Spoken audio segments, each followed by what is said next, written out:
That's the shofar. Hashiram Tazama, the Ten Commandments. Ba'a, Yahaya, Laka, Alahayim, Akarayim, Iopinia. No and not have other gods before me. La'a, Diasha, Laka, Pasa, Wala'a, Diobadma. No or not thou make graven images to serve them. La'a, Dalakwa, Sham, Yahweh, Ba, Shiwa.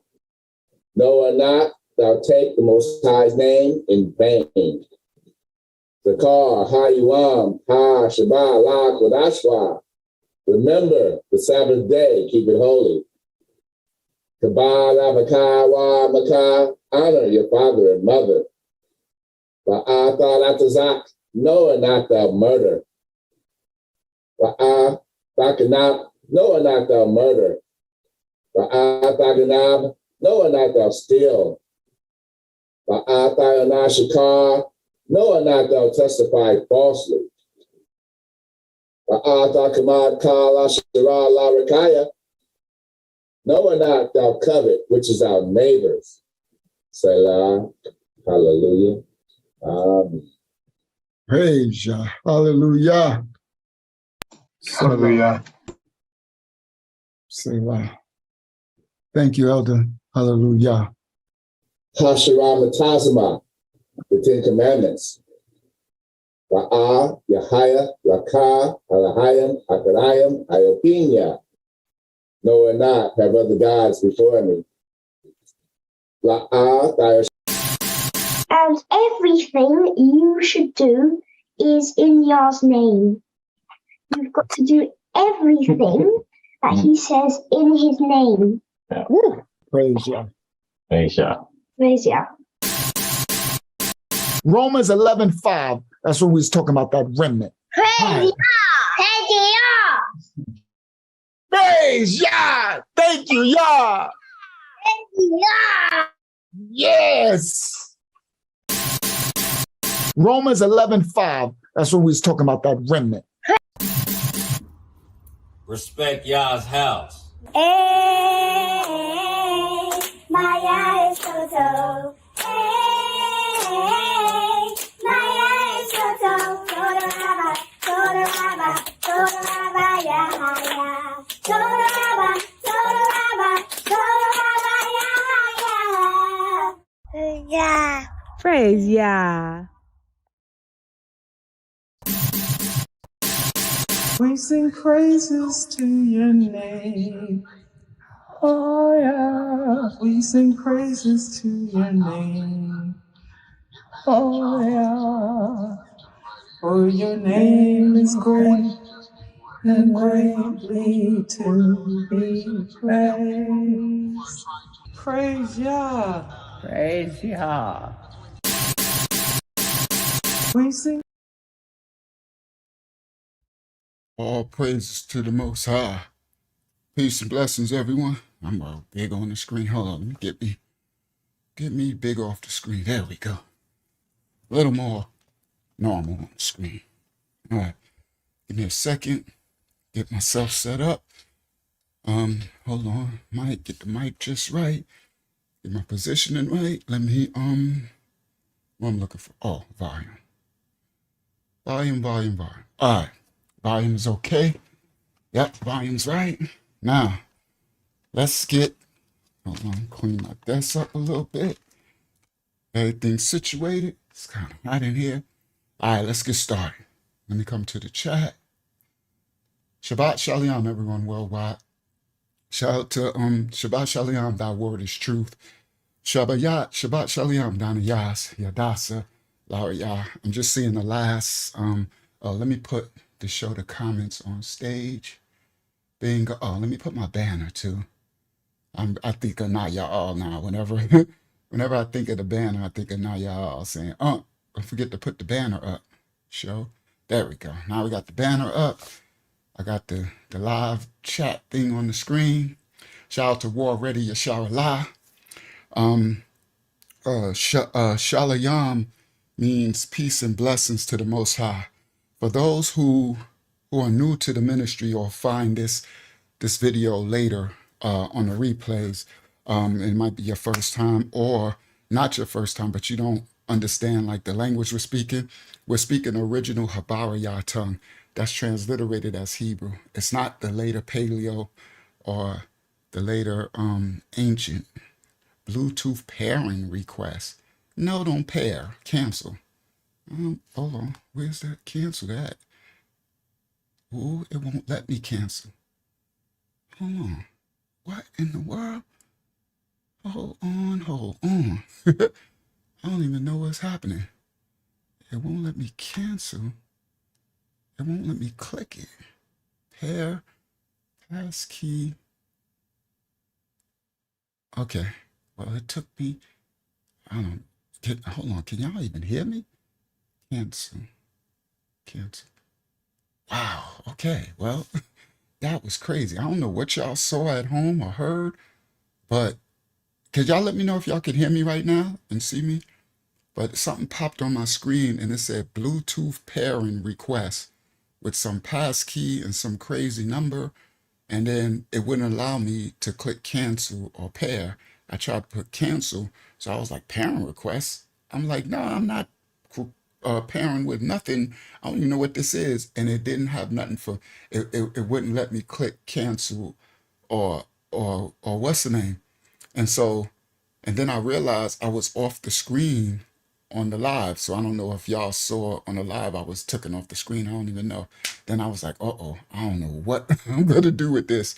And then I clicked something over here and it went away.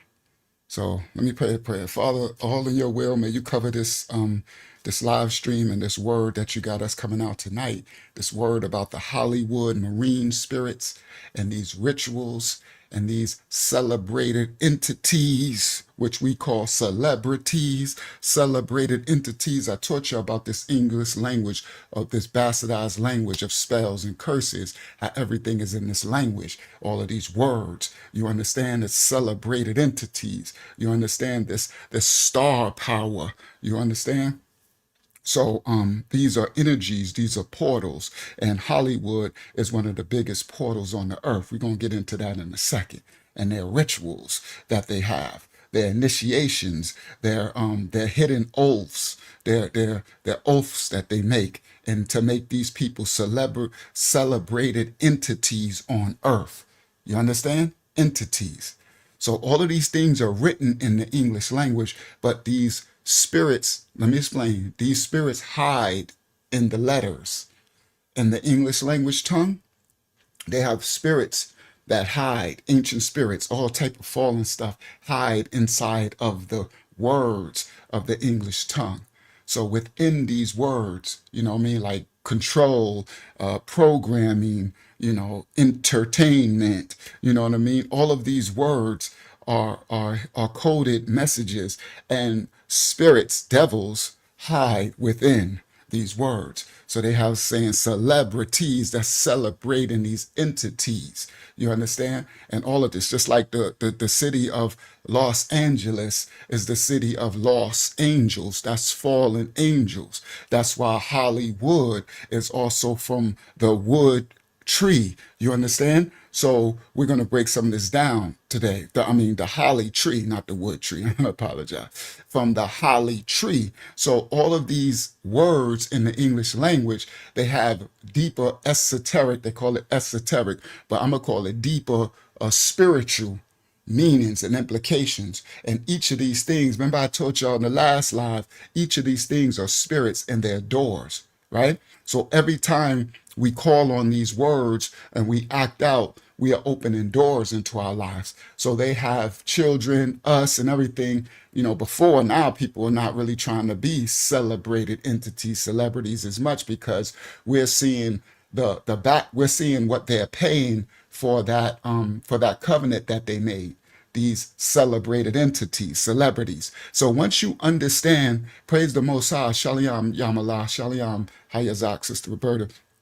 Once you understand, that's why the Most High got me teaching so much of this lately, I see, because he's teaching you the language, the spirit, the tongue, and teach you spiritual warfare. Because once you see it, you can't unsee it. Like once you start as the Most High has me teaching these things and breaking them down for you, shout out to Brother Kevin Knight, for even so even a baby can understand. Then when you see celebrities, you'll start to see, I'm not celebrating these entities. You see what I mean? You'll start to see these words. You see lost angels as lost as fallen angels. You'll see Hollywood. You understand the holly tree and the implications of the holly tree and stuff like this. So all of these cities, names, things that they name these places, people, people, places, and things. Remember on the last live, I told y'all the Most High told me, stop looking at the flesh of things. Stop looking at, start looking past it and looking at the spirit over all person, people, places, and things. Look at the spirit over them. All right. Now, so tonight, we're going to, I was saying the prayer, Abba Yah, Father, if you can continue to bless this ministry and bless this live stream against any outside entities, okay? Any outside spiritual forces that'll try to mess with my computer equipment or my internet or anything to stop this word, this exposing message of these Marines, these ancient marine spirits, right, from these Hollywoods, from these celebrated entities, from these stars. You see, they call celebrities stars. Do you understand? Fallen stars, fallen angels, right? So they have something they call star power. That is a actually manifested energy of the acknowledgement of this star and these rituals that they do with these sex rituals, and y'all know they do it with the young. Y'all know what I'm talking about. So for us to get through, and these stars and star power and celebrities, you understand, all of these things, these are all terminologies that manifest entities, manifest power. So they have to serve these entities, and that's why the spirit realm is all it's all covenantal. It's all about law. So everything has to be in agreement. That's why they have contracts in this Hollywood with these celebrated entities, celebrities, and these stars, right? In the city of the fallen angels. You understand? So you got to understand why the convertites, those who say they are the tribe of Judah and are not, went to this place of the lost angels and instituted a city of Hollywood, and they made it a media. Media is a root word of the word from medium, right? Media and medium. That's these English languages. Medium is summoning. It's a portal, right? It's a door. All of these are doors. So they have media and entertainment, where it enter and detains the mental of the person, right? And it comes across the airwaves. You understand? They program things across the airwaves, and of course, pictures, right? Motion pictures, and then they made television to teleport things into your vision, as I broke down last time. All right. So all of this is tied together. You understand? And that's why that group of people went into that land in California, right? And y'all, if y'all know, understand that the spirit over the entities of original native California, all of these cities, all of these people, places, and things are called after entities, ancient entities, right? Nothing is by chance. They didn't just make up these names to name these cities, name these buildings, name these places, name these things. These are all entities, celebrated entities. The celebrated part means you're in covenant, right? The celebration means that you're in covenant and that you promote, that you do this thing, you live this out, you celebrate it, you do the thing, right? Ayada. Everything is about doing something. That's why the original Hebrew, original Habarayah tongue is a tongue of verbs and actions. All right. There is no noun. There is no vowels in it. It's all about action things. Everything is a doing. You understand? You know them by what they do, by their fruit.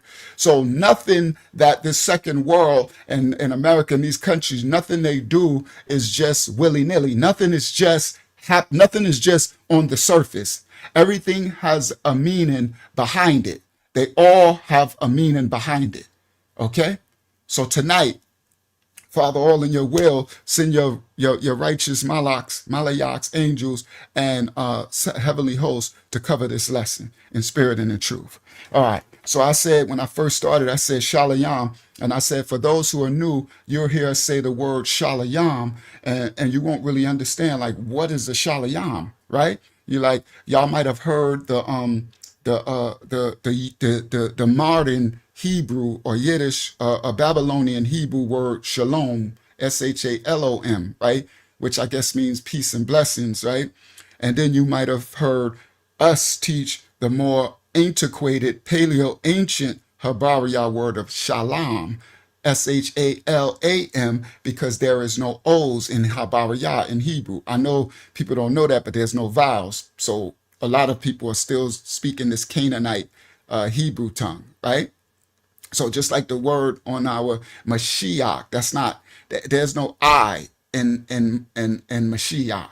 There's no I in Habariah. So I leave it as Mashiach because most people won't understand, because most people in the so-called awakening and faking, and they speak a Canaanite, paleo ancient Canaanite Hebrew tongue, where our ancestors became one from Ugarit and Phoenicia and all of these ancient fallen angel cities, right? And their cultures, like they did in Egypt. Our ancestors always took on other nations and gods. That's where you get the Yahweh name of a god. There's no way sound in Habariah. There's no Eak, Mashiach. It would be Mashiach.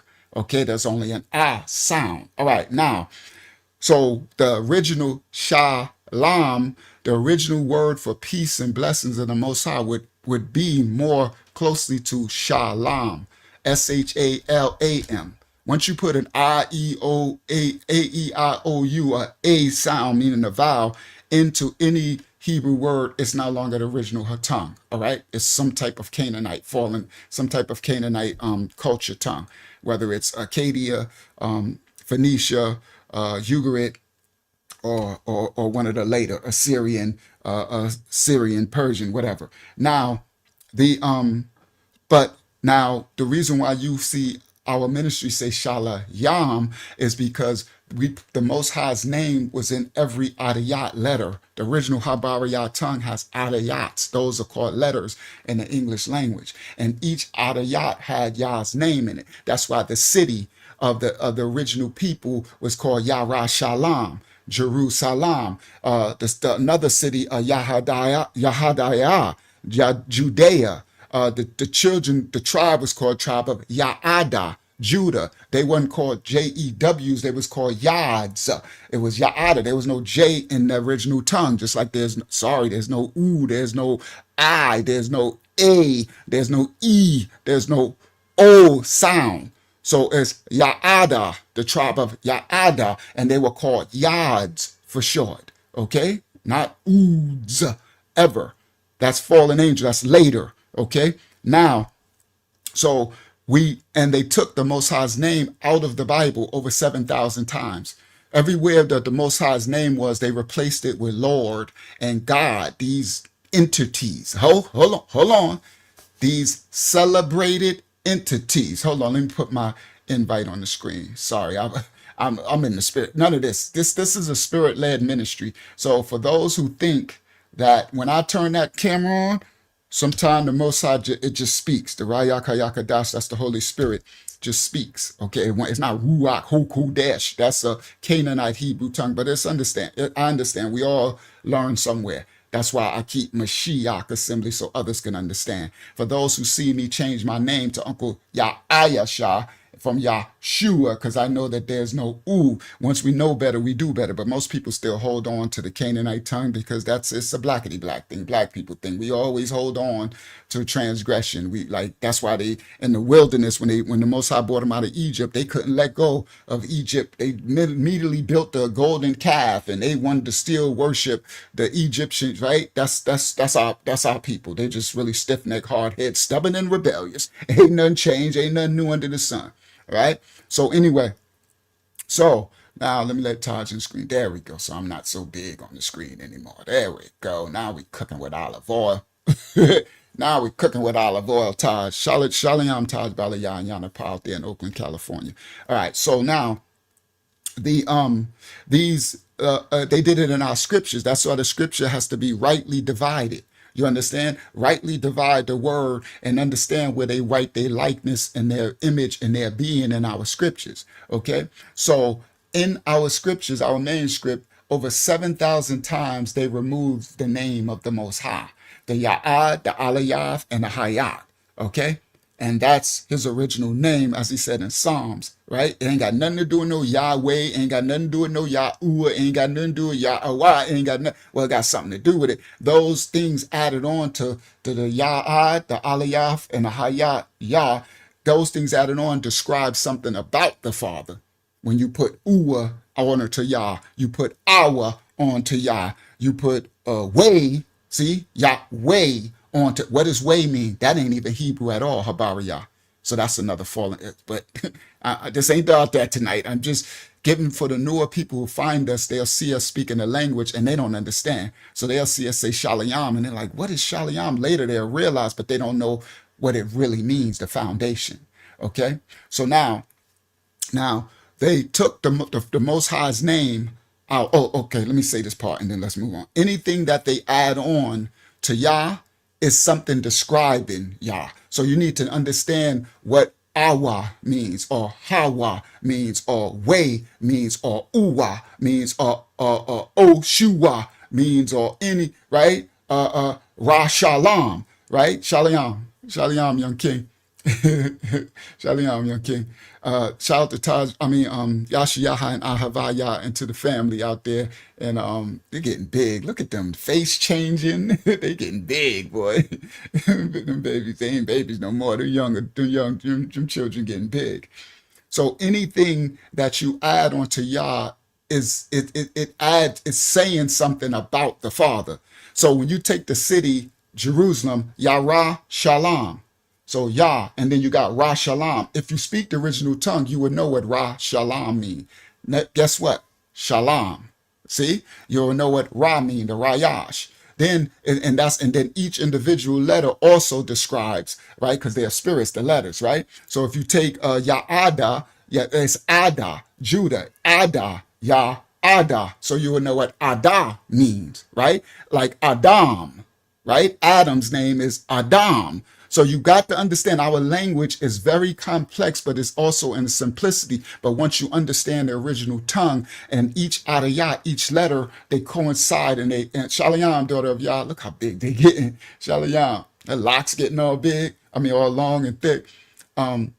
They work together. Okay. So that's why he took the tongue. So in this house, you'll see us put Yah's name back into every word that we say in Habariyah. So when we say amen, right, they'll have the English language saying amen, mean if so be it so, right? And others, nobody would say, we taught aman here because that's not amen, it's not Hebrew, right? So you'll see this house say aman Yah, okay? Because we placed the Father's name back in where they took him out over 7,000 times. His name was in and of everything because he is the creator of all things. That means he's omnipotent and omnipresent. And he is omnipotent and omnipresent in the original tongue. This is the one taken at the Tower of Babel. And that's why they took him out, because there's power in the name. The name of the Most High is a strong tower. The righteous run into it and are safe. That's why we are called by the name to come in the name. We do things for the sake of the name, everything, because the name denotes the character, the purpose, and the function. So they removed it out of the manuscript, out of the Bible over 7,000 times and replaced it with other celebrities. I need y'all to start looking at these spirits as celebrities, other celebrated entities. Lord, that's Baal. You heard?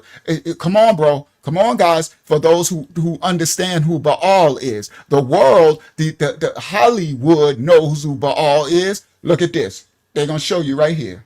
Four-letter name of a chief Canaanite god means Lord.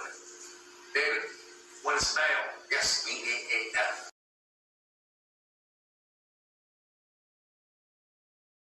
Okay, you see it?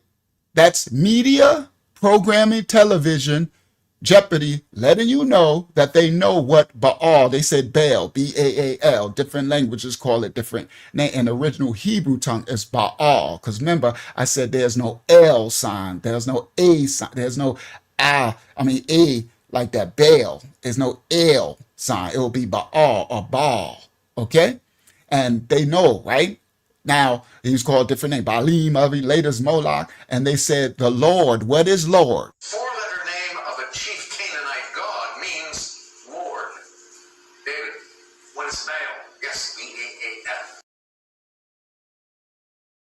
Okay, so they're telling you on Hollywood and all this stuff that they know who it is, right? So they took the Most High's name out and placed these names in the scriptures over and over again. So every time you call on this, you're calling on a celebrated entity. Do y'all understand? You're calling on a celebrity, other fallen angel god, right? And then God, which gods? There's thousands of gods, so they replaced it. Okay. Now so they took his likeness, so we replace his likeness back in our manuscript. So when we read the Bible, we don't call on Lord, we don't call on God, we call on the Most High, we call him the Father, or we'll call him Yah, or we'll call only title, the Most High, the Creator of all things, our Abba, source. That means source in the original tongue. It's Abba Yah. So Abba Yah is the original language for the source, the Father, the Creator of all things. Okay. All right, now, so that I didn't know I was going to do this. I wasn't. None of this was planned. It's just when I was going to say Shabbat Shalayam, I know newer people like, what is Shalayam? Shalayam is putting the name's Father back in the Habariyah word, peace and blessings. Shalayam, not Shalom, because they took his name out of everything. Aman Yah, Adan Yah, Yasharah, Ya'ada, Jacob, Yaakov, Yasharal, Israel, Yasha'al, Hezekiah, Zedekiah. I mean, it's just all through it. Judea, Ya'ada, everything. Yah's name was in and of everything, omnipotent, omnipresent. So we put it back. They took it out, we put it back. Welcome to the house of Yah. Tonight's lesson is Hollywood's marine spirits. Shalom Hakyama. Hollywood's marine spirits. Hold on, let's make it smaller. There we go. Hollywood's marine spirits and these rituals, sex rituals, the star power and the celebrated entities, what you call celebrities. All right, let's get started. 28 minutes in. Look at them, Shalom in the background. All right, let me go present, share screen. Let me go here, window, bang, share. Let's put the thumbnail up and let's discuss. I know y'all see this thumbnail like, hold on, something's going on. Unc got something up his sleeve. Y'all should know already, the house of Yah. Y'all should know by the thumbnails sometime like, uh-oh, where's it going tonight? Where we going tonight?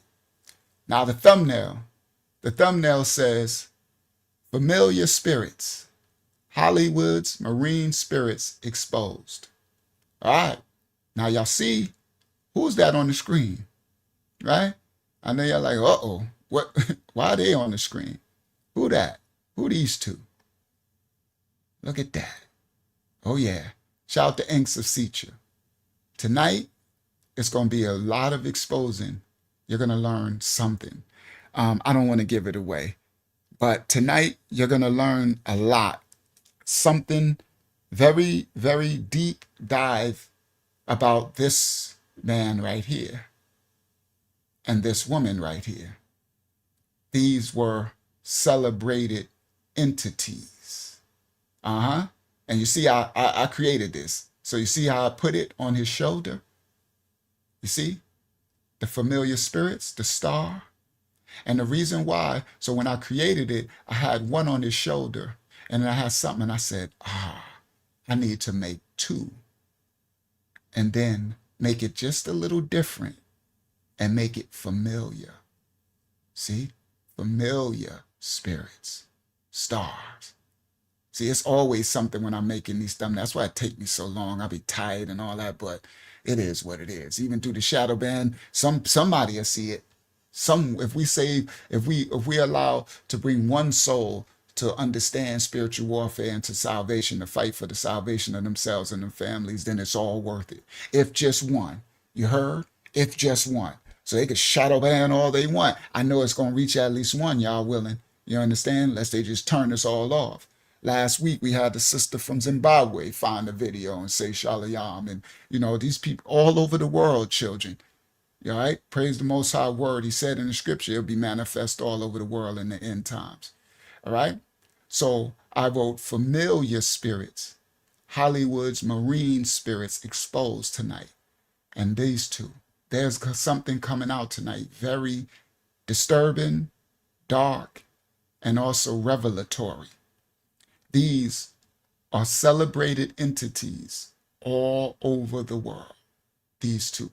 And they had star power, and they were in Hollywood and music and entertainment, and there was marine spirits. There was covenants that was drawn. But everything that's everything that you see, taste, touch, smell, and hear doesn't mean what it sometimes appears to be. So you have media, right? Where from the root word medium, right? These doors, these portals that will influence. Now that's why they got media influences in this last day and time, right? Through our phones and everything. Before it was just the television and the big screen, the movies, motion pictures, right? So they put pictures before in motion. See, before there was no movie screens back in I think the movies 30s and stuff like that, or 20s or whatever, before they made movies. So they had pictures when they came up with making reflected images, pictures. So they took the pictures and made motion, put the pictures into motion, and they could take a bunch of pictures and make it speak and manifest. You understand? And this was the media and entertainment when they started creating what they call movies, which are motion pictures. Okay? And this is the stardom. This is Hollywood. This is media, right? And these people, these celebrated entities have influence. They influence people through their likeness and being or their talent. So the marine spirits, what's the name? Their talents. They hijack or manipulate their talents and get them to go into covenant with them and promise them. They make promises to them and promise them fame, right? And celebrity, okay? They promise them, shout out to Zazaya and her sister Yala, shout out to Canada in the building, right? They promise them these things, but these things come with a price. That's why the celebrities don't look too happy later on, right? So this they promise them all the lights, right? The glitz, the glamour, flashing lights, right? The Hollywood, but it's a spiritual system that is governed, operated, and fueled by marine spirits. We still in the marine kingdom, okay? And they practice all type of oaths and rituals, ancient rituals, sex, magic, sorcery, pharmakeia. That's why a lot of the celebrated celebrities get on drugs and stuff, right? They do a lot of sacrificial ceremonial acts in Hollywood, okay? So these celebrated entities, what they call celebrities, they serve as idols, okay? Idols. And that's why on the TV they have channels, because they're channeling. So they become these idols, these celebrities, celebrated entities become channels for devil entities, doors, to open doors in people's homes and their lives by their worship of them. Do y'all understand? By their love. They'll get you to love a celebrity that you never met before. We've all been there. We've loved a singer, right? because we love their music, and you start to, and because you see them on TV screen, they become familiar to you. They become familiar spirits. And the more that you hear their music and their albums and see their likeness and their videos, you start to love the person when you don't even know the person. If you actually meet the actual person, see them, you be like, oh, I don't even like their spirit. I don't even like how they are. But they program you. They channel these people, these entities, these celebrated entities, celebrities. They channel them into you through now your phone. Before it used to be the videos and the TV and stuff. Now it's the phone and still the TV and it's still the movies and stuff, right? These are modern day idol worship. Y'all know the scripture says we are not to do idol worship. So they channel, right, these celebrated entities into us to deceive us. That's why they use them for like politics and anything they want to come across. They'll grab the celebrities, right, the stars, fallen angels, star power, right, and they'll have them speak and promote a product or promote a politician or promote something, because they know that they can do mass deception, and it's a seduction tactic. Last live we talked about succubus, incubus. Come on, Yasha, come on, young king, go ahead. Change, he put his name, original Habarariya. That's what I'm talking about, Yasha. Come on, young king. The Holy Spirit flooded my arms. See, that's what I'm talking about. This is when the fruit is lived. When just one. That's what I just said earlier. That I come on here every 2 times a week. Well, I teach 5 days a week, but 2 times a week for hours. Last time we did 7 hours on our Tuesday study, and then I did 4 hours the next day. So that was last Tuesday and then Wednesday, this week. Matter of fact, my goodness. So to praise y'all that after this tonight, I can get a little rest before I got to go back at it Monday. But I labor this much, and YouTube, they don't pay me or nothing, and they shadow ban us, so we don't really get, they barely let us get thousands of people to watch our thing. But if one soul, and the fruit of it is now young Yahusha, he was Yahusha, Yasha, he's Yahasha. So the children are learning, and they're coming out of the vowels, the diacritic vowel marks. Vowels are spirits. That's fallen angel stuff where they put these A-E-I-O-U's in there. Thank you, Ya'asha, Yasha. See, that's in Habariyah. And so right now in his name, he has no Canaanite fallen angel letters in his name at all. That's his name now is actually Habariyah. And each of those Adiyats letters in his name are fighting on his behalf. They're entities. They're Ryak spirits. That Yah, that Aliyah, that Hayah, and that Shayan, and that Haya, and that Aliyah. And then there's Yasha'ah. It's the Ya'ad, the Aliyah, the Shayan, the Hayat, and the Lamayad. Do you understand? So the minute you put an I, a E, a O, or a U, that ain't Habariyah. I can't do what I just said. And each of those have a purpose and a function. They're fighting on your behalf. These are these malaks, these angels that's fighting for your behalf that you don't even know. It's in the adiyats and the letters. That's why Yah took the tongue back at the Tower of Babel, because it separated, and it gave them familiar tongues, and they spread because they was using the original Habariyah tongue as power in the name and the tongue and the adiyats and the letters. That's why they take the tongue. They took our language, our culture, our identity, and they changed our names when we got in every type of captivity we went to. Not just America, not just the Caribbean, when we went into Babylon, when we went into Persia, when we went into the Arabic sub-Saharan slave trade, when we went into the Assyrian captivity. Every time we went in, the first thing they did was change our name. They changed Dan Ya'al name to Belshazzar. You heard? Nebuchadnezzar. He changed Maka Ya'al, that's if your name is Michael, Maka Ya'al's name to Meshach. You heard? He changed Hananiah to Shezdak. Hananiah to Shezdak. He changed Abadnagar to Abayadnagar to Hananiah, Azariah, pardon me. Azariah to Abednego. Thank you, pardon me. Abednego. The 3 Hebrew men, and they called them boys in the fire. It wasn't boys, they were grown men. Dan Ya'al. First thing they do is change the name because the power is in the name. Now, Adiyas fight on your behalf. All right, let's get back to these celebrated celebrities. So the Hollywood is a spiritual system that is run and fueled and governed by the marine kingdom, the marine spirits, and they practice all type of sacrificial ceremonies. Do you understand?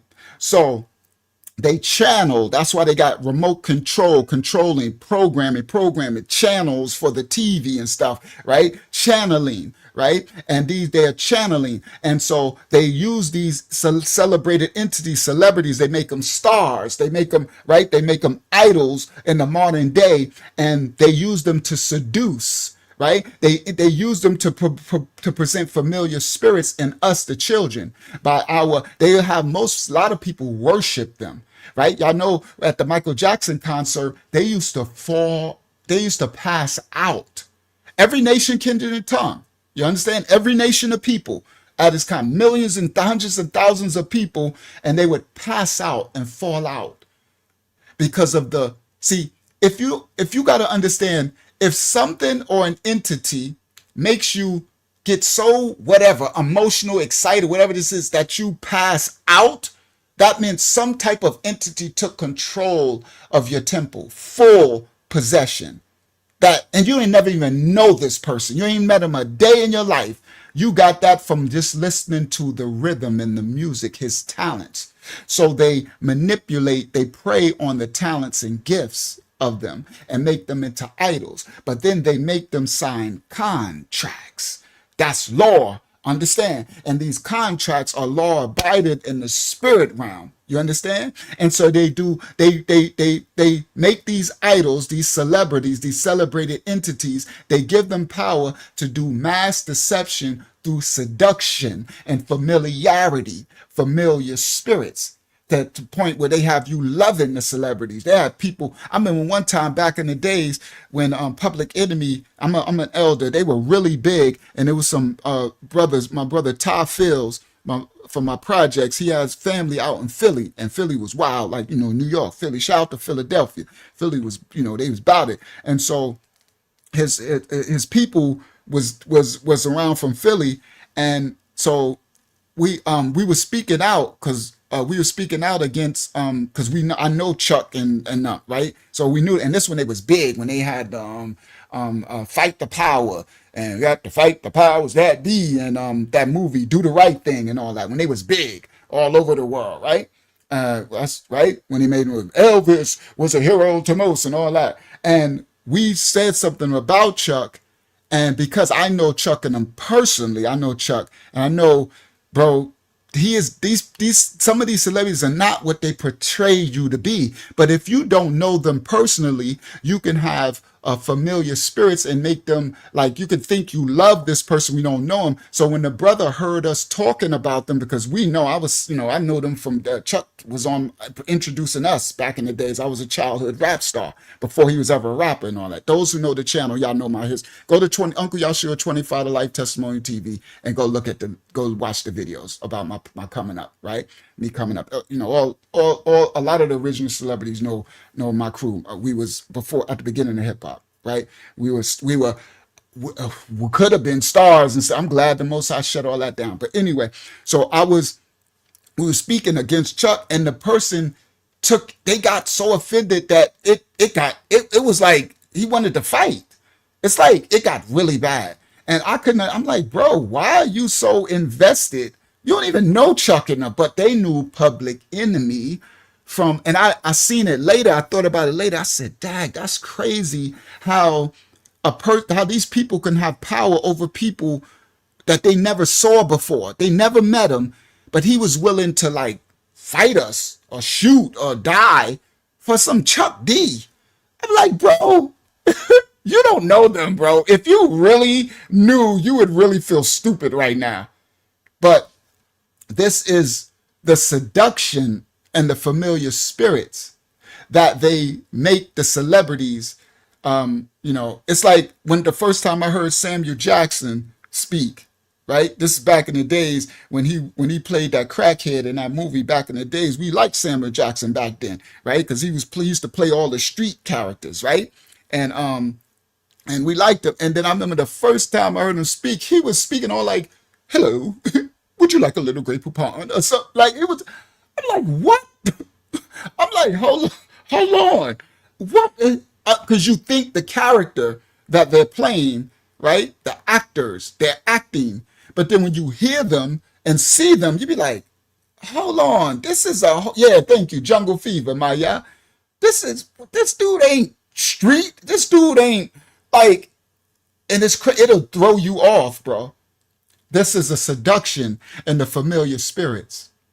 They make the world, they create these stars and they give them a power. It's called star power, okay?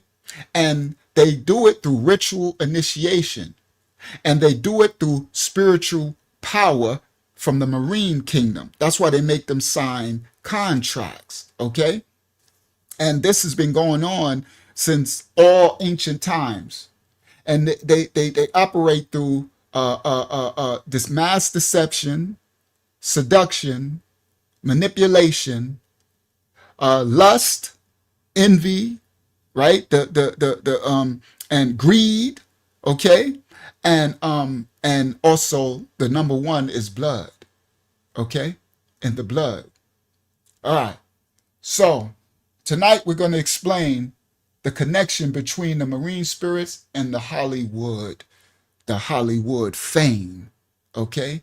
The priests, the initiation, the star spiritual deception, celebrated sacrifices.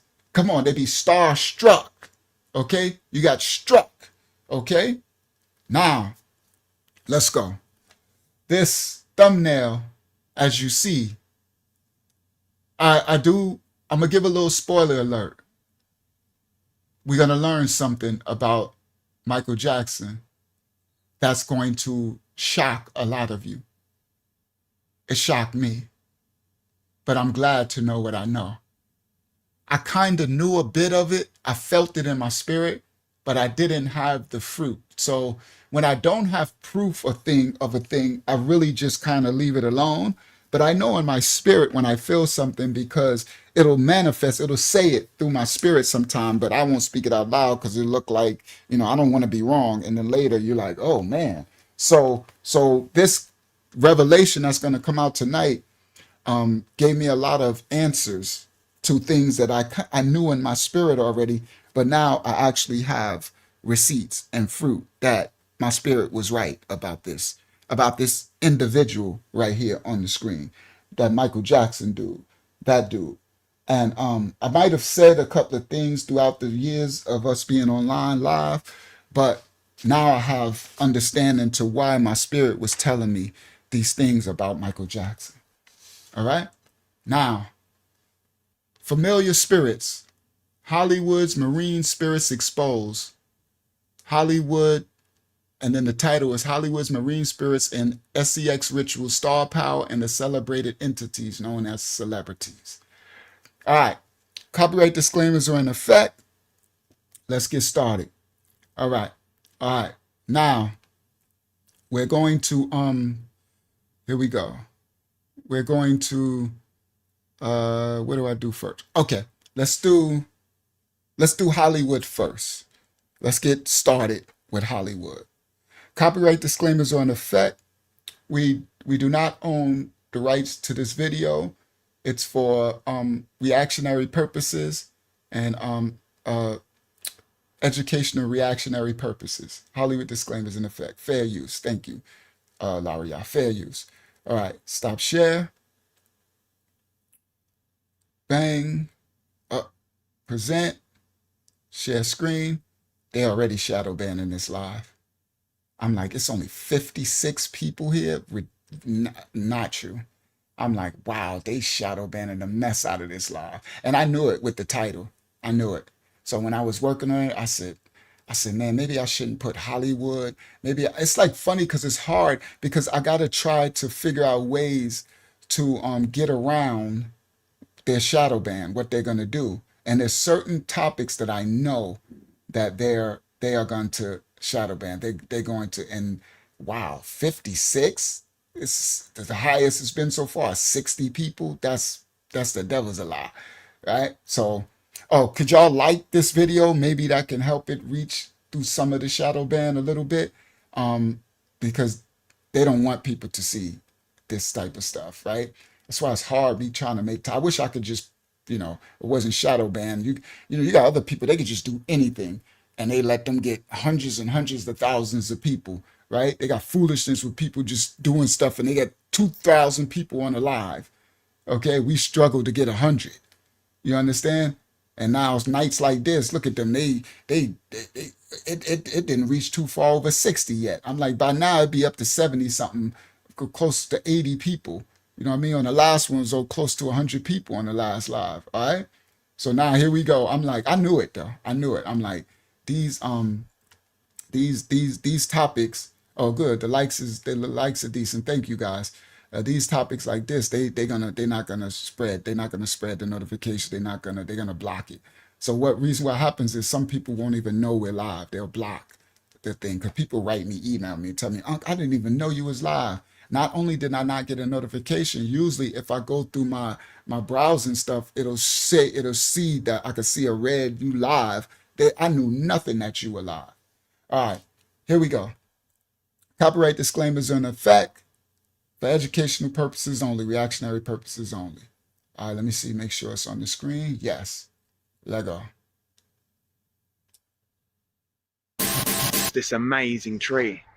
So first things first, the holly tree is native to the UK and to Europe, and you'll find it scattered in random locations around the world. And so now this young brother is going to introduce us. I know a lot of y'all heard of it. A lot of y'all heard me break down when I'm breaking down Christmas and other entities, but this is the holly tree. You're going to see it, and he's going to break down some of the information about the holly tree. This is where they get holly wood from. There's wood from this tree, and trees are alive. Trees are portals. They're spirits, and the darkness used them too. All right. it's evergreen. It defies the seasons. Let me go back again to the beginning. This amazing tree. So first things first, the holly tree is native to the UK and to Europe, and you'll find it scattered in random locations around the world, and it's evergreen. It defies the seasons. The holly tree says, I'm not changing color and dropping my leaves this autumn. It stays green year round because it's a strong and resilient. Now the holly tree is so strong and resilient that it doesn't drop its leaves. It doesn't change with the seasons. It's evergreen. Y'all know that evergreen word is tied into they went and got the pine tree. They went and got evergreen trees for the Christmas trees to bring it in. And this Hollywood ties into to the Christ's Mass, the Christmas season. He's going to break that down in a bit, right? And this is just a beginning clip. This ain't the fullness where we going, right? So now he said this Hollywood tree is evergreen. It's so stable in the forest that it doesn't drop its leaves. It never turns brown and red. It stays green all through all seasons. It's a beast mode. It's in beast mode in the forest. Okay? So if you would understand the power of trees, y'all go hug a tree. Go tell a tree that you love it and it's beautiful because it's one of y'all's creation. All right. You could talk to y'all, to plants and stuff. They are alive. Okay, they're y'all's children. They're the Most High's children. They got us so dumbed down. We think only us humans are alive. Go touch a tree. Go talk. Next time you out walking touch a tree and talk to it. Say thank you for bringing oxygen, and thank you, for, yeah. So the dark spirits, witches and warlocks and stuff, they know the power of trees. So it would make sense that they would use the Hollywood tree for its resilience, its strength. Do you understand? All right, let's go. color and dropping my leaves this autumn. It stays green year round because it's a strong and resilient. Now the holly tree can grow anywhere from 15 centimeters tall all the way up to 21 meters tall, sometimes even bigger. And they live from anywhere from between 75 years to several hundred years old, depending on their location and how good their environment is. Okay, now listen to the characteristics. They can live through anything. Okay, any season, winter, scorching, droughts, whatever. They do not drop their leaves or change for no season. They grow from little centimeters all the way to tall, practically cedar trees. See the heights of them. It's like a because trees are portals, right? It's like a strong one of those, like a principality in the forest. Okay, so it would make sense why the dark would use this tree. The holly tree can grow anywhere from 15 centimeters tall all the way up to 21 meters tall, sometimes even bigger. And they live from anywhere from between 75 years to several hundred years old, depending on their location and how good their environment is. And one thing that I find really interesting about the holly tree is the leaves. Of course, the leaves. These leaves are just its armor. They are set out to cause damage. You can't mess with these leaves. You can't touch them. I just did, and it did. The leaves are armor protected. He's correct. He said they created to cause damage. They in warrior mode. It's a warrior. When you understand the descriptors of it, all of the different elements that make it up, it's built for warfare. Shout out to Brother Mikey Hammer. It's built for warfare. Okay? Makayah. All right? And not Ya'al broke down Makayah, Makabayas. That's Michael and Maccabees in the original tongue. So the way the way he spelled it, if you wrote it down, that's the correct way in the Habariyah for the Habariyah name. And hopefully you watched the last live. It was a great video. If you get a chance, Brother Mikey, go back and watch that last live stream of I forgot what it was called now. Sorry, I'm in the spirit of this video tonight. But it was the Marine Kingdom lesson. Now, if you understand the attributes of this tree, it's like a warrior, and it's built for warfare. So it makes sense that the fallen, the dark spirits would use this tree, okay? So its lower leaves are straight armor to protect the base, to protect the tree. And as it gets higher, it loses, it doesn't need that much armor. The prickling, you can't even touch the leaves. It's going to stab you and just, you can't do anything with it to protect it. So it can't be eaten. And then as it goes higher, the leaves get more and more. But anyway, let's continue. One thing that I find really interesting about the holly tree is the leaves. Of course, the leaves. These leaves are just its armor. They are set out to cause damage. You can't mess with these leaves. You can't touch them. I just did, and it did prickle me. But the thing that's really interesting is it's most prickly down at the bottom. I always thought the holly tree was just covered in prickles, but it's prickly down the bottom because that's where all the animals will eat it the most. So it wants to stop them from eating it, but it doesn't stop them. They enjoy eating holly. It's actually really good for animals. But as you work your way up the tree, the leaves will get less and less prickly. And at the top, they're actually pretty smooth. Now, holly trees, they're dioecious. Dioecious. I put the word on the screen because it's hard to say. Dioecious. That means basically that you get male trees and female trees.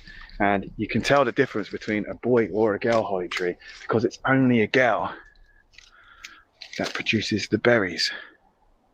Now that's a really vital food source for little critters, little mammals that crawl across the ground like mice. Now let's get to my favorite part of the video, the magical mythology and folklore that surrounds the holly tree. There's so many mystical tales that surround this tree, so we'll start off with the very first one, and this one's folklore. And you see this amazing holly tree I found here, it's covered in berries. They used to say, and many people still believe, if you chop down a holly tree, it's not just a little bit unlucky, it's very unlucky, because in the hedgerows, they used to believe that the hedgerows, I'm not sure if you can see over there in the horizon, these hedgerows, these lines, they used to believe in the olden days that the witches used these, they walked on top of them to get around. All right, so now he's going to the ancient mythology. All of these ancient, and this is where you get the Hollywood, right? Why they named the city of the lost angels, the fallen angels, built Hollywood, and that's why it's the media entertainment, right? Capital. Yes, thank you, Mikey, brother. Yana. So shout out to the UK, brother Yana. He said Yana putting in that work. He understand his assignment. Praise Yah. So brother Mikey found us through Yana, our young elder in our ministry out in the UK. Shout out to the United Kingdom. All right. I'm glad you watched that lesson, brother Mikey. He said he'd been praying throughout the day. You're very welcome, King. So now this Hollywood, guys, this wood from this holly tree, this is where he's tying in the witches, but this is when they show in Hollywood movies and when they give us this presentation of a witch, and the witch has a broom, and the witch is supposed to be riding a broom. The reason why witches don't need a broom, they don't sweep, right? They're not cleaning up. The broom the wood is symbolic. The broom is supposed to be made from the holly tree. It's the wood from the holly tree that the witch is riding, that broom. That's why the witches have a wooden broom. So the witch has holly wood. That's where they get Hollywood. It's the same wood that was told in the fable, in the mythology of the witch riding the broom. And that's why they show that. And that be the image. So the image, you see this image on the screen, they show like a witch riding across this moon on the broom with that hat, that pointy hat. And y'all know that pointy hat is where the popes and stuff wear. That's Dagon. That's that fish hat. These are all ancient fallen angel. They're all tied together. Okay. So this is an ancient like Nordic and stuff, but each culture and place have different tales and fables. Now he's telling one tale where they said the witches walked on the holly tree or something like that. All right, let's let him explain. The witches used these, they walked on top of them to get around. Olden days, which goes, these lines, they used to believe in the olden days that the witches used these, they walked on top of them to get around, like walking across the hedgerows to walk around. So they believed that the holly trees that was planted among them would stop them in their tracks because they're prickly, and they would prick all the witches' feet. And they'd go the opposite direction, and they wouldn't come your way. So that's why people believe that holly trees, if you chop them down, it's very unlucky, because the witch. So that's just a foolish mythology, right? Because the witches could, they said they're walking on the top of the trees and they would put their feet, and if you chop it down, then there'd be more witches on the ground or whatever. But that's symbolism. But so anyway, that's why I just gave you the other symbolism of a witch riding a broom. So these stories, these are mythologies, fables, and tales, but they have roots in reality.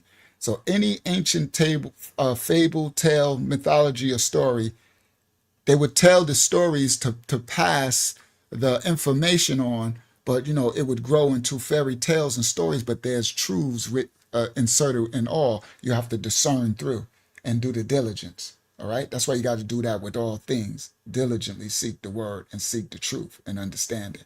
All right. That's why I break everything down in this house. Right. I break everything. I just don't show anything and just leave anything. I break it down as much as I can to the lowest compound, as much as I can. All right. Let's continue. That means they can come your way. The holly trees, if you chop them down, it's very unlucky, because the witches, that means they can come your way. In Christianity, the holly tree is a really symbolic, holy symbol. They believe that the berries was once white, and when Jesus Christ shed his blood for our sins, that stains the holly tree's berries red forever. Now that one, most people didn't know. And when he's talking about Christianity, he's talking about the ancient, the Christianity was created from the Romans, Greco-Romans. He ain't not talking about the original Messiah, the Mashiach. He is not, he's talking about Christian, not followers of the way. He's talking about when the enslavers created a religion called Christianity. That's why you got Christmas and Easter. These are Christian, ancient pagan customs, and Halloween and these ancient pagan customs, okay? So now he says, now he's talking ancient. So other Christians, modern, don't get in your feelings, okay? You need to study to show yourself approved and find out where this religion started and came from. I've never been nobody's fool. You understand? I was Christian for a while, for a long time but when we were his children, we did as children do. All right. I'm not saying anything. Shout out to anybody that's Christian that's trying to serve the Most High, whether you know any original foundation of what it is, but you are loving your neighbor as yourself. You're trying to do right by the next person. You're trying to be righteous, not to sin, lie, cheat, steal, fornicate. Then shout out to you. And you are my brother and sister by your fruit. You know them by their fruit. So again, it's not about, because you can know all the stuff, the real truth of everything, and still be a devil, still be lying, cheating, stealing, and fornicating and everything. So that it's the work that you do. So again, I got to start clarifying. So when newer people find us, newer Christians come and they like, and I'm not against you. I'm against unrighteousness. I don't care if you're Christian, Israelite, Muslim, what they call that, Judaism. I don't care any schism, schism, religions, whatever, spiritual, atheist. I could care less what you is. I need to know if you're righteous or not. Do you understand? Righteous is what righteous does. Do you live a righteous life in spirit and in truth? Are you righteous on earth? Are you doing the right thing, the next right thing by your brother? Are you understand? That's who I receive as my brother or sister. Because even though you don't know might not know the actual commandments of the Creator, you actually live in them, because that means they're written in your heart. You understand? That means that you're one with it in your spirit, man, by your works, your fruit. It ain't about religion. It's about, what are you doing? What is your spirit man doing on this earth? All right. So now he broke down, he's revealing that the wood tree, the holly tree, was very important in the formation of Christianity at the beginning of the Christian religion. You understand? All right, listen. They can come your way. In Christianity, the holly tree is a really symbolic, holy symbol. They believe that the berries was once white, and when Jesus Christ shed his blood for our sins, that stains the holly tree's berries red forever. And you see how, and you know that the Christian religion, they filled it with a bunch of mythologies and stories. Now that is not a true story. Mashiach's blood did not change no berries from the holly tree from white to red and all that. That's all right. So now again, now you're falling into some type of idol worship, right? In the scripture, we're not to have none of these. Idol worship is of tree worship and saying all this stuff. That is not the truth. All right. All right. And look. No, I ain't gotta go there. Look at that dude. All right. So anyway, let's continue. Go back a little. The holly tree is a really In Christianity, the holly tree is a really symbolic, holy symbol. They believe that the berries was once white, and when Jesus Christ shed his blood for our sins, that stains the holly tree's berries red forever. That's a good word, Yasha. Yasha said, shout out to Sister Juliet Matthew. Yasha said those are blood berries then, right? And we ain't supposed to eat no manner of flesh with no manner of blood, right? You keep your blood berries then. Now, the Druids, they believed that the holly tree was a magical tree, and to them it represented eternal life and fertility. And just like many other folklores, they believed if you've cut down one of these magnificent trees, it was really unlucky. But to them, if you bring in some holly leaves into your home, then it would bring you good luck, and it would also protect your house from lightning strikes. There we go. So now you got the ancient Druids, right? And y'all know that's where a lot of... Go ahead.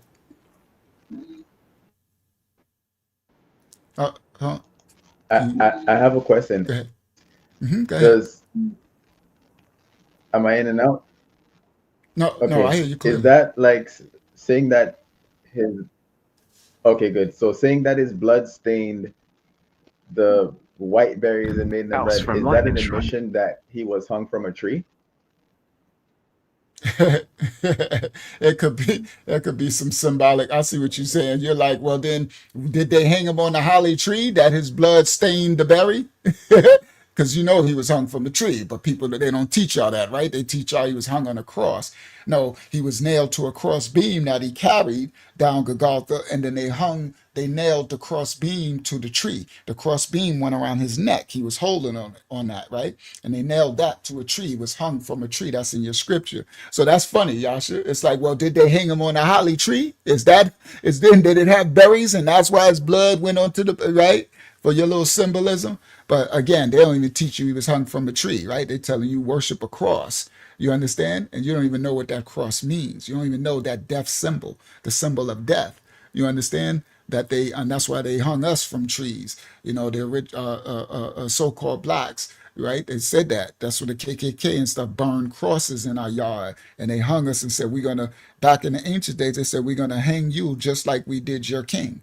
All right, that's for these so-called what they call black people who don't know who they actually are. Now, not all black people descend from that so-called blacks. Just like all national people, we're all different. You got other type. We got Ham, Shem, and Japheth.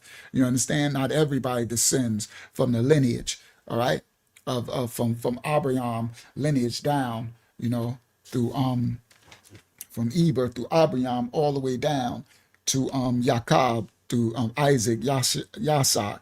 You know what I mean? All the way down to Yasha'al and to one of the 12 sons. And then, took the covenant and stuff and then got sent into slaveries and captivities, all the stiff necked, hard head, stubborn ones. All right. So now that was I see what you're saying, Yasha. You're like, well, if you want to do symbolism, right? I guess I guess he was hung from a holly tree then. And that's probably why it would say cursed is, remember the scripture said cursed is a man that hung from a tree. And that's why they hung us from trees, guys. And that's why they hung him on a tree. Because the manuscript is cursed is he who hung from a tree. So they try to curse our Mashiach like they try to curse us. And that's funny.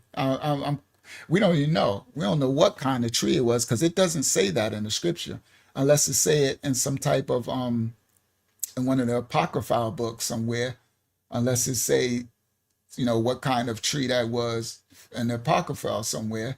You know what I mean? But it didn't. I didn't read where it say what kind of tree. You know what I mean? That'd be interesting if it was an actual holly tree. That would be real interesting. And that wouldn't be surprising that they would use that tree. And all right, so anyway, maybe it's something to that we don't even know. You heard? That's a very interesting statement. Maybe it's something to that we don't even know. Okay? All right. Yeah, talking about his beard. Don't get caught up on the beards. Beards is anybody grow a beard.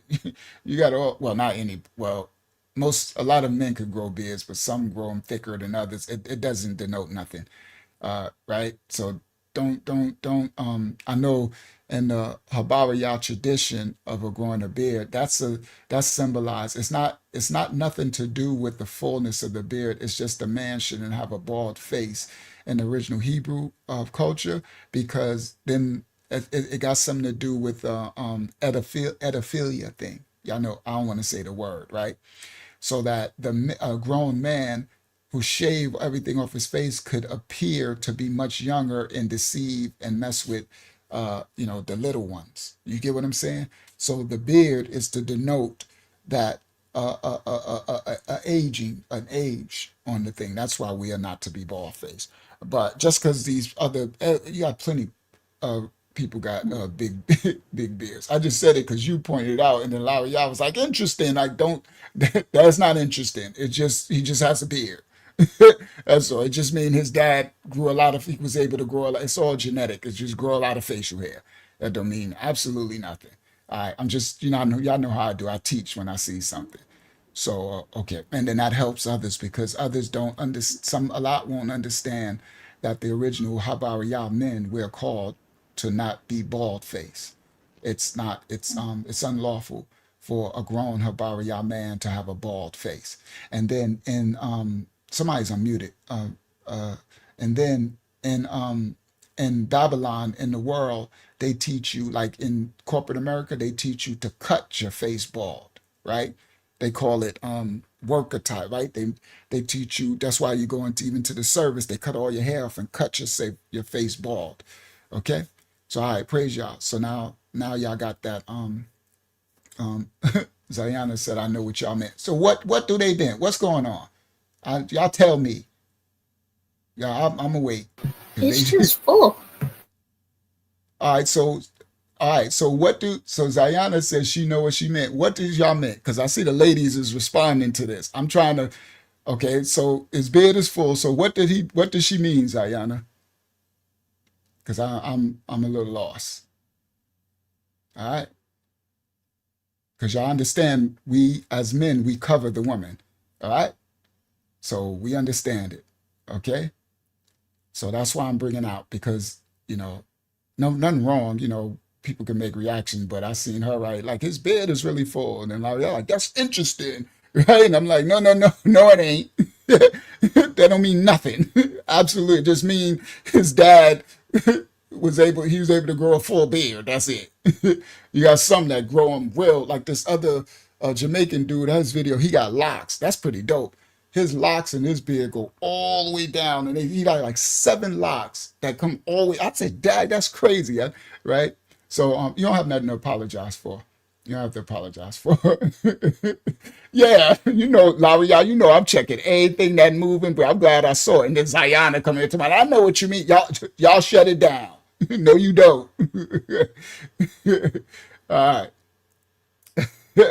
All right. I don't even know what y'all talking about. All right. Yes, it also feminizes the man to have the beard shaved. Good word. Good word, Taj. All right. But I understand the woman, I understand. I'm like, y'all know me. I'm shutting everything down. Unc is a steward. I don't play no games. All right. So Zayana said, I was just saying, I understand the Hakyama didn't mean anything about it. All right. Well, it did. And she still meant something about it. Let me explain something to y'all. Y'all get yourself on. If no one, let me explain something about the statements. If a person doesn't mean anything, if nothing had no meaning, then it will never be said. Do y'all get it? So let me explain something. I'm teach y'all something. Come on, Larry, y'all. I don't play at all, right? I don't play with y'all's children. I definitely don't play with women. Everything that a woman say means something. Let me teach y'all something, men. Y'all listen up, men. Let's go. It's a man thing right now. Men, with your children, your daughters, your little girls, your baby girl, your mama, your auntie, your sister Riri. You understand? Your girlfriend, your wife.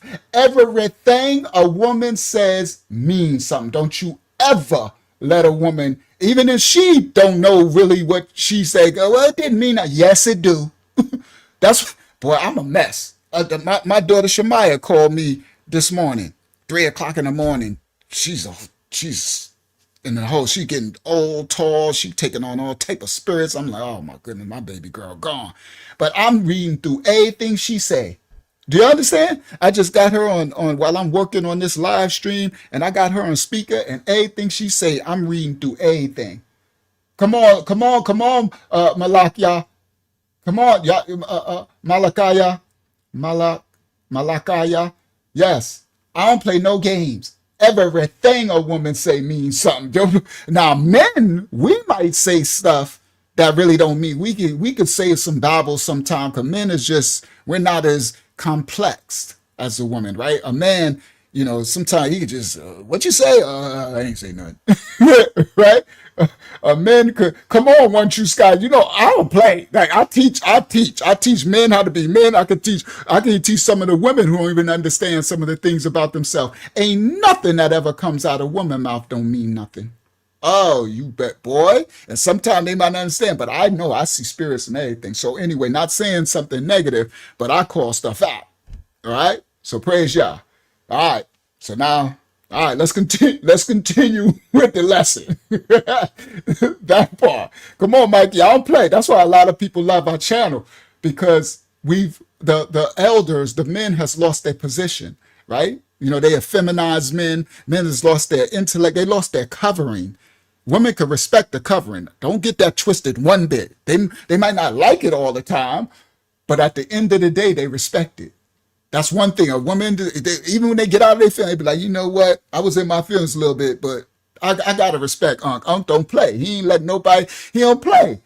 That's what that y'all could know why, because y'all don't play.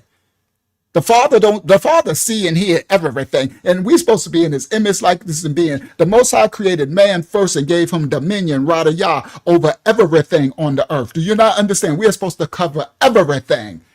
And our women first and foremost. Do y'all hear that part? Cover them. But they uncovered because the man has lost his position. Oh, no. Praise the Most High.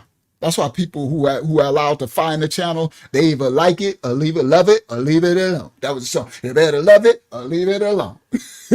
That's an old song, hip hop song back in the days. That used to be the jam too. Love it or leave it. I don't remember who made it. You better love it. They either love it or leave it alone. Facts. The spirit and the truth. That's Yah. Raw and uncut. Now you know Yah is he's prudent. He's studious. He covers everything, but he's also gentle and understanding, kind. Shout out to Yabba Yah. So we are to carry the attributes of our Father. We are to be what? In his image and his likeness. We are to model ourselves after our Creator. And Mashiach, the Messiah, he came and taught us that. Follow me as I follow Yah. Follow my ways because I'm one with my Father. Be one with me as we one with the Father in likeness, being and character and being, and cover the women and children in the earth. Do you not know the earth and all the plants and the animals are Yah's children? The dominion of Rada Yah. We lost our Rada Yah. That's dominion. And we haven't been doing the ayada, that's the work. All right, let's go. We build men and we build women in the kingdom of the Most High so we can cover the children and raise them. Cover this planet, get the righteousness back. We got highly weird, you heard? We got these rituals, these dark marine spirits. All right, let's go. Let's put this brother back. Y'all forget his beard. I don't care if his beard was coming off his forehead. You get I don't care. Yo, that word's true. You know I catch everything. They don't know I catch everything. You know, hear my sister speaking. What you just say? That's me with my children. Boy, I don't be missing nothing. Like, oh my goodness, daddy. I don't mean, no, daddy, nothing. What you just say? Come here, little girl. What you say? I ain't say nothing. Yes, you did. What'd you say? Because I know everything a woman say means something. Boy, I'm gonna stop. I'm gonna play this right here. I'm gonna say this one more time before I move on. Everything, y'all listen, men. Everything, May 30, 2025, according to the Gregorian calendar. Uncle Yaishai, if nobody else ever told you, if nobody told you, told you, everything, and I mean everything that a woman says means something. Everything. Women are not created to just do nothing willy-nilly. Y'all didn't create them that way. They are very intentional beings. Even when they don't know it, it still means something. You heard? All right. Praise Yah. And men, not everything can mean something. Men, we could just babble something. We just tired or something. Yeah. You're like, what you say? Scooby-Doo sometime. I ain't say nothing. That's why men, we don't talk much, right? Men be like gesture. We be like, right? You're like, hey, yeah, what up, man? Right? We only gotta talk. We be like, we know exactly what that means. Right? So, because we got too much work to do. Real men, we doing too much. We got too much to do. All right? We ain't got time for all that talking and stuff. That's why it's hard for us to communicate a lot of the times. And we know we got to make that space to communicate. We're like, oh my goodness, I got to communicate. That's why we just block it out. You understand? I block it out. I'll be like, okay, I'm listening. Are you listening? Yes, I'm listening. Repeat what I said. And some men, we smart. I can listen while I can do two. I can multitask in the spirit realm. I can listen to everything you're saying while I'm still detached and doing something else. So by the time you question me, I can still repeat what you said. Come on, Yara. You heard? That's real men. That's why they took the fathers out the home to teach the men how to be men. There's things you got to juggle with the women. Don't have a house full of women. I had daughters and stuff. Oh, don't get no daughters. I had daughters. And don't get no daughters, but you got your wife, your daughter. They're in the bathroom. This one, daddy. This one, they want to talk. This one, oh my goodness. You got to multitask. You got to be in 2-3 places at once. I be sitting there watching this, doing this. Daddy, are you listening? Yes, I'm listening. What did I say, Daddy? You said such and such, such, such, such, such. Okay. And then they keep going. My daughter did it tonight. She did it earlier tonight. She called. Well, girl, what you doing up so late? Well, Daddy, I'm out of school. And she said, Daddy, are you listening? And I said, yeah, I'm listening. The phone right here, it was on speakerphone, but I'm working on the men's show on this live tonight, which y'all about to see, right? And she said, I know I'm talking a lot, and I know I'm all over the place, and I know everything, but you're listening, right? I said, yes, I'm listening, baby. I hear everything you're saying, which I do. But I was doing 3 other things. And she was talking to like just all over the place. She just, I got it in, I'm doing this, and I'm doing that, I'm doing that. Oh my goodness. That means she just missed her daddy. You get it? I understand. She like 12 or whatever. I need to keep that connection there. You understand? The fact that she missed her daddy and she just want to talk and tell me all the stuff that I don't even want to know, but I am listening because I need to know what's going on, right? Because you're outside of my covering now. Oh, I don't want to hear it because it hurts my soul. Because if it was up to me, you wouldn't be doing none of this stuff, right? But I do need to hear. But I also needed my daughter needs to express herself. She needs to be able to say, she just want to talk. That's the one they want to talk. They got to express themselves. Women got to get a release. So every time, some now and then, man, we just got to listen.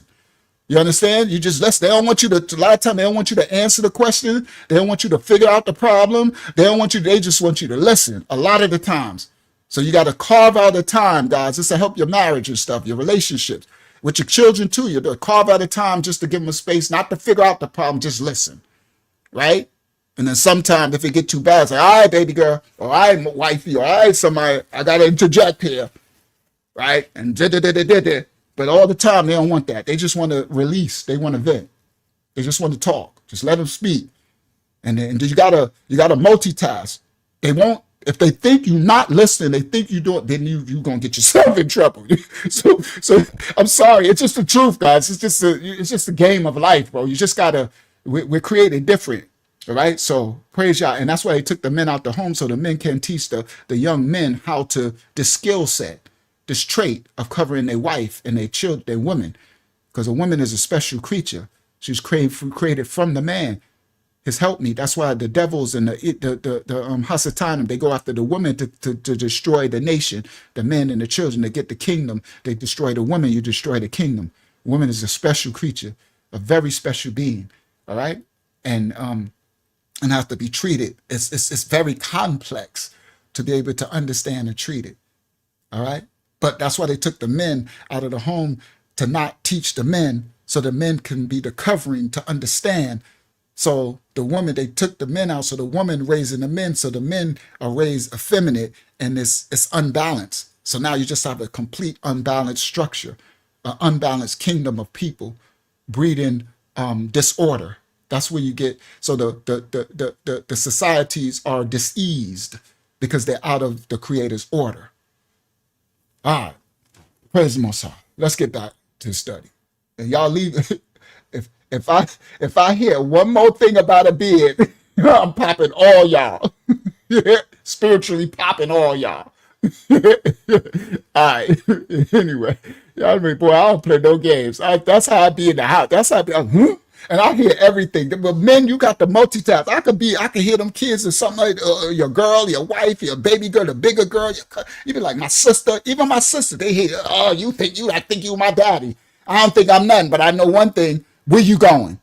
My sister, older. Where you going? That shirt a little too tight. And well, you ain't my daddy. Well, where you going? I don't play. Men, cover the sister. I don't care if they like it or not. But do it in balance and in order. They'll respect you for it later if they don't understand it then. They'll grow up later and be like, you know what, I respect my brother or my uncle because he ain't played none of my crap. He tried his best to stop me from my mess. They'll grow later when they see it, they'll be like, oh my God, I wish I would have listened to him. All right? All right. Yeah, so not to be only right, Larry. Yeah. Larry, talk about interested. I'm going to pop you all the way in the Bronx. Doing something interested. Sayana, I know what you talking about, girl. Boy, y'all better sit your butt down. All right.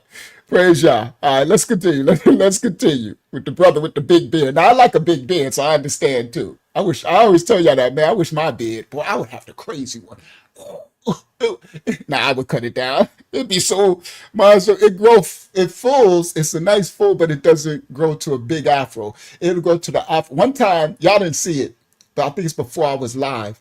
Before I released, y'all allowed me to release the ministry. I grew it as much as I can. So the bottom grew big, and then it grew kind of thick here, and then the part up into the cheeks, it didn't get that thick. And it wasn't I'm like, I wish it was in my genetics when my dad had a crazy one. I would have a crazy one, like, I'd be look like Moses, the beard. That's why I know the sister's like, the beard. I'm like, nah, the beard's a good thing, but don't get caught up on the beard, right?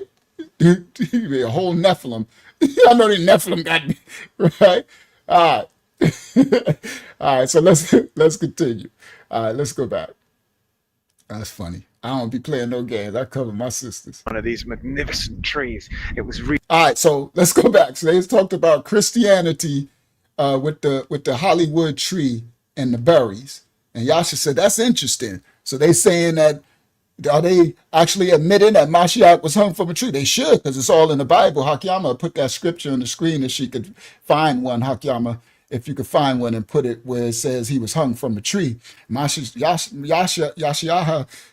was like, well, so are they saying he was, I'm like, that'd be interesting. I wonder, who knows, because the holly tree is native to certain of the Japheth countries, what they call European countries, Japheth, Ham, Shem, and Japheth, but they sprout all over the world, even in the Africa, Ham's land and Shem's land too, Northeast Africa, Central South Africa, and all that, Western Asia, all the way to the Americas and stuff. They're everywhere. And it'd be interesting if that was the tree that they hung him from. That would be an interesting thing. I wonder if we could find that somewhere. And so I bet a lot of stuff be in these apocryphal books, right? We've been in our assembly, we've been and found that later. Look at this. It says something about the tree was a holly tree. That would be interesting. All right. There we go. Let me put it on the screen. Thank you, Hakyama. Acts 5:30. The Aliyah, that's Aliyah, not Elohim. It's singular. That's the creator. The Aliyah of our fathers raised up Mashiach, the creator, the father of our fathers, the Aliyah of our fathers, raised up the Messiah, whom you slew and hanged on a tree. Y'all see it on the screen? Bible. But all they tell y'all about some cross beam and crosses. You better understand that tree, that's similar. They hung people who they be hanging from trees. Y'all better know. They know. You heard? They know. All right, let's continue. Thank you, Hakyama, for the script. Let's go. Magnificent trees. It was really unlucky. But to them, if you bring in some Okay, so now he's talking about the Druids. So he went about the Christians with they bury. Now he said the Druids seen the tree as like eternal life, right? And the Druids and stuff was where a lot of the pagan religions in America come from, right? This ain't even the stuff. I got to get through this to get to the real lesson. We already, boy, it's gonna be. We might be doing a little bit long tonight, but I got to get through this. I just can't. This video only 5 minutes. Only me. I could do a 4-hour study on a 5-minute video. I got to hurry and get through this so we can get to because the other video is kind of long, right? And I want to complete it tonight because there's a lot of fruit in the video that's coming out tonight. All right, the information. All right. I found this at the last minute because I did the Hollywood in the title. I said, you know what? Let me break down some of the wood, the Hollywood, so that they can get some understanding. So the ancient Druids, where Nordics and Druids are where a lot of the American and worldwide holidays. See, y'all gotta understand, holidays is not the Most High set apart days, or what they call holy days. Now y'all be breaking down that holy word means something else too, right? Dark word. But the set apart days, what we call feast days or celebrated days, right? Of the scripture of the Bible, the pagans and the the religious ones, they created holy days or holly days. I mean, not holy days, holly days. Hollywood. You see? Deck the balls with joys of holly. La la la la la. It's la la la la lies. La lies, lies, lies. Right? They deck in the halls with holly. Okay? So these Nordic and Druidic cultures, that's where you get your Halloweens and your Christmases and your Santeria and your Sol Invictus and all these things, right? So here we go. Tree was a magical tree, and to them it represented it. So the Druid sees the holly tree Now, as the a Druids, magical tree. Magic is sorcery and witchcraft. Look at Samson and them, right? It's sorcery, right? So meaning incantations and spells to use the wood of the tree, and they use the tree for portals. So remember, I told y'all before that everything is portals. Okay? Shout out to Toon Yoshi in the building. All right? So everything is portals. So they use these trees as entrances. Trees are doors, right? That's why I tell you, everything is doors, guys. Dollar yachts. Everything is portals, doors. Everything you see. It's either you are either receiving something in or you're rejecting something out. You're either opening the door or you're closing the door. With every choice that you make, every choice is a door. You're either saying yes to something or no to something. That's it. It's continually. All right? Continual. All right? It's a continuum. Continuum. Sorry. It's a continuum. All right. Now, let's go back. So the Druids believe. All right, let's go.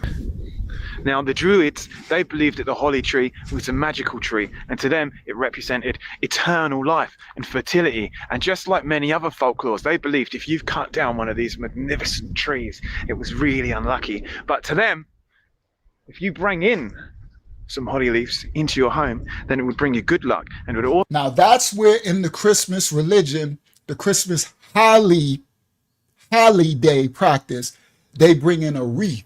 You know the wreath and the bow they put over your door?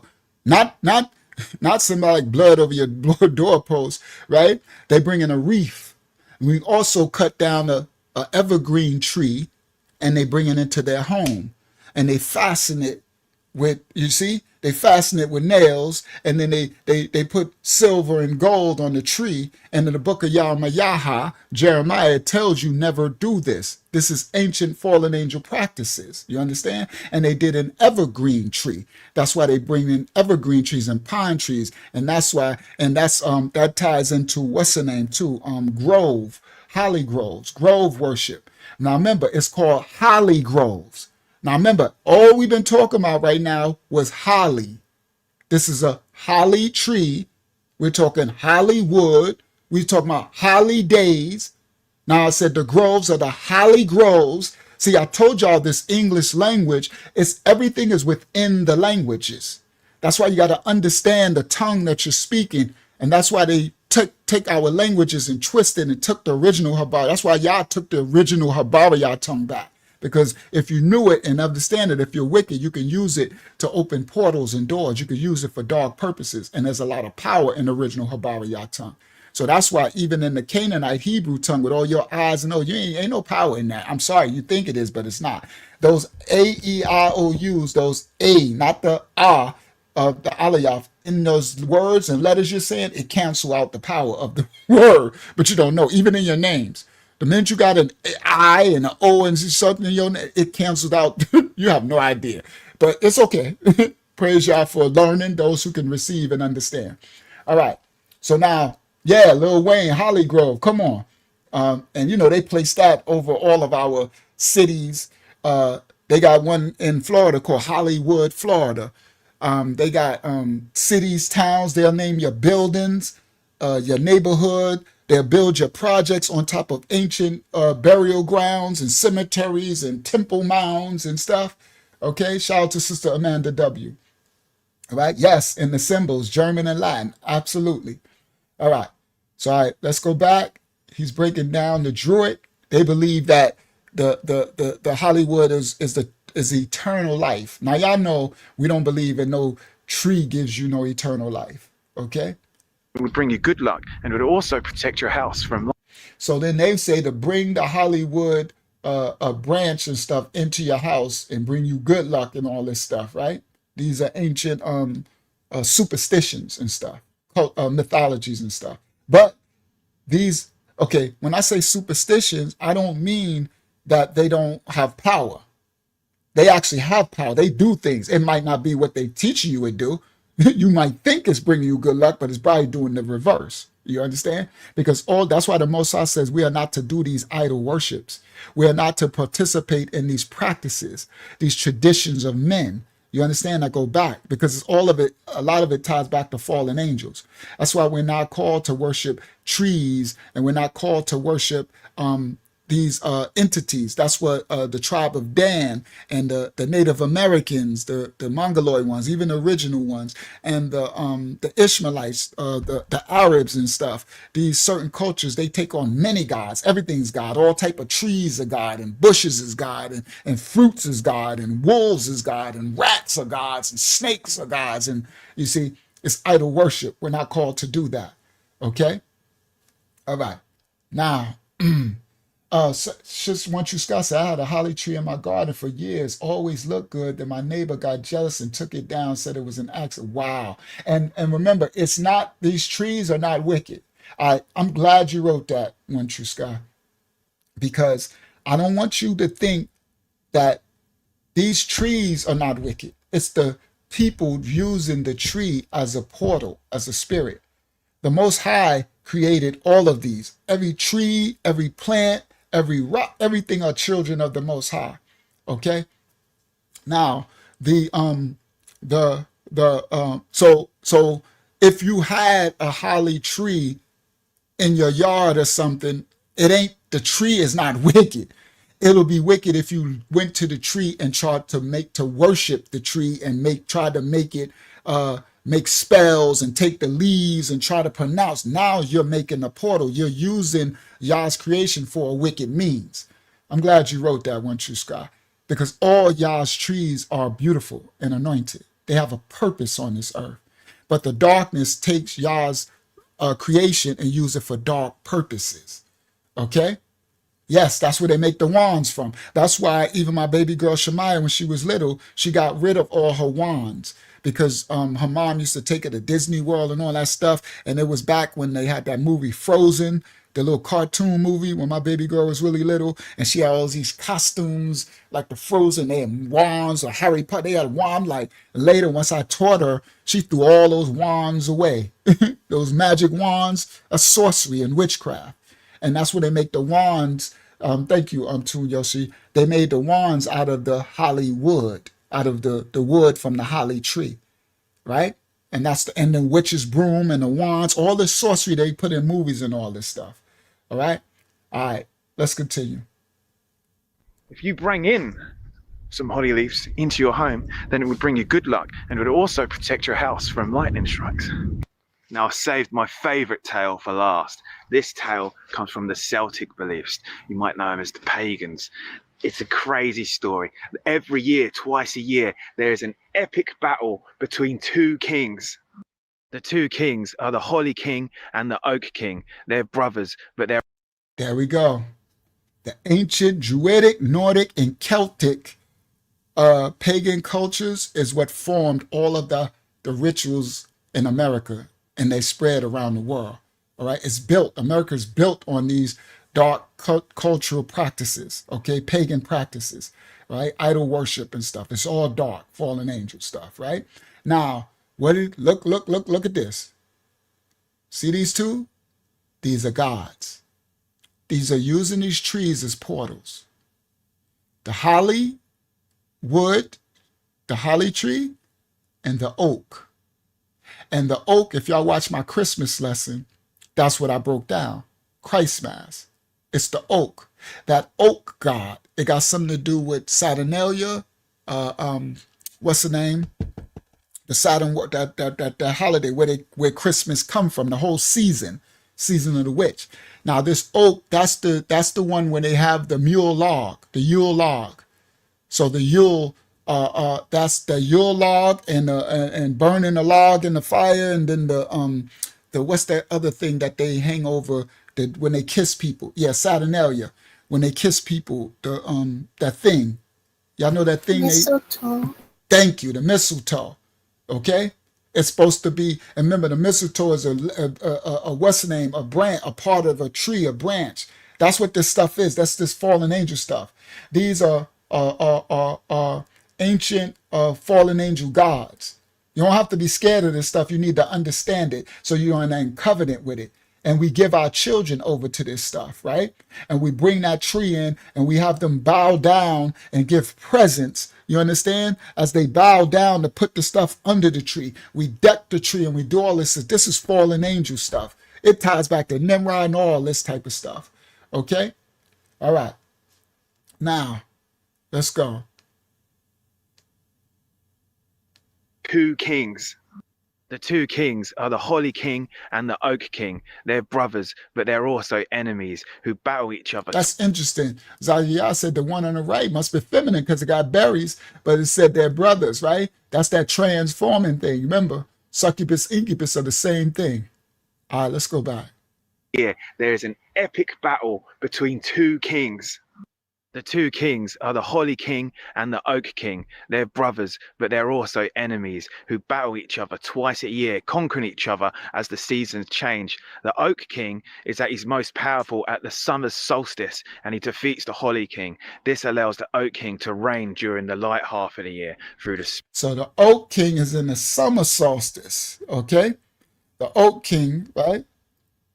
spring and the summer, but the Holly King returns every year. He's at his most powerful at the winter solstice. He defeats the Oak King and reigns over the darker months, autumn and winter. This battle goes on endlessly and forever since the dawn of time, twice a year, creating a balance in nature. And although the brothers, they hate each other, they can't actually live without each other either. See, this is the ancient mythologies, but these cultures, they believe this stuff, and these are entities. These are fallen entities, and they have rights and powers for those who believe. Yeah, that's a good one, Tuna Yoshi. That's a good one. You see the symbolism of Cain and Abel. Incubus and succubus. That's what I said too. Okay. See, look, Just Darwin said Thor and Lakey, maybe from the Marvel movies. Yes, that's why they make all this stuff is all tied and related. You understand? So, and remember, it's the belief and the practice that gives the life. It brings it into the realm and it manifests, because everything is in your belief. What you believe, you manifest. So that tale's my personal favorite when it comes down to the mythology of the awesome holly tree. That epic battle between the Holly King and the Oak King, creating that constant balance in nature. I just think it's an awesome story. And that's my video about the facts, folklore and mythology of the holly tree. I hope you liked it. Don't forget to like, comment and... All right. Praise Yah. All right. So now, all right, I'm laughing at what one truth God just said. All right. So now, let me stop share. Now let's get into the video for tonight. Okay, there we go. 70 people in the live. Shalom, everybody worldwide. They right on time. All right. Copyright disclaimers are in effect. We do not own rights to the video. We're going to get to Hollywood, Marine Spirits, the title, the SEX Priest Rituals, the Star Power, and the Celebrated Entities, what they call celebrities. Come on, Esau and Jacob. Yep, Yaakov, Yahasha and Yaakov. Yasha and Yaakov. All right, let's go to present, share screen, bang. How did it start? That is crazy work. Okay, give me 1 second. Stop. That's crazy. Yo, they started my video and I never even pressed the thing. Y'all heard me say such and such, share screen, and I didn't even press nothing and my video started. These spirits be letting me know they're here. It's funny. I'm not scared of them. It is what it is. Well, I'm about to expose all y'all, so it is what y'all can't be scared of these spirits, but sometimes they manifest and let me know they're here. I literally said stop, share screen, and I never pressed the thing, and all of a sudden my video started playing. It said and started playing. I'm like, how are you playing? Nobody pressed you to press play. That's crazy. All right, but let's go. All right, here we go. Let's do it again. Present, share screen. There we go. It's this one. Bang. I probably need to make it full screen. Let me do that first. Full screen. There we go. Let me bring it back again. Here we go. Copyright disclaimers. Share. You see what y'all see? There we go. All right, for reactionary purposes only, we don't own rights to these videos. We don't own rights to any song that play or anything. We reacting and copyright disclaimers are in effect. All right, let's go. Hollywood exposed. Corey Feldman and his friends were sadly among the victims of Hollywood's nightmare. In a 2013 interview, he issued a chilling warning to any parents whose children had dreams of becoming actors. I'm saying that there are people that were the people that did this to both me and Corey that are still working, they're still out there, and they're some of the richest, most powerful people in this business. And they are. And they do not want me saying what I'm saying right now. This was a sad instance when these little boys, for those who are a little younger, y'all might not know who this dude, the two Coreys, Corey Feldman, Corey Haim, they played in like the little movies like the Goonies, and when we was little, these little Hollywood movies, these were little innocent little white boys, and Hollyweird is about the destruction, and they did it, and it's so traumatizing what they've done to countless these little children whose parents, or they wanted to be actors or their talents. They prey on their talents. It's really sad.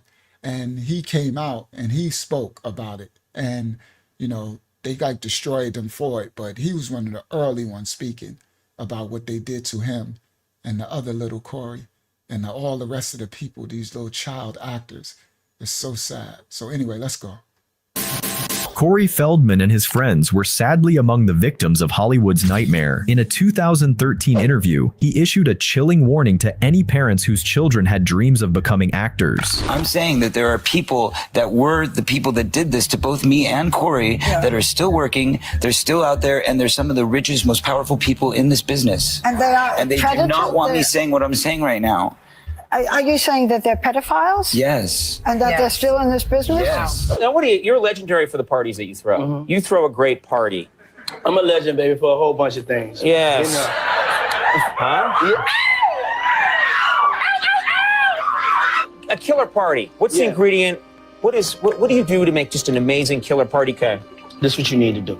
The same goes for the music industry, where Puff Diddy has now been publicly exposed for the predator he truly is. But looking back at his older interviews, the signs were right there in front of us all along, like when he explained to Conan the setup of his private parties. Okay, now we need alcohols. Right. Alcohols. Right. Not just one alcohol. Alcohols. If you don't have spirits, right? Wines and spirits.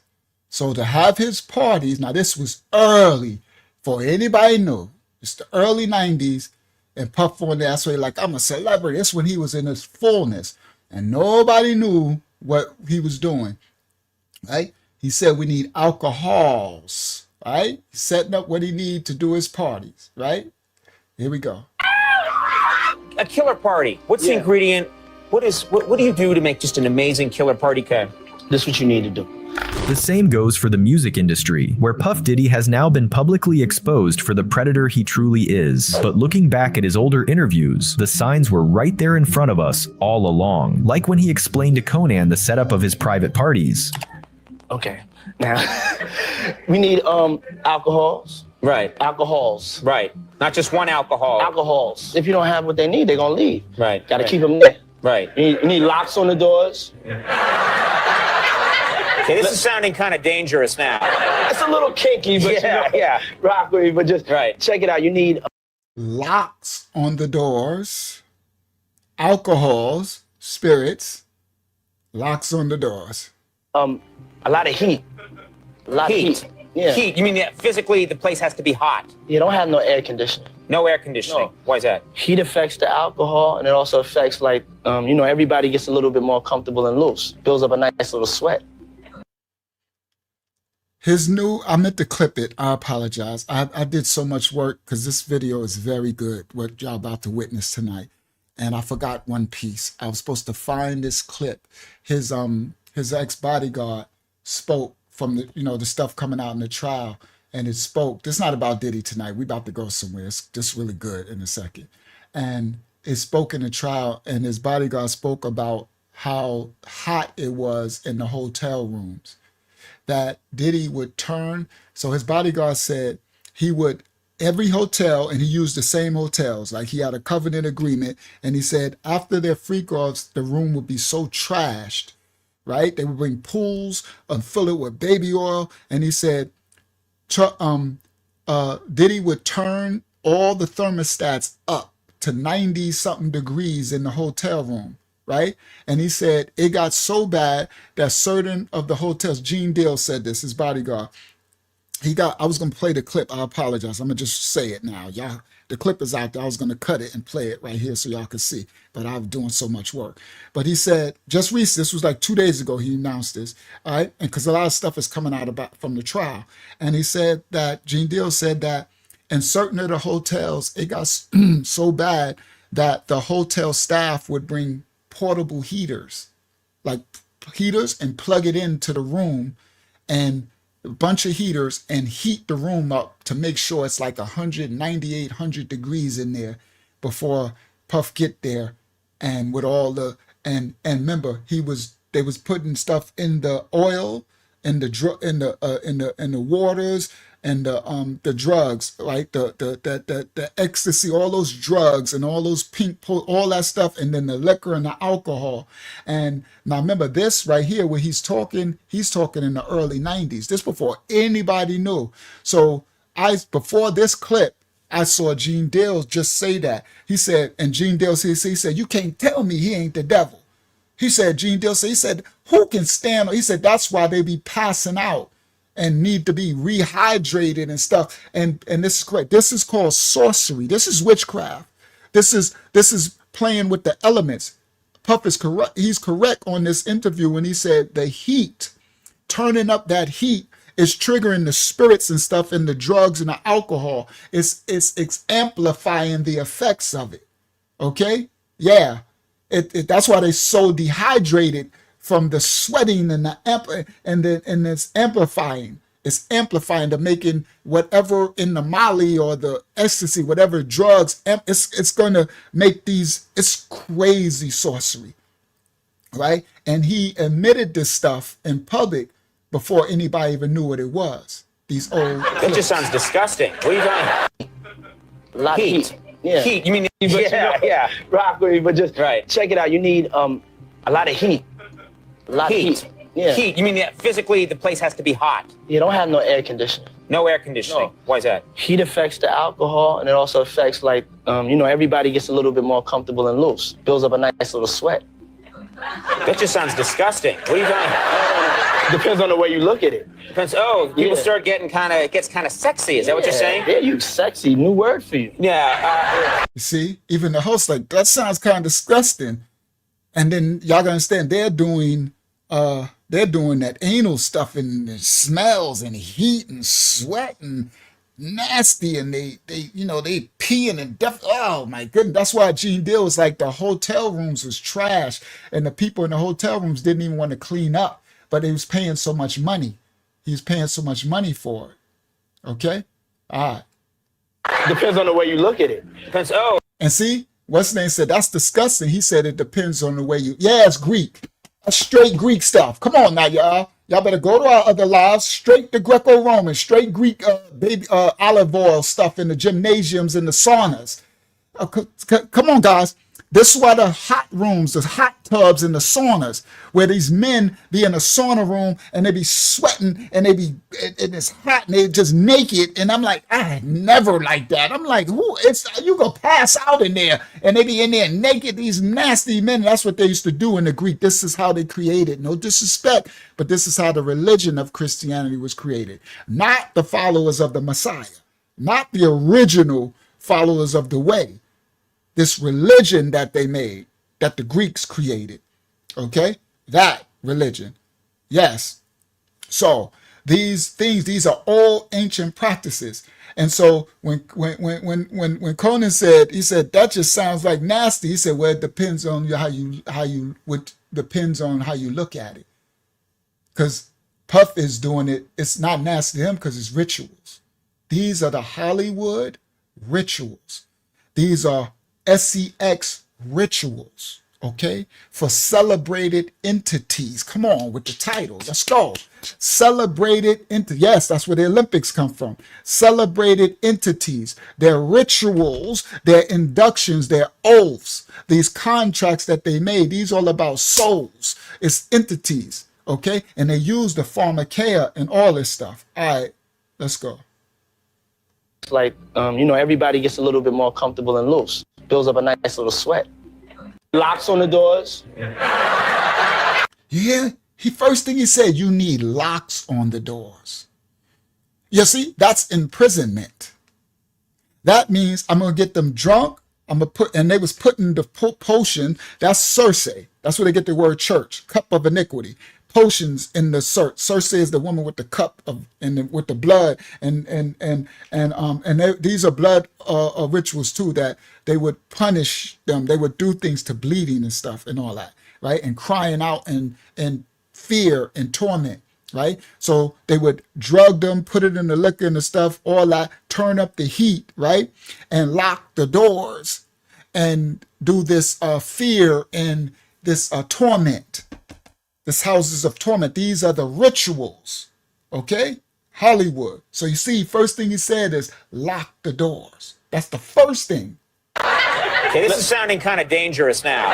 It's a little kinky, but rock with me. But just check it out. You need a lot of heat. A lot of heat. Yeah. Heat. You mean that physically the place has to be hot? You don't have no air conditioning. No air conditioning. No. Why is that? Heat affects the alcohol, and it also affects, like, everybody gets a little bit more comfortable and loose. Builds up a nice little sweat. That just sounds disgusting. What are you talking? Depends on the way you look at it. Depends. Oh, people start getting gets kind of sexy. Is that what you're saying? Yeah, you sexy. New word for you. Yeah. Because P. Diddy be wanting to party, and you gotta tell him no. Or that moment when a young Justin... That kills me. Everybody worldwide, we all know this saying. If I say right now, I say P. Diddy want to party, right? I say P. Diddy want to party, and you gotta tell him what? Everybody gonna go, no. Let the assembly say no. Because P. Diddy want to party, and you gotta tell him what, guys? Y'all put it in the chat. Because remember what I told y'all.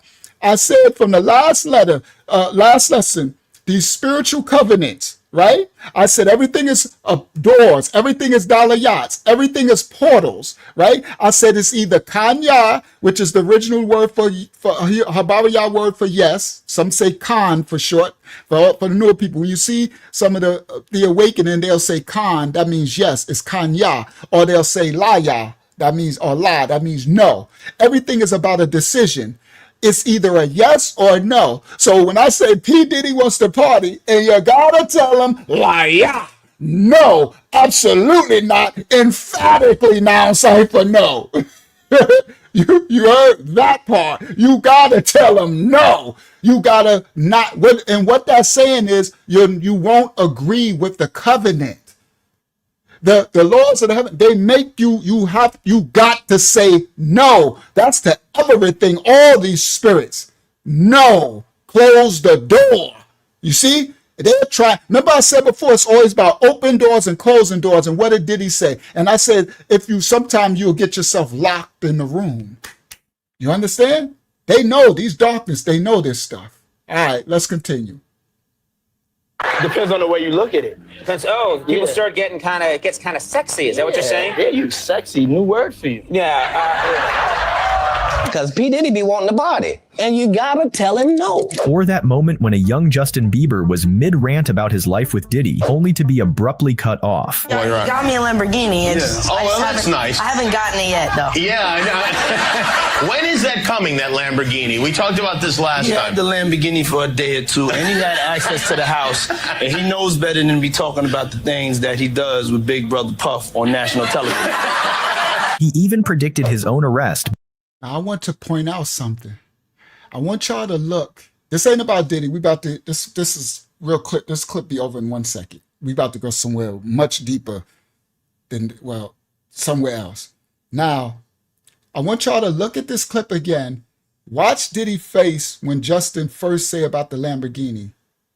His face was absolutely angry. It wasn't, he was absolutely upset when he said it. And he looks to the side. And then when Diddy starts to speak and he said he knows better than to talk about the things he do with whatever he said, Uncle Diddy or whatever, watch Justin's foot, his left leg, his foot. You got to look for signs. He got really uncomfortable and he moved his foot over. All right. Now watch it. Yeah, he threatened him on national TV. He said a lot back then. Right? So when he says it, Justin's going to move his foot. He's going to straighten up his body language. Thank you, Naya. All right? And watch Diddy's face. He really didn't like that. Here we go. Because P. Diddy be wanting the body. And you gotta tell him no. Or that moment when a young Justin Bieber was mid-rant about his life with Diddy, only to be abruptly cut off. Got me a Lamborghini. Yeah. Oh, well, that's nice. I haven't gotten it yet, though. Yeah, I know. When is that coming, that Lamborghini? We talked about this last He time. had the Lamborghini for a day or two, and he got access to the house, and he knows better than to be talking about the things that he does with Big Brother Puff on national television. He even predicted his own arrest back in a 1999 interview. They won't even give me a permit for the parties, man. They don't want me to throw the parties no more. But we ain't gonna stop. We're gonna keep on having fun, bringing people together from all walks of life. You're gonna hear about my party. They're gonna be shutting them down. They're gonna probably be arresting me. Y'all hear it? See? Come on, Lanya. Come on, that word is truth. The trauma reflex. All this stuff been in our face. This is what you call a strong delusion. This is what remember I said they do mass influencing, mass distractions. It be right in our face, but we don't see it because they make us have they give us a familiar spirit with the celebrity. So all this time that we've been seeing all these years, Diddy saying this stuff, we had no idea. He literally said they're going to be arresting me. You see it, Maya? He literally said they're going to be shutting down my parties. I'm going to get arrested. Okay? But we're going to keep on having fun. You understand? He been saying it the whole time. That's why that 2020 stuff is so hindsight. That when your eyes, it's called a veil. Once your eyes is open, that's why I teach spiritual warfare, to wake up and see things so you can see it before it happened and while it's happening, not in 2020 after the victimization, because you can end up a victim from some of this stuff. It's called discernment. Okay? Yeah, when he kept saying, take that, that's another one that's coming out. Right? On national television. He even predicted his own arrest back in a 1999 interview. They won't even give me a permit for the parties, man. They don't want me to throw the parties no more. But we ain't gonna stop. We're gonna keep on having fun, bringing people together from all walks of life. You're gonna hear about my parties. They're gonna be shutting them down. They're gonna probably be arresting me, doing all types of crazy things just because we want to have a good time. In 2020, Chris D'Elia was accused of sexual harassment and predatory behavior, including allegations that he solicited explicit photos from underage girls through. All right, Holly Weird. We going somewhere. This clip will be over in a second. Holly Weird, this comedian, okay? Rolling Stone magazine. He was on, Snapchat, getting this comedian celebrated, getting these underage little girls. And this clip right here, they're on a interview. I'm going to bring it out so y'all can see it. And I don't got to replay it. They on a thing, and it's going to come out that I think some little boy, it got exposed that Snapchat, they could save the snaps on Snapchat. It's back then. This is years ago. I think it's like in the early 2000s or something. And you're going to see his face. He's going to realize this comedian, right? They locked him up. I think he got something like 20 years or 30 years or something like that. You're going to see his face when he realized, oh, crap. So you telling me, because he's going to say, I thought the Snapchats disappear. And they like, no. The kids, they can save it on their end. They could save the snap. And you're going to see his face. He's thinking like, oh, crap. Like he's screwed. And months later, he got exposed. And I think they gave him something like 20, 30 years or something. He was a celebrated comedian. I never even heard of him. 2020, Chris D'Elia was accused of sexual harassment and predatory behavior, including allegations that he solicited explicit photos from underage girls through Snapchat. After the news broke, an old podcast clip resurfaced where he and his co-hosts were discussing a teacher who had sent inappropriate photos to her students. And it was at this moment where Chris realized he could be next. Why does she have her students Snapchat? Yeah, well, that's weird, yeah. Let me see her body. Okay, that's him right here. So watch him. Dude, if I'm 15 that's amazing, and this history teacher sends me those tits. It was at this moment that panic set in on Chris's face when he realized that photos and messages on Snapchat can actually be saved. How did it come out? Like, how did they? The boy's mother ended up finding it. Finding it? What do you mean? Snapchat goes away, right? How they? He probably saved it. You can screen record, take screenshots. Wow. You got to know that that's gonna happen.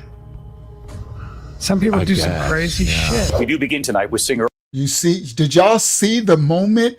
You know that's in, and it was at that moment that he realized he just messed up.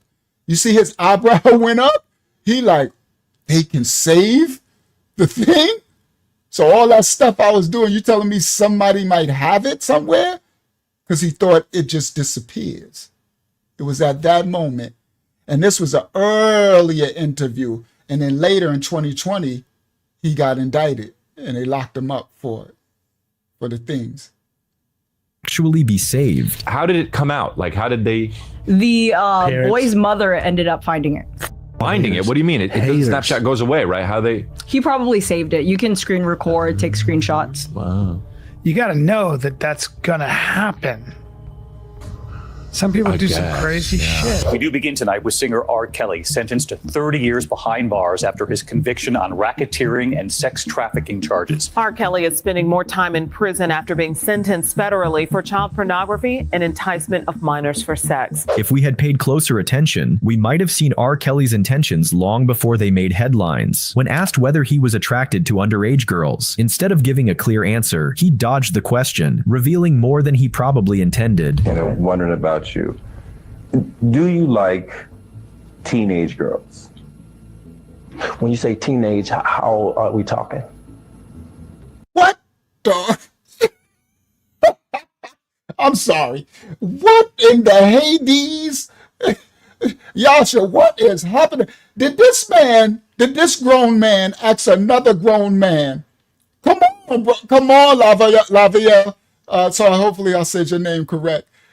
If he just asked this grown man, do you like teenage girls? And the fact already that he paused was enough for me. That pause immediately was like, bro, you ain't even got to answer my question. The fact that you paused at all. That is not a reaction from a grown man. At all. In no shape, form, or fashion. Now, for those people who are struggling with this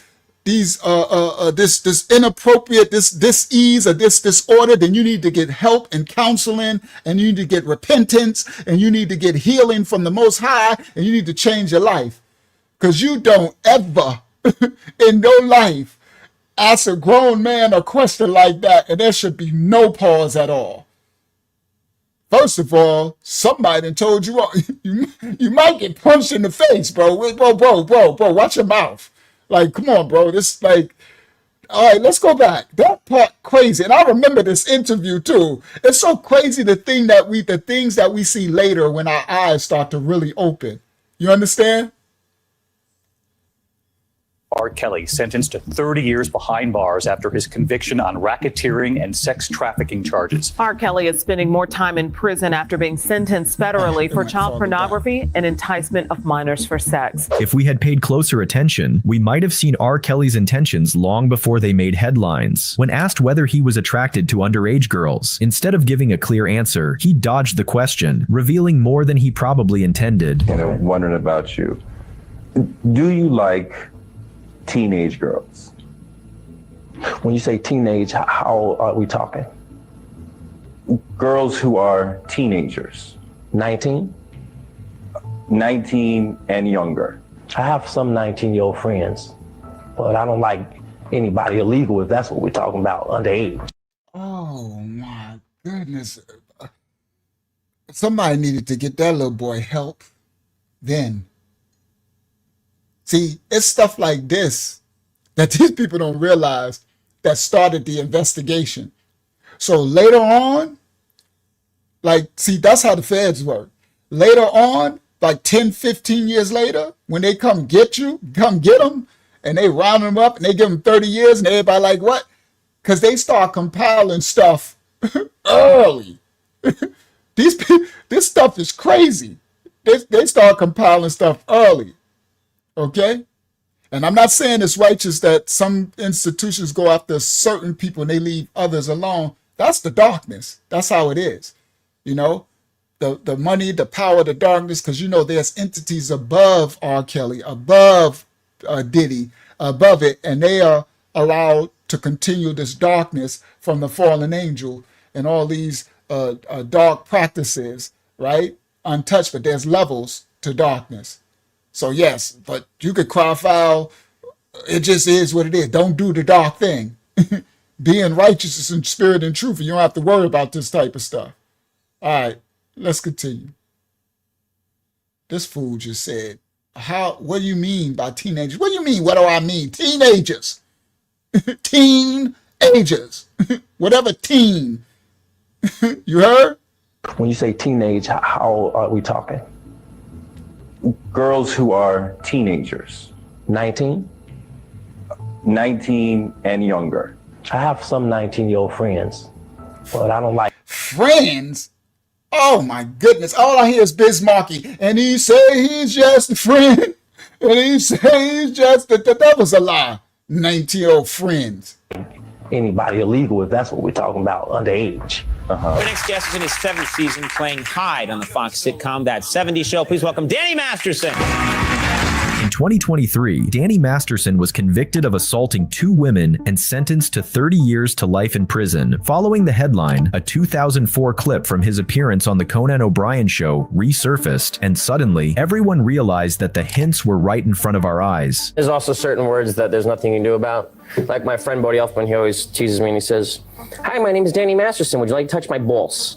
You know, do an imitation of me, because certain words why are you asking people to do that? That's the more important question.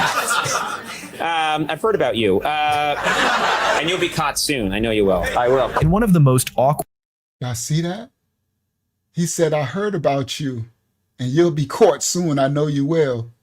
And pretty soon after that, he got 30 years. This one is a cringy thing right here. This one's almost over. This is Hollywood. I'm doing this because I'm showing Hollywood. This one is cringy. I never saw some of this stuff. I never saw some of this stuff before. What's that dude from the Fast and Furious? He'll say his name. This is cringe crazy. I will. In one of the most awkward and borderline inappropriate interview moments. Yeah, Vin Diesel. We have Fast and Furious star Vin Diesel. So I found out that your real name is Mark. What? The guys say something. Someone say something. No, never heard of it. What? What happened there? Marco Vincenzo. Just a few minutes in, Vin couldn't help but express how starstruck he was by the interviewer, making things instantly uncomfortable. God, you're so beautiful. God, she's so beautiful, man. Am I right or wrong? Look at her. How am I supposed to do this interview? Look at this woman. Tell me your story. She's so beautiful. Coño, man. Talk to me, baby. Tell me your story. Tell me yours. Let's get out of here. Let's go. Let's go have lunch. My God, I love her. Look how beautiful she is. Thank you. God, wow. Man. So, Tom Hanks? Wow, man. Visibly flustered, the interviewer tried to steer things back on track, an exercise in futility. I found out that you are a nerd like me. You love Dungeons and Dragons. I'm anything like you because I love you. I'm anything like you because I love you. Guys, really? Look how beautiful she is. You guys think this is a joke. How am I supposed to sit over here when I'm just looking at such beauty? Come on, guys. She's so beautiful. I'm in love. Yo, this is crazy creepo stuff, bro. I'm like, I never knew. I don't know this stuff. I'm like, what am I looking at? Bro, what is happening, bro? I'm like, I'm in love with the interview. And just when you thought it couldn't get any more awkward, Am I the only one that's saying it? Look at her. She's so beautiful. It's like you can't even do an interview with her because you're just like, da, da, da, da, da, da, da, da, da. Right or wrong? Oh my God, guys, someone save me. When did this turn into beautiful world? Bro. Yeah, you could hear. That's why I'm like, he definitely on something. I'm like, some type of drug or something is going on. And I'm like, and then he started to go near, he started to walk up to her. I know she had to be kind of scared when he started to walk up to her. But this possession, this is crazy. I was like, bro, I never knew he was like creepoville stuff. I don't know this stuff. I'm like, that is some nuts stuff. With the interview. and just when you thought it couldn't get any more Yeah, I awkward, sound like drunk or... You guys think it's a joke. How am I supposed to sit up here when I'm just looking at such beauty? Come on, guys. She's so beautiful. I'm in love. I'm in love with the interview. and just when you thought it couldn't get any more awkward, Am I the only one that's saying it? Look at her. She's so beautiful. It's like you can't even do an interview with her because you're just like, da, da, da, da, da, da, da, da, da. Right or wrong? Oh my God, guys, someone save me. When did this turn into beautiful world? Party on the bed. Hey, Mama said don't jump on the bed. All right, now this is an ancient clip, an old clip of a unseen footage of a early Diddy party. Now this right here, Taj, is a big white bed. I had another video, but they messed the video up. I was going to put it out, but I didn't. And this bed is outside at their party. And it's huge. It's a, I guess, custom-made bed to fit, right? And beds, y'all know from our lesson of porneia, the beds are portals. That's why in the Bible, when they speak of King Og, right, the Nephilim, I think that was Og or Bashan. I think it was Og, the one where they talk about, they describe the bed. They do his measurements by describing him in the bed. The bed is a ritual. This is the tying into the XEX rituals of the Marine Kingdom, Hollywood, porneia, okay? As Taj brought out a long time ago, in Sodom and Gomorrah, they had a giant bed that was at the entrance of Sodom and Gomorrah, right? This apocryphal stuff. That's why he took the apocryphal out of our scriptures. And when the people would enter the city of Sodom and Gomorrah, this ancient sounds part of why the Most High destroyed Sodom and Gomorrah, how wicked it was. When the people would enter the city, they would grab the men, the citizens, and they would take the men and take them to it was called a public bed in the public square.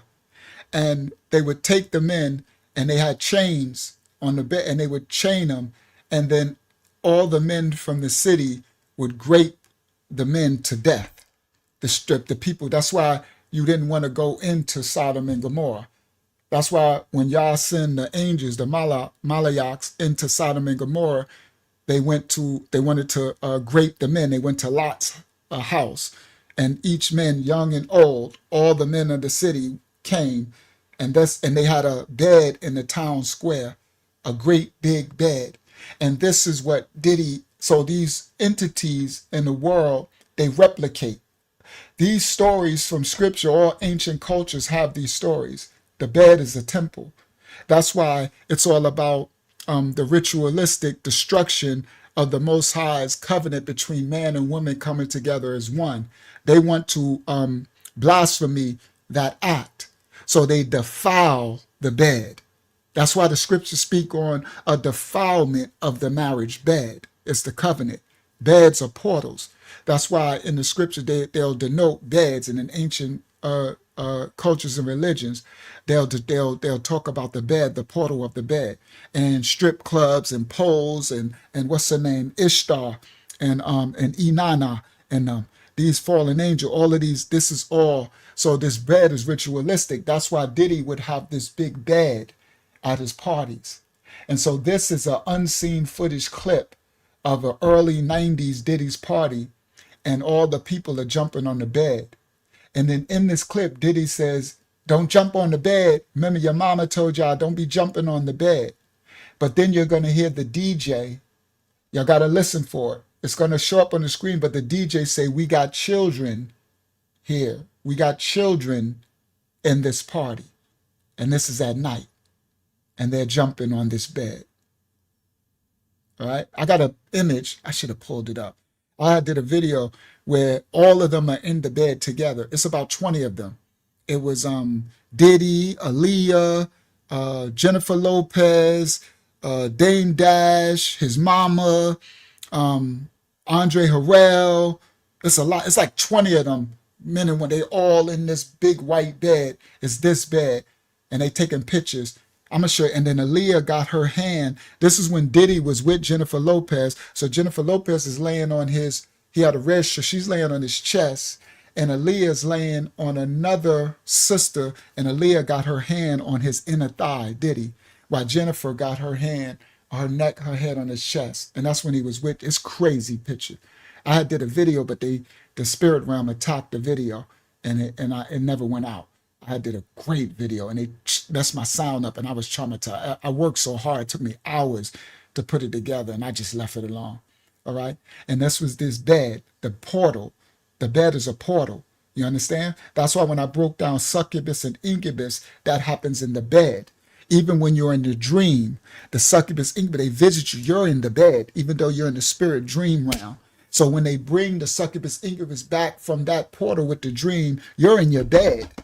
That's the entrance. So whenever you bring stuff back from your dream realm, the first place that these things come from the dream spirit realm is in your bed, because that's where you are. That's the portal. Do you understand? But people don't understand that. That's why the scripture speaks about the bed, the marriage bed, and not to defile in the acts that you do, okay, with the bed. All right. So watch this clip now. Now that I told y'all what's happening in the clip, y'all be able to hear the DJ to say it. I didn't want to go back that far. Creepo Denzo. This dude is creepy. She's so beautiful. I'm in love. I didn't go back that far. Someone save me. When did this turn into beautiful world? Party on the bed. Hey, mama said don't jump on the bed. We jumping. I was coming off of being in my... Y'all see the DJ? He said, there's kids in here. There's kids in here. I don't want to go back too far. There we go. See it? There's kids in here. You're talking about jumping on the bed. That didn't sound like Diddy saying that. About jumping on the bed. That didn't sound like his voice. I'm trying not to go back too far. I don't want to go back to Vin Diesel. It's the end. Someone save me. When did this turn into beautiful world? Party on the bed. Hey, mama said don't jump on the bed. We jumping. I was coming off of being in Miami a night of party, and I don't really remember what I was saying. You know what I'm saying? Would you like a reminder? Yeah, sure. Play some. Hey, yo, listen, yo, I love it all. I love it all, man. I like when you like this, Daddy. Daddy, I like when you scrambling and scraping. That was you. Scrambling. What? You said, I like when you do it like that, Daddy. When you scrambling and scraping for Hey, man. Miami, me and you see, they steady cut. That's when he said that to Fabulous on that show. I like it when you scream. It's like, when you gonna party with me? He said, now remember, now we know from the trial and all the stuff that's coming out. He said, I just finished a freak off in Miami. So I could tell he was high when he was on that Drink Champs, going at Fabulous saying, you ain't party with me. You know, you need to really party with me. And then Fabulous, he was looking uncomfortable. He's like, I like it when you scrambling. And it was crazy weird. Okay. No, he didn't say it to Noriega. He said it to Fabulous. He was talking to Fab. He was on Noriega's show, on the Drink Champs. He said it to Fab. He was trying to get Fab to party with him. He said, I like it when you, yes, Fab was not with it exactly. He like, yo, and it's crazy. They got some other stuff, but I don't know. I don't want to say stuff that I don't know if it's true. All right, let's go. That's when Jada was on there today. Everybody looked uncomfortable, right? All right. So Diddy like, all right, here we go. Play something. Hey, yo, listen, yo, I love it all. I love it all, man. I like when you like this, Daddy. Where you put my bag? Daddy, I like when you scrambling and scraping.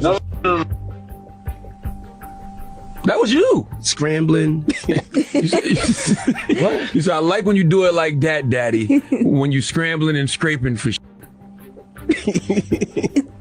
Hey, man. Miami, me and Puff met while I was on the radio. You know, when I'm breaking records, spinning records. Met him through a lot of... Now, for those who don't know, he's supposed to have got DJ Khaled a lot. Rick Ross too. But I knew that from the early stories that Khaled... Now, in this interview here, Khaled is talking about when he first started. Before, this was the DJ Khaled before his record deals. Before he was like, we got next, whatever DJ Khaled that's saying he got and had all that. He was on the radio in Miami. And Puff got to him on the radio. And that's how he got his record deal to become the Khaled that became this big celebrity. Here we go, celebrated entity. Okay? So right here in this early interview, Khaled start to watch what they say, okay? And Puff was a gatekeeper. He was being sent at any of them, this is some dark portal, Hollywood, Marine Kingdom stuff. All right. when you scrambling and scraping for Hey, man.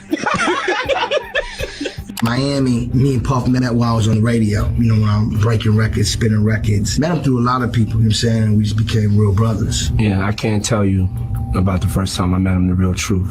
I just can't speak on it, you know? Yeah, so you see what Puff said? I can't tell you about the first time I met him, the real truth. I can't speak on it. Some stories gotta be untold. Yeah. God is great. God is great. That we don't have to live that way anymore. Yeah, we blessed. He came through. Yeah. Make sure you know he came through. Yeah. Trunk full. Yeah. Trunk was full. It's wild. Did y'all hear that? Now, see, stuff go right over our head. Oh, Puff been saying everything the whole time. But we didn't know because we don't know. I'm sure enough ain't putting none of this crap together. I'm a regular man in the world. I don't have no idea. He said, we can't do this stuff no more, right? He said, yeah, we such and such. He said, we can't say it. He said, and then Puff turned aside and said, he did it. Something he said about Khaled. He went through with it. Something. He said, trunk was full. He said his trunk was full. His trunk full. Oh, boy, he was telling stuff. All right, watch it again. I said, oh, my goodness. I keep going back to this clip. Hey, man. No, it's trunk. Tree trunk. Your trunk is your rear end, guys. His rear end was full. Okay? Me and Puff met while I was on the radio. You know, when I'm breaking records, spinning records. Met him through a lot of people, you know what I'm saying? We just became real brothers. Yeah, I can't tell you about the first time I met him, the real truth. I just can't speak on it, you know? Yeah, some stories gotta be untold. Yeah. God is great. God is great. That we don't have to live that way anymore.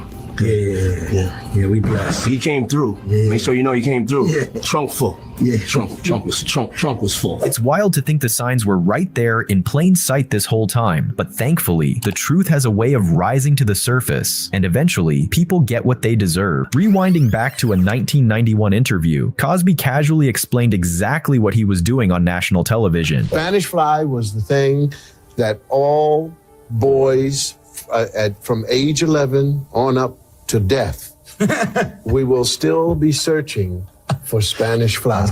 And what was the old story was, if you took a little drop, it was on the head of a pin, and you put it in a drink. Coca-Cola, don't matter. It doesn't make it, and the girl would drink it, and she's yours. Hello, America.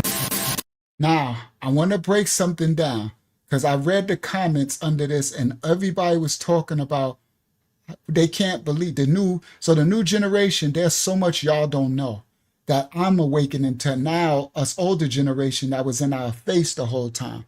Now, hopefully Taj is still here. I can't see. Nope, he ain't on the screen. But we got some other elders in the chat. Those of us who was around in the 80s, in the 70s, okay? That, come on, Anaya, here we go. We got some elders. Y'all youngsters, y'all listen clearly. Because I seen the youngsters writing all in the chat. They was like, what's his name? This old interviewer? I forgot his name. They was like, we're shocked that he even know that what this date drug is, or the fact that they took. Let me explain something to y'all. Back in the 80s, now I see this, Larry King, thank you, Rohan. Now I see this different. There was a drug called Spanish fly. I'm so glad I wasn't older now, that back then, because it was everywhere. The young kids are in the chat, they acting like it's today's time. That's why Bill Cosby was saying this so nonchalantly on public. And he said that they saying was put a little pit of it on the pen and drop it anywhere. And then Larry King said in Coke soda anywhere. And it was a drug. Now I think about it, it's like, I'm wondering, now listen to this. I wish Sister Roberta was still here, Hayazak.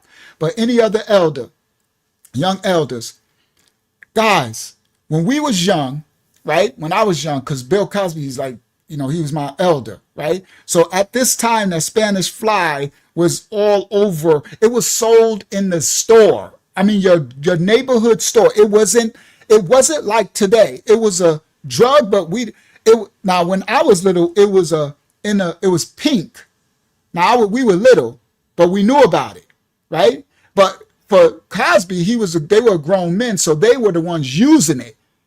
But as little boys, little kids, we knew about it, right, Rohan? I mean, Yaron, and I remember Cosby's correcting this. I remember it was a thing where any little boys like, if we could have got our hands on Spanish fly, I'm glad we didn't as little boys, because all we heard was that if you give the Spanish fly to a girl, then you can have sex. And we little boys, I mean, we're like 9, 8 years old, me, and we run around trying to get Spanish fly, but we couldn't get it. Now, this was the funny thing that I'm seeing now as an adult, I'm like, so the system, the powers that be, they released this drug into the ghettos.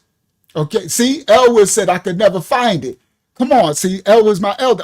So the youth, y'all gotta listen, y'all don't understand. It's not like today where we know what these drugs is. This is something they introduce the same way they put Cisco and those old English 800 and all the stuff, the drugs they pumped into the neighborhoods, right? This was a drug, and it was no thing. It wasn't like it is today. So it was everywhere. But I remember seeing it one time. Somebody had it. It was pink liquid. Now they say they had other stuff later that people said it was packets. I don't know about all that. But I remember as a little boy, about 8 years old, seeing a pink liquid. And I remember like all us little boys in the project be like, man, I wish we could get some of that to just try to give it to a little girl and see what happens.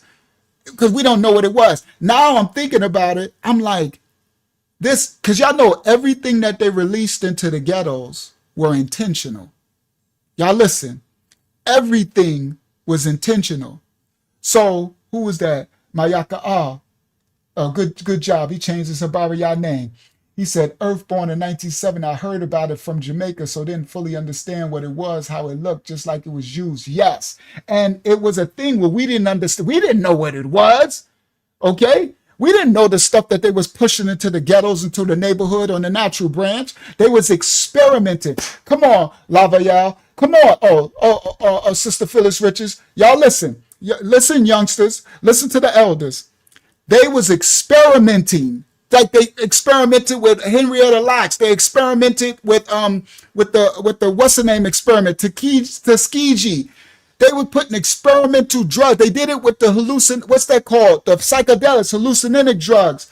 They would push this stuff into the net. We didn't know. So now I'm looking at it, guys. I'm looking at it as 2020 hindsight. Like, wow. So they push this drug. Now, remember, they make this stuff up in the labs. I don't know. So for them to make a drug that could, it would initiate promiscuity, like fornication. Yeah, the LSD. Yes, MK Ultra. So we seeing, now remember, we byproducts, we kids and the blacks, and we don't know that this stuff, come on, they've been doing this stuff for, come on, Saudi. They've been doing this as lab rats for decades. Even creating the projects, it's the project. Y'all remember my lesson. Rats, they got this stuff, these projects, everything's an experiment. So they, yes, with the cocaine, first it was the heroin, then cocaine and crack. But it was, no one thought, I didn't think until watching this clip right here. This clip, I said, the Spanish fly. I'm like, oh my goodness, that was another experiment on our people. And it was the blacks and the Hispanic. It was the ghettos community. They started it. I'm not sure if it was everywhere, but I know it started in New York. And it was big. It was everywhere. Everything was about Spanish fly. That's all you know. As little kids, we little kids, like El would say, I never got my hands on that. I never was able. It was just so like cherished. It was a thing that I guess the elders, like Bill Cut, like the older people, they got it. But us, I never got my hands on it. I never. But I seen it. I seen the one that was a pink liquid in the thing. I seen it, and then I remember seeing as a little boy. Seeing it in the stores later when I got a little older, going uptown, they still had it. They were selling that all the way into the probably the late 80s or the early 90s. That's when it was different. Then they started making packets. I was an adult by then. We weren't nobody, it was different stuff, right? But I remember when I was littler, seeing it in the stores, like the deli stores, seeing a little bottle, and it had Spanish fly written on it. Spanish fly. And so when people watch this clip back, and I seen in the comments, they was judging from a place that they don't understand. And they was wondering, how could Larry King know? I'm like, y'all have no idea. Some of these youth, bro, they're really green to a lot of the stuff.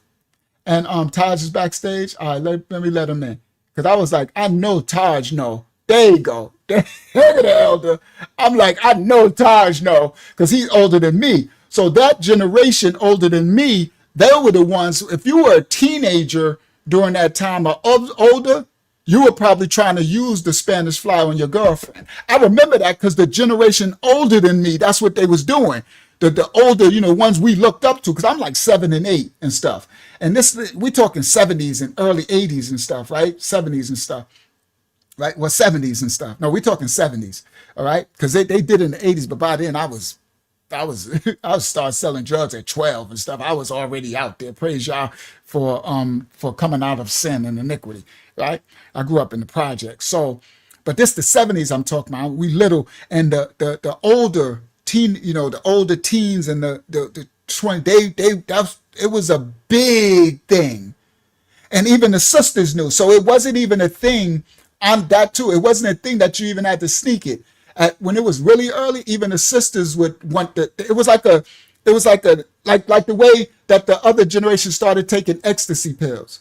So remember when ecstasy pill, 'cause I never took that either. I never took an X pill. But remember, I think the X pills was what, the early 2000s or something? And 'cause I remember that generation, because I'm older, they were all taking X pills. And they were taking it, willfully, women and men, and what it would do, enhance the sexual. That's what the Spanish fly was back then in the 70s, that even the girls would take it. Now you would have probably your predators that was probably trying to slip it in they drinks too, but it was that big, okay?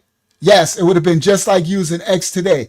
And that's what in the comments, I could see it. I said, they have no idea what it was. And that's why Bill Cosby foolishly back in 1991 was saying this so innocently, foolishly, and it came back later and they used it against him.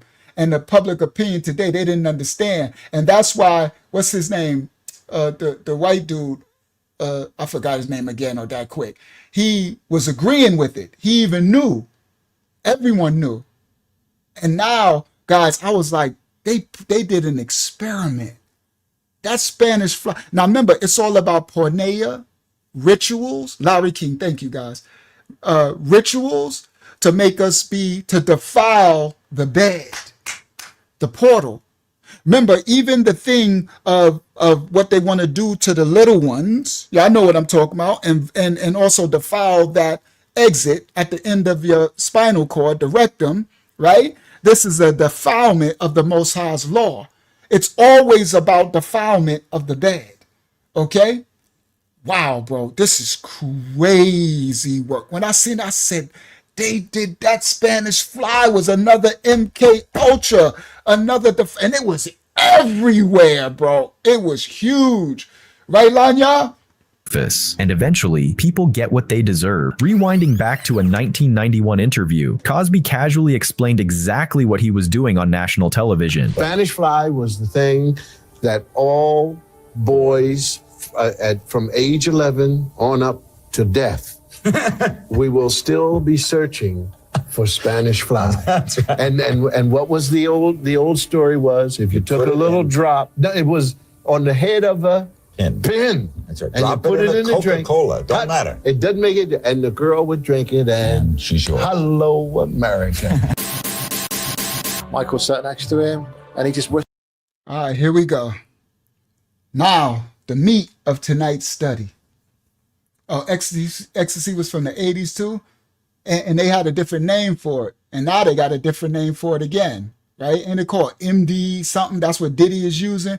So they still use stuff, and they make it worse, pharmakeia, right? So they'll take these drugs and keep adding to it. So the ecstasy probably is just another form of Spanish Fly. You get it? And Spanish Fly is probably another form of something else they was experimenting on our ancestors when they was in slavery and stuff. See, this is the cup of iniquity, Circe. Okay? This is the cup of iniquity. Okay? He says it's a sexual stimulant but causes serious side effects. It's actually not a drug, it's a poison. Yeah, and Molly. Come on, guys. So all of these things, they've been experimenting, making all this pharmakeia to get the children, to get our souls in cursed, to defile ourselves, our purity of our temple. Okay? She said, now let's mix it H and C. All right. Now we get into the meat, the core of tonight's exposition. The thumbnail had Michael Jackson and Beyonce in the thumbnail. Hollywood, okay? The celebrated entities and the marine spirits that run it. All right, let's go. Now we get into the meat of the study. Matter. It doesn't make it, and the girl would drink it, and she's yours. Hello, America. Michael sat next to him, and he just whispered in his ear. He leans over to me, he's like, where's Beyonce? So Diddy, Michael Jackson went to a Diddy party, and Diddy said, that was years ago, Diddy said, Michael whispered over to him and said, where's Beyonce? All right, we're going to get there in a second. Now, this dude is one of Michael Jackson's closest associates. Y'all going to find out. I ain't going to say who he is yet. All right?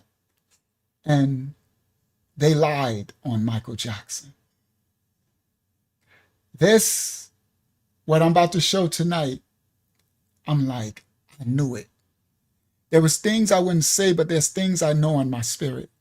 And there was things that I was slow to speak because I don't speak on things I don't know not of. And this man has firsthand knowledge.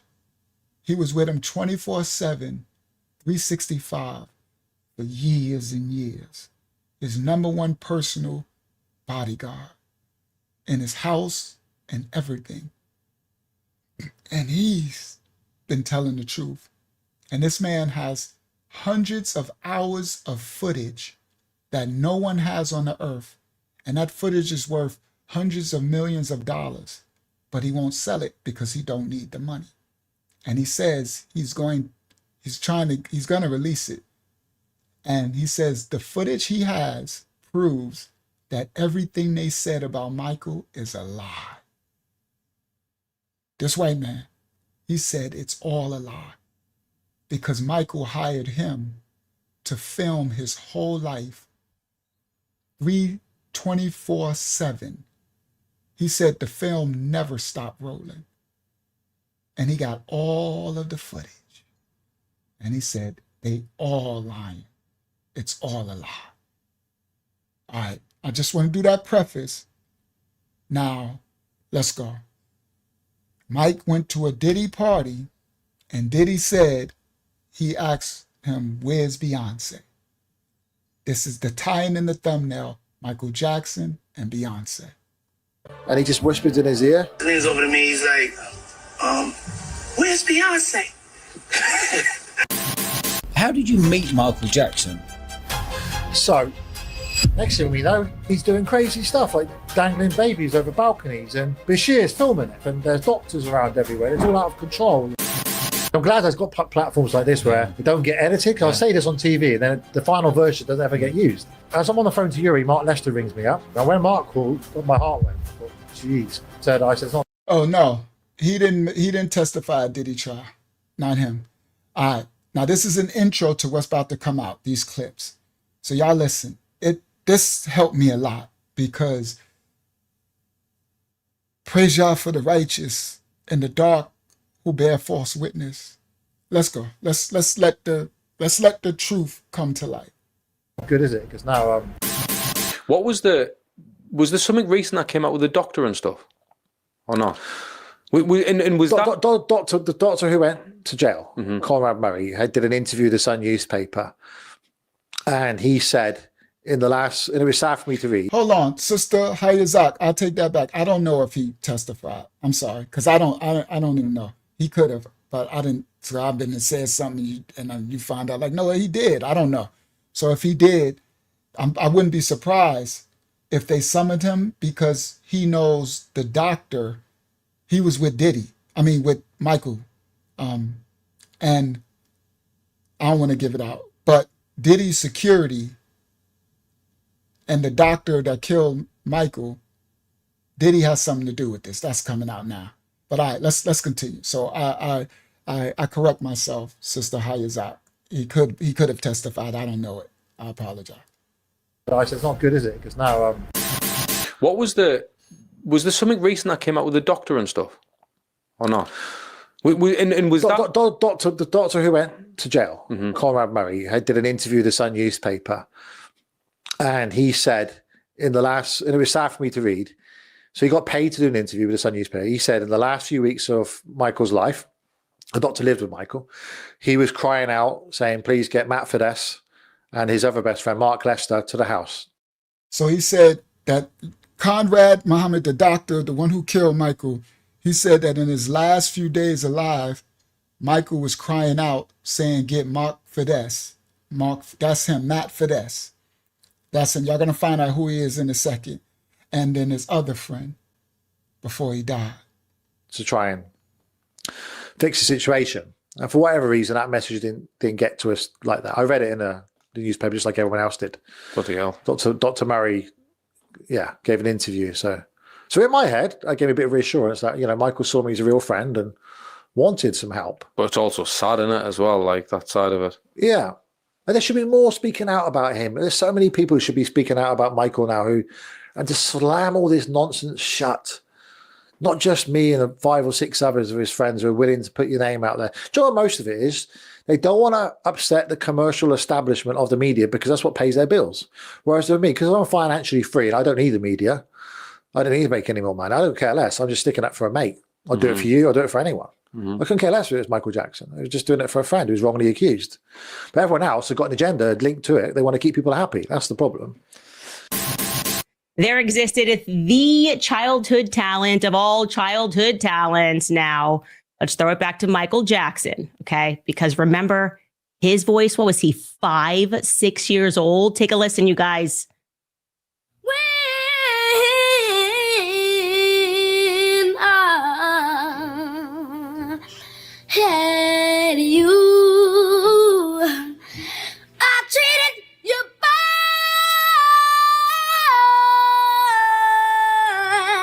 and wrong, my dear. And God, since you went away. see people in the chat already saying, I'm crying. I know I am crying already. And yeah, this is a little bit of a tearjerker of an episode because you forget how young and how innocent these people are. And then what happens to them when they get inside of Hollywood. So Michael himself had been in the public eye performing for 30 years. And he was nothing but adored. I mean, from his relationship with Princess Diana, Michael was everywhere. And it was just agreed that there would never be a talent like Michael Jackson. But then something happened in 1993, something very unusual given the fact that this was a man that was in the spotlight so much. It was in 1993 that the very first allegation came against him, made from a screenwriter in the industry. He's both a screenwriter and a dentist named Dr. Evan Chan. So in 1993, the first allegation to tarnish Michael's name came about from a screenwriter. A screenwriter is those who try to write movie scripts for Hollywood, right? Basically an ambulance chaser, okay?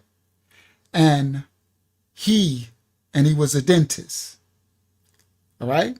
This is the first allegation. All that time, no one had nothing to say Michael did, nothing to nobody, okay? This is the first acute accusation. All right, let's go. Chandler was based in Los Angeles, and his accusation was that Jackson had sexually abused his 13-year-old son, Jordan. Horrific.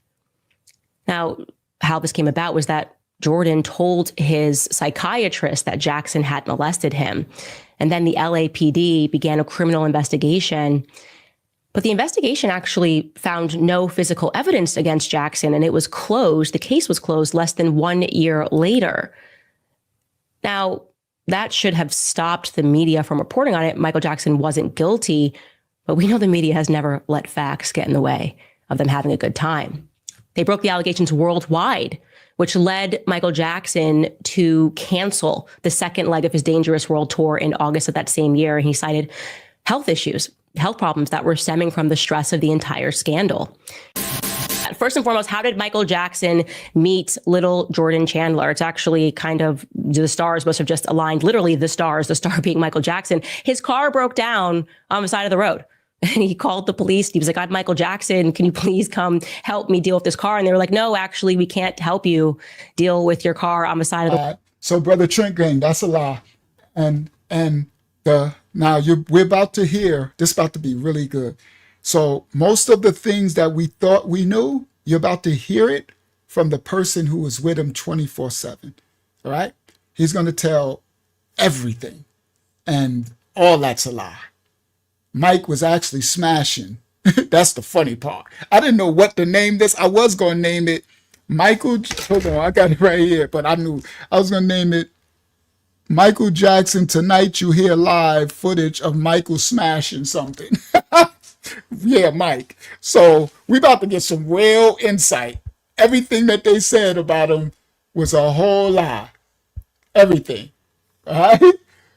Mike was about his business with the chicks. And all right, but listen, let's just let it, I ain't saying nothing. Let this man show through his receipts. All right? All right. And he called the police. He was like, I'm Michael Jackson. Can you please come help? So the reason how this first accusation came about, Michael Jackson was driving and his car broke down. So he called for tow trucks. He called for assistance, and they said they ain't got no truck to come and get him. So Mike was stuck in his car in the public. Me deal with this car. And they were like, no, actually, we can't help you deal with your car on the side of the road. And he made a bunch of phone calls. And then finally somebody was driving by and they were able to help him. And that someone was an owner of Rent-A-Wreck. His name was David Schwartz.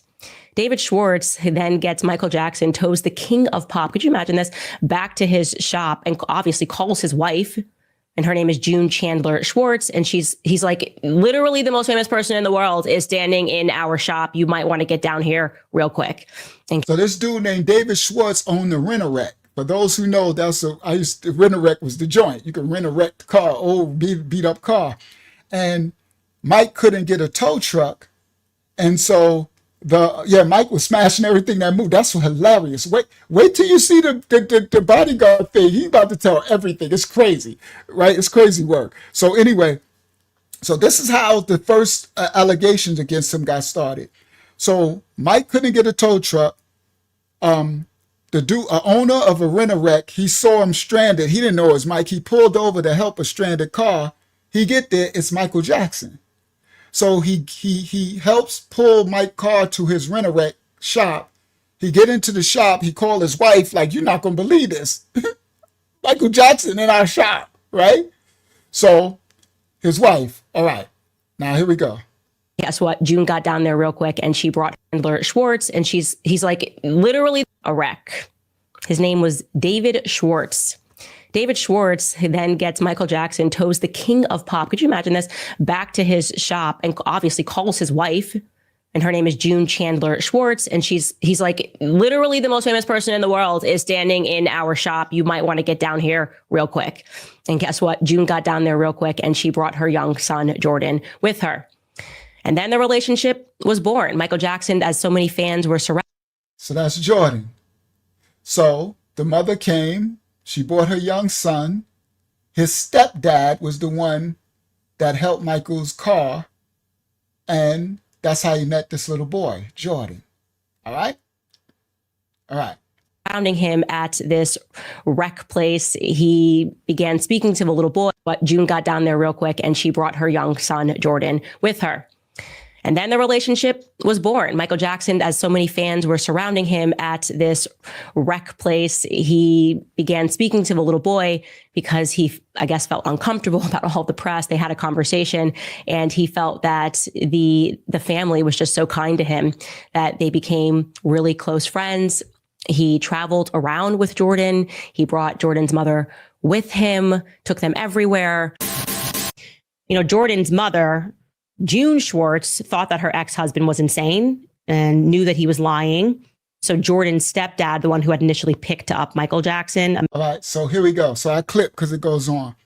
So what happened was Michael befriended the little Jordan and the dad and the mom, and he helped their family like he did thousands of families around the world. Okay? He sister company of Rent-A-Center. I didn't know that it was a sister company of Rent-A-Center, Rent-A-Wreck. So I had some Rent-A-Center furniture that was true. I was paying on that for you, but I needed it at the time because I had stopped selling drugs and we was struggling and we was living on some Rent-A-Center furniture for a long time. We paid thousands of dollars for that. By the time we finished, we done bought a whole house. But shout out to Rent-A-Center. Shout out to us survivors when we were poor. Certain times in our life, I needed Rent-A-Center. I had a Rent-A-Center TV, the Rent-A-Center couch, the Rent-A-Center everything. My whole house was Rent-A-Center. My apartment, we was Rent-A-Centered. And then I remember one time we had to send the stuff back. Boy, times can get hard for the people. Times can get hard when you're struggling. I remember one time and that's why I went back to the streets and started selling drugs again. Like I didn't like selling drugs, guys. It was genocide, but I had a rough life. So I remember one time we had to send the Rent-A-Center stuff back because we couldn't pay for it. And now we had a mattress on, we had a thing on the floor. We sleeping on the floor. We missed that Rent-A-Center furniture. Facts. I'm like, man. I remember they had to come to get the Rent-A-Center, the Rent-A-Center truck. They had to come get the furniture. Oh, man. All right, so anyway. All right, so now this is what happened. So Michael Jackson was stuck on the end of the road. Someone helped him. He owned a rent-a-wreck. He took him there. He called his wife. His wife brought their son. Mike, he had a thing where he knew children and animals, he said, were more innocent than adults because adults would always want something from him and abuse him, right? So whatever, he befriended the family, he took care of them, right? They went around with him. Mike always took care of people, families too, right? Pay things. Your kid go to the hospital, he'll pay the hospital bill, he'll pay, right? And so now the woman and the little boy name was Jordan. His birth died. was in California. His birth dad was a screenwriter, and he was a dentist, right? One of them want to be Hollywood. So his birth dad, of course, his son is going to tell him, Dad, you know. So his stepdad was the one who told Michael Jackson. But when the birth dad found out that his son is now friends with Michael Jackson, the biggest star in the world, here we go, right? The biggest celebrated entity on the planet, okay? Celebrity. His biological dad, which wanted to be, you know, white movies, he was like, you know, now he sees dollar signs. So I'm gonna let it tell it, but he tried to get Michael Jackson to do a movie.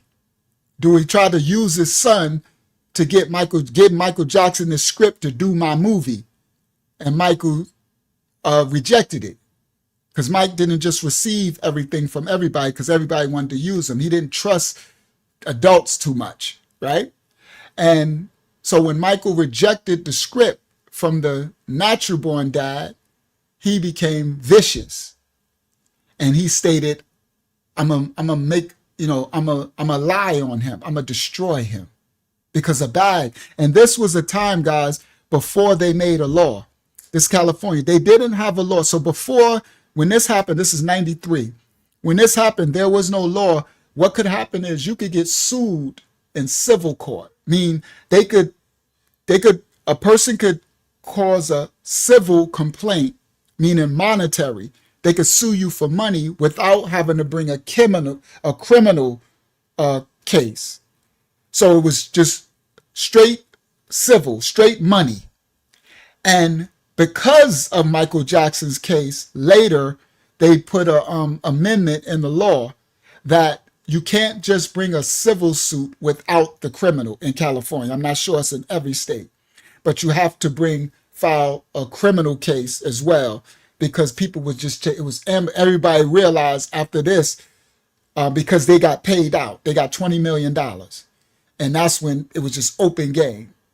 All right, now I gave y'all that because I want y'all to, when y'all hear this, now y'all got the understanding of what's going on. All right, here we go. To a little boy because he, I guess, felt uncomfortable about all the press. They had a conversation, and he felt that the family was just so kind to him that they became really close friends. He traveled around with Jordan. He brought Jordan's mother with him, took them everywhere.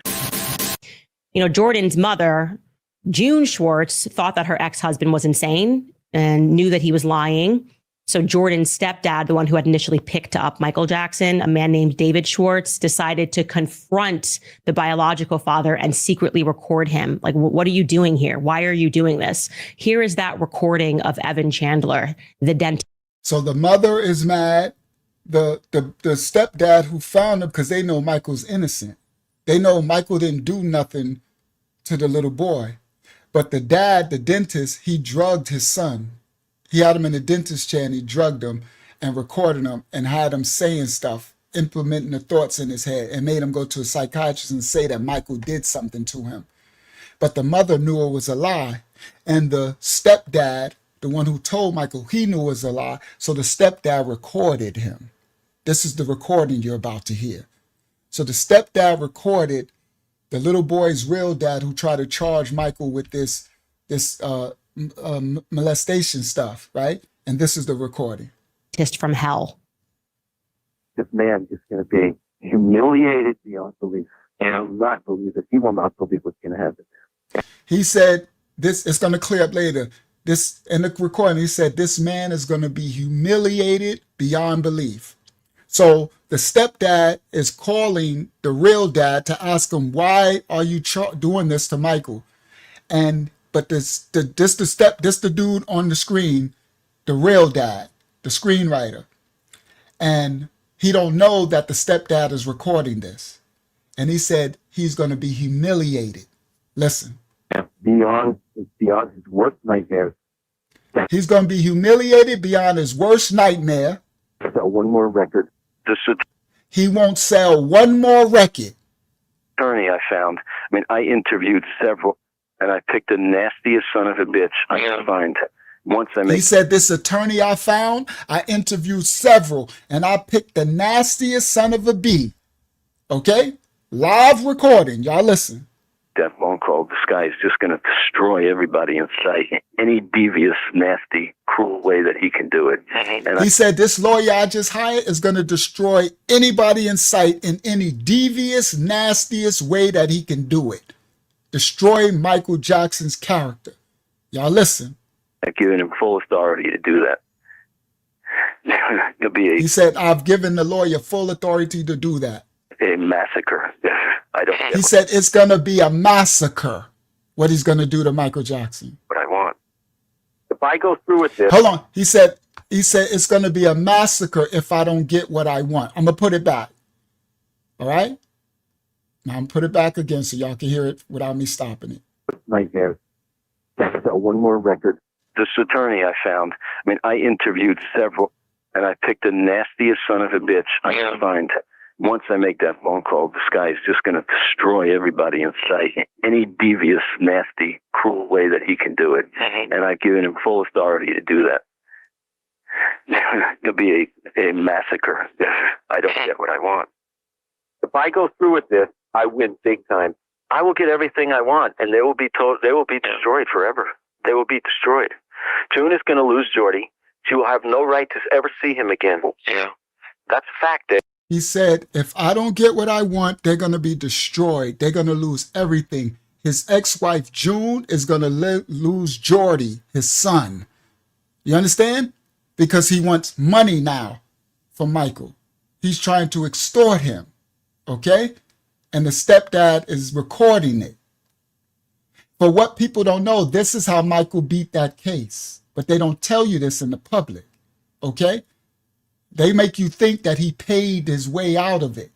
But the bodyguard's going to tell you what happened with the payment. Come on, got receipts. I was blown away about this stuff, and I'm like, I knew it because I did. I let it go. I'm like, whatever.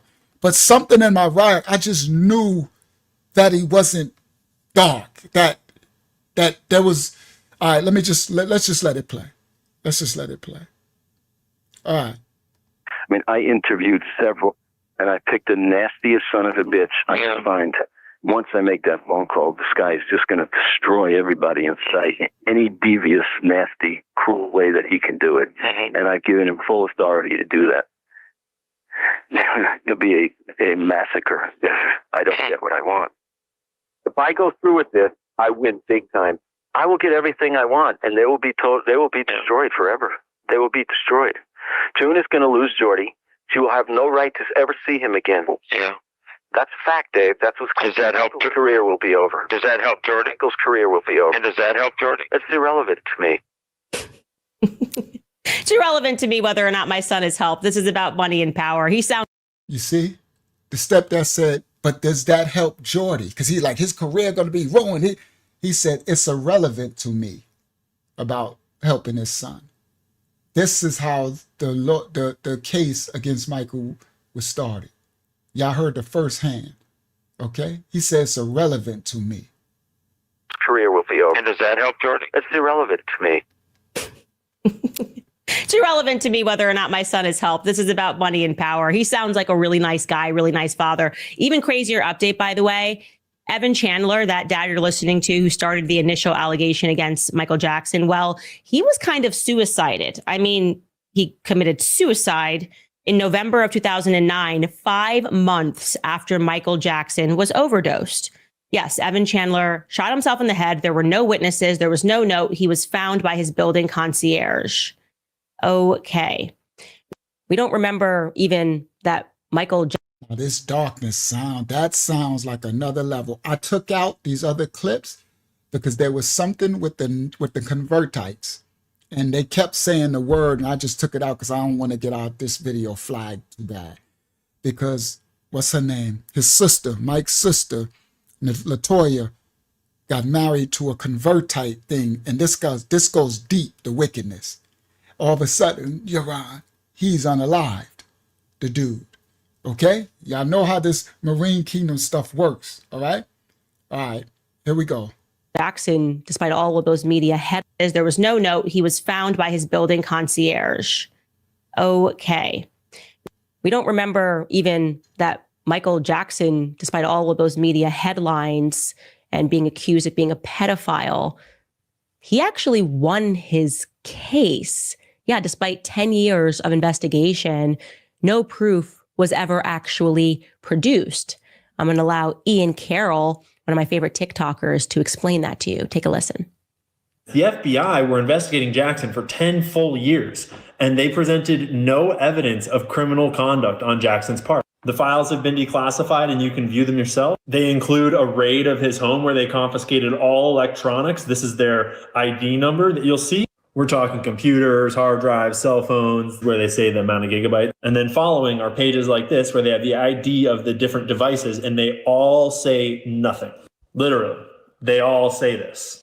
They found nothing. But that didn't stop the press from running made-up stories about how secret FBI files revealed that Jackson had paid millions in hush money to dozens of boys he had abused, despite the FBI files directly negating that statement.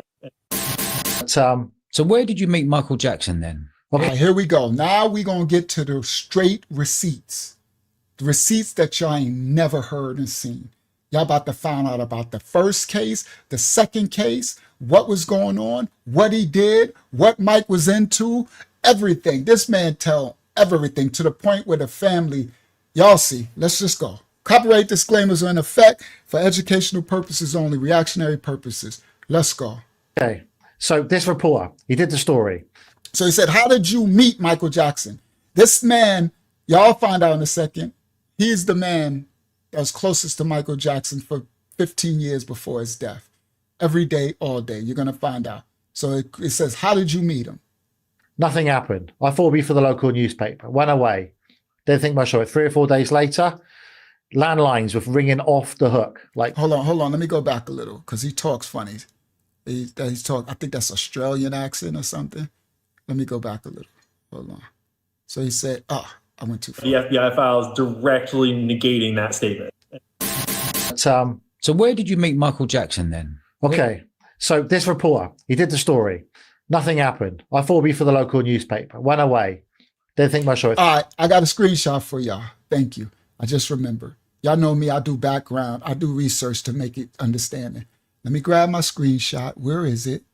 It got to be here. Go to my screenshots. Watch this. So now y'all going to get full understanding of who this is because we need to know who are you? How you talking on Michael Jackson's behalf? Who you, bro? Let's go.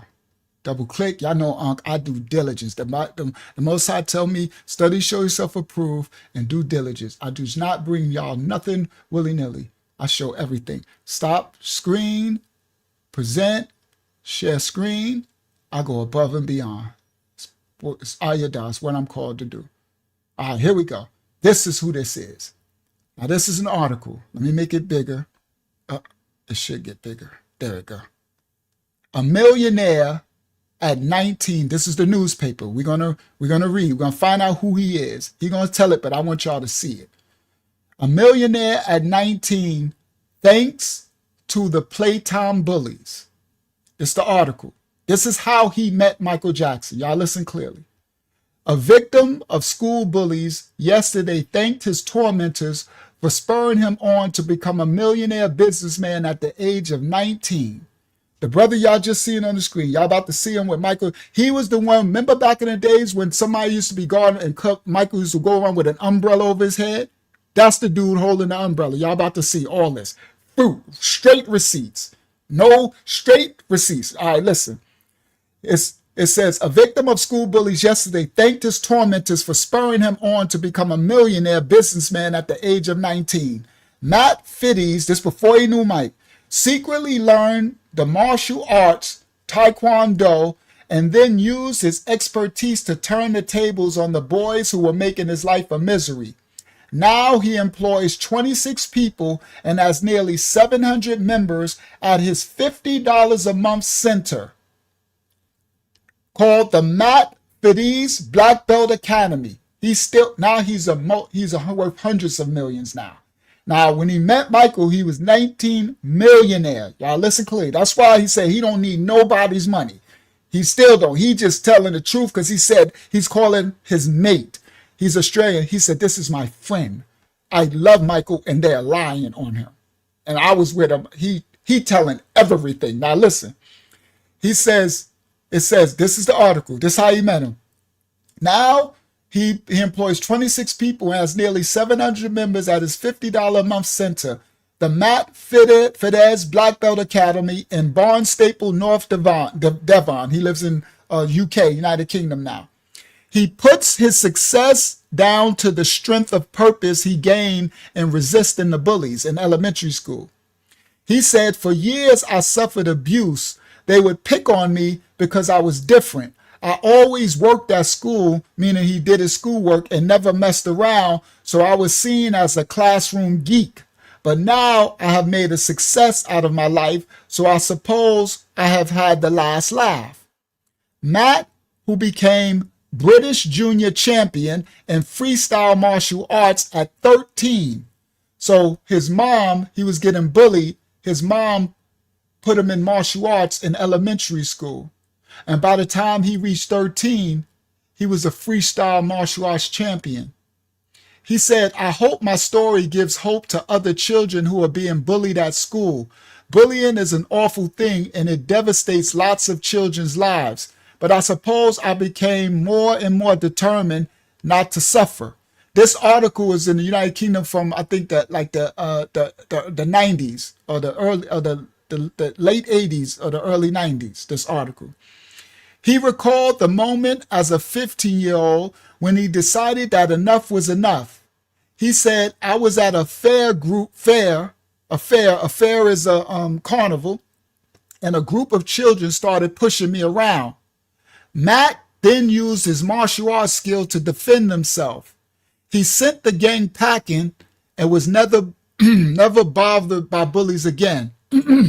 He then went on to make his fortune by passing on his expertise of martial arts to others.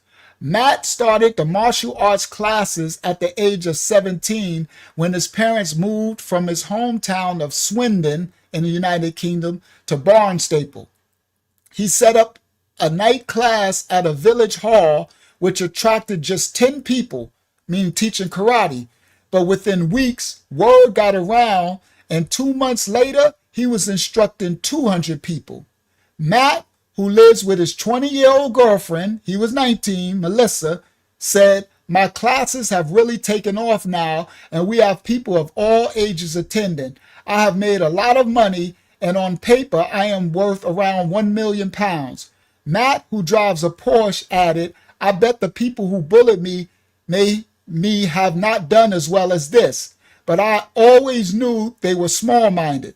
His mother, Majella Fidesz, who was a solicitor, said, I am so proud of Matt. When he was young, the bully, I think that's the article.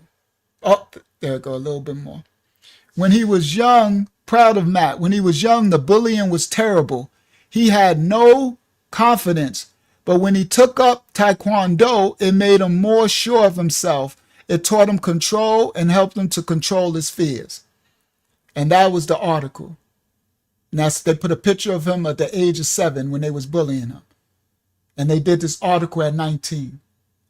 So this millionaire, he's a billionaire now, named Yuri, who is Michael Jackson's closest friend.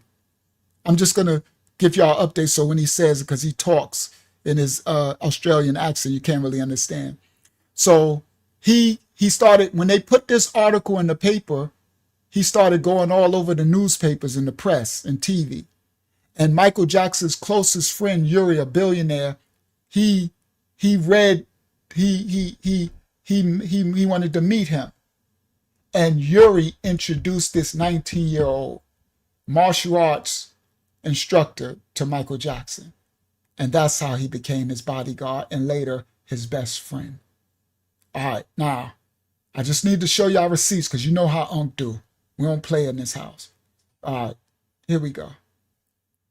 All right, present, share screen, bang. Y'all gonna be blown away while this brother's about to tell the truth about our little brother Mike that they've been lying on. Okay, so this reporter, he did the story. Nothing happened. I thought it'd be for the local newspaper. Went away. Didn't think much of it. 3 or 4 days later, landlines were ringing off the hook. Like, all right, so there you go. I showed y'all the report. You talk so fast. This reporter did the story. They put it in the newspaper. Nothing happened. He's like, okay, cool. They did the report about him. Now he got his little karate center. He a young 19-year-old millionaire, right? Bought himself a Porsche. Later, he bought himself a Ferrari, right? So then he said, right here, he said 3 days later, the phone started ringing.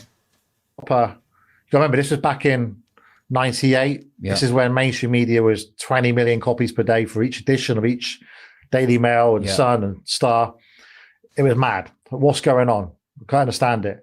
Turns out I'm on the front page of every single tabloid and broadsheet. Bully boy becomes millionaire. Had a picture of me when I was vulnerable and young, 7 years old. Picture of me doing a punch and a picture of me in my car. And it tells my whole story. Now, what happens on the back of that, when you get that kind of media attention, the researchers of TV programs, they go through the newspapers or social media nowadays, and they look for good stories. So I went on TV shows like Trisha, which had 20 million, 30 million viewers, morning TV show, Esther Ramson, Kilroy, Richard and Judy, and it just blew up. I became So he's in the United Kingdom. So he said, this is 1998. So he's going on all these TV shows. We all know this in America, these talk shows. It's kind of like he went on Phil Donahue, Oprah, and all that for us to compare it in America, right? And so now everybody know this young little 19-year-old millionaire karate kid, right? So it's blowing up. Okay. I was well-known martial arts guy in the UK. He was making all this money, and no one could understand it, especially my peers in the industry, because I was the first guy to commercialize martial arts, thinking, what's he doing? He can't do that. He can't be making millions out of martial arts. You're not supposed to do that. So I had an awful lot of hate too. But a guy was watching me on Esther Ramson's show, and it was Uri Geller. And Uri Geller is more famous in the UK for bending spoons and stuff, but all around the world, he's super famous. A bit like the Tony Robbins, he only believes you only use 10% of your mind. Yeah. So Uri Geller is, he says, famous in the United Kingdom for bending spoons with his mind. He's one of, like Tony Robbins, he's one of the inspirational speakers, and he believes in the power of the mind to control the body and control the physical world. Right? I didn't even know who he was until I looked it up after he talked about him. I'm like, wow. So this Uri Geller would end up being Michael Jackson's best friend. Okay. So listen, so Uri Geller reached out to him, and Uri Geller at that time was probably almost a billionaire. All right, now listen, he talks really fast. Bending spoons and stuff, but all around the world, he's super. Oh, Donnie Yah said he used to be on German TV a lot as well. Yeah, I never heard of him. Famous. A bit like the Tony Robbins, he only believes you only use 10% of your mind. Yeah. And you can access different areas. Is that what he's known for, is it? Yeah. Okay. I mean, it's like Tony's got the fire walk, Uri Geller's got the spoon bending, right? Okay. But behind that, he's published like 60 international books in different languages. He's a Pokemon card, Nintendo. He's world famous. So he wanted to meet He got a Pokemon card? I never heard of him.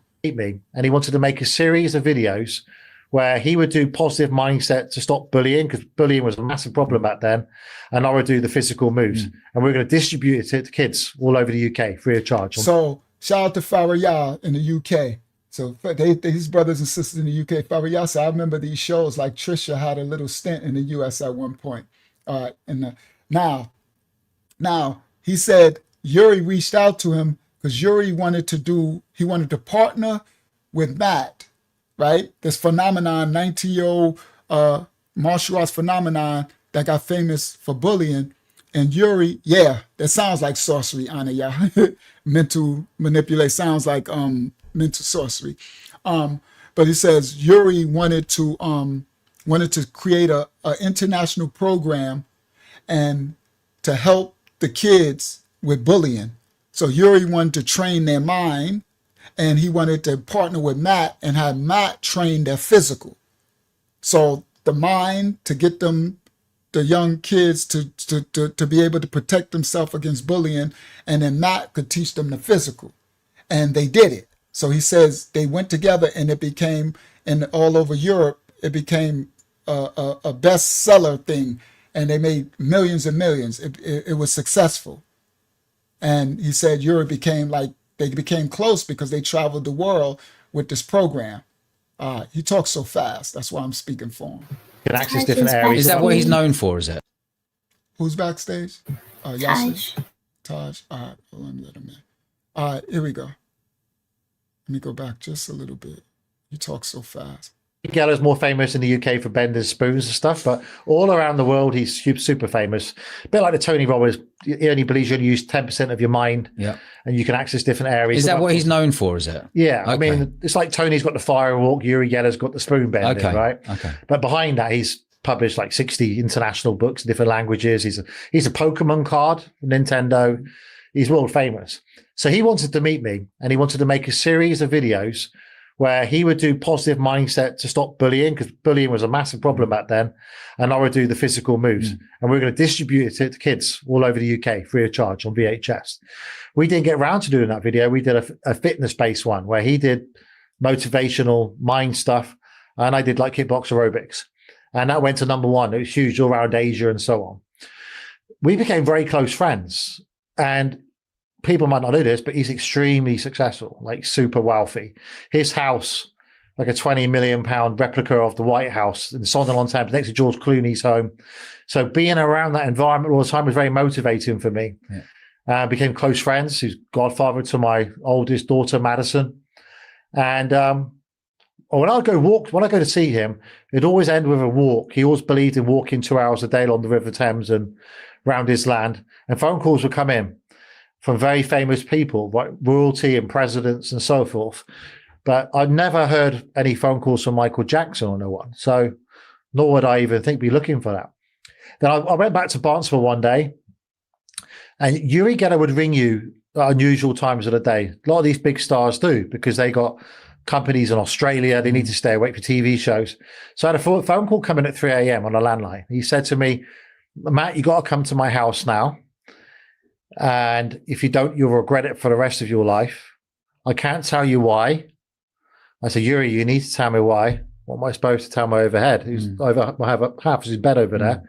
Said, I've not put you wrong so far. I love you. Bye. Put the phone down. Well, Uri called him, said, you got to come to my house now. He's like, bro, I can't just get up when I'm going to tell my wife over there. He said, I haven't done you wrong so far. I can't tell you why I'm telling you to come to my house. Just come to my house. All right. Well, I looked at my missus and I thought, geez, this is going to be a massive argument, man. I get in the car, but he's property mad. He's teaching me all the time, stop buying these Ferraris, buy houses. And he made me buy 5 houses per month. And I hated him for it. I love him for it now. I drove to his home, gates opened up, it was about 6:30 in the morning, and went down his driveway. There's no real signal. There's 3 black SUVs outside. And I walk in the living room, and this frail guy walks up to me, and he bows, and he goes, hi, Master Finesse. My name's Michael Jackson. Pleased to meet you, sir. And they go, no, here you are. What the heck are you doing here? Yeah. And back then, Dodge, I thought there was a lot of prank. He said Uri was instructing him. He said Uri was telling him, stop buying all these Ferraris, buy houses. He said he made me buy a couple of houses every month. And now, he said, I hated him. I didn't like it back then, but now I love him for it, because this man is really wealthy now, okay? He owns more properties, one of the richest people in the UK, United Kingdom. And he still has his karate martial arts center. He has franchises. That's why he said his peers in the karate world was upset at him when he was 19, because they said, you can't commercialize the martial arts, because he made franchises. That's why he's so rich, all right? All right, so now I put this part because I want y'all to understand first how he met him and everything before he starts to tell what he knows about Michael Jackson, right? I'm going to bring y'all along the journey, all right? Dad, I can't believe it's already almost 1 o'clock. Oh, crap. I shouldn't have did the Hollywood thing. I should have just started with this. I really want to get through this. We are not going to get through all this. Oh, man, that's not cool. All right. It's already 1 o'clock. That's crazy. All right. Oh, man. All right, so anyway, let's just continue. All right. TV shows around. Right, yeah. So he says his wife was real mad at him. He's smart enough. He went to Uri's house. He said it was nothing for him to see, but a bunch of black SUVs in the driveway. He walk in. There's a little frail guy walks up to him, bows down to him, says, hey, Master Matt, because he's a karate martial arts expert. He says, I'm Michael Jackson. Okay. And he's like, what? Like, I know you are, but what are you doing here? Okay. What are you doing here? Yeah. And back then, Dodge, I thought it was, and I hated him for it. I love him for it now. I drove to his home, gates opened up, about 6:30 in the morning, and went down to his driveway. There's no real signal. There's 3 black SUVs outside. And I walk in the living room, and this frail guy walks up to me, and he bows, and he goes, "Hi, Master Finesse. My name's Michael Jackson. Pleased to meet you, sir." And they go, "No, you are. What the heck are you doing here?" Yeah. And back then, Dodge, I thought there was a lot of prank TV shows around. Right, and I was in the limelight then, so I thought, Yuri's stitching me up. You thought like Jeremy Beadle would be hiding around the corner or something. Yeah, and it's a candid camera. He said, "I thought Yuri's pranking me, man." He said, "I'm in the spotlight. There was a lot of candid camera stuff going on back then." He pranking me. This ain't Michael Jackson. There's no way this is Michael Jackson. This type of thing. And yeah, after a few minutes, I realized this guy was the real deal. Yeah. And he said, I want to do a deal with you, man. I said, "What's that?" "I'll teach you the moonwalk if you teach me how to break boards." And it turned out he was. So he said, Michael Jackson said, now he's meeting a Michael Jackson that's white now in 1998. The famous, most rich Michael Jackson after, he did all the surgeries, right? So Michael Jackson told him, "I want to hire you. I'll teach you the moonwalk if you teach me how to break boards. Karate, how to break boards." Now he's about to reveal first secret from Michael Jackson. It's going to be a lot of them from the horse's mouth. That's why you're going to see receipts. You're going to see pictures. You're going to know who he is in a second.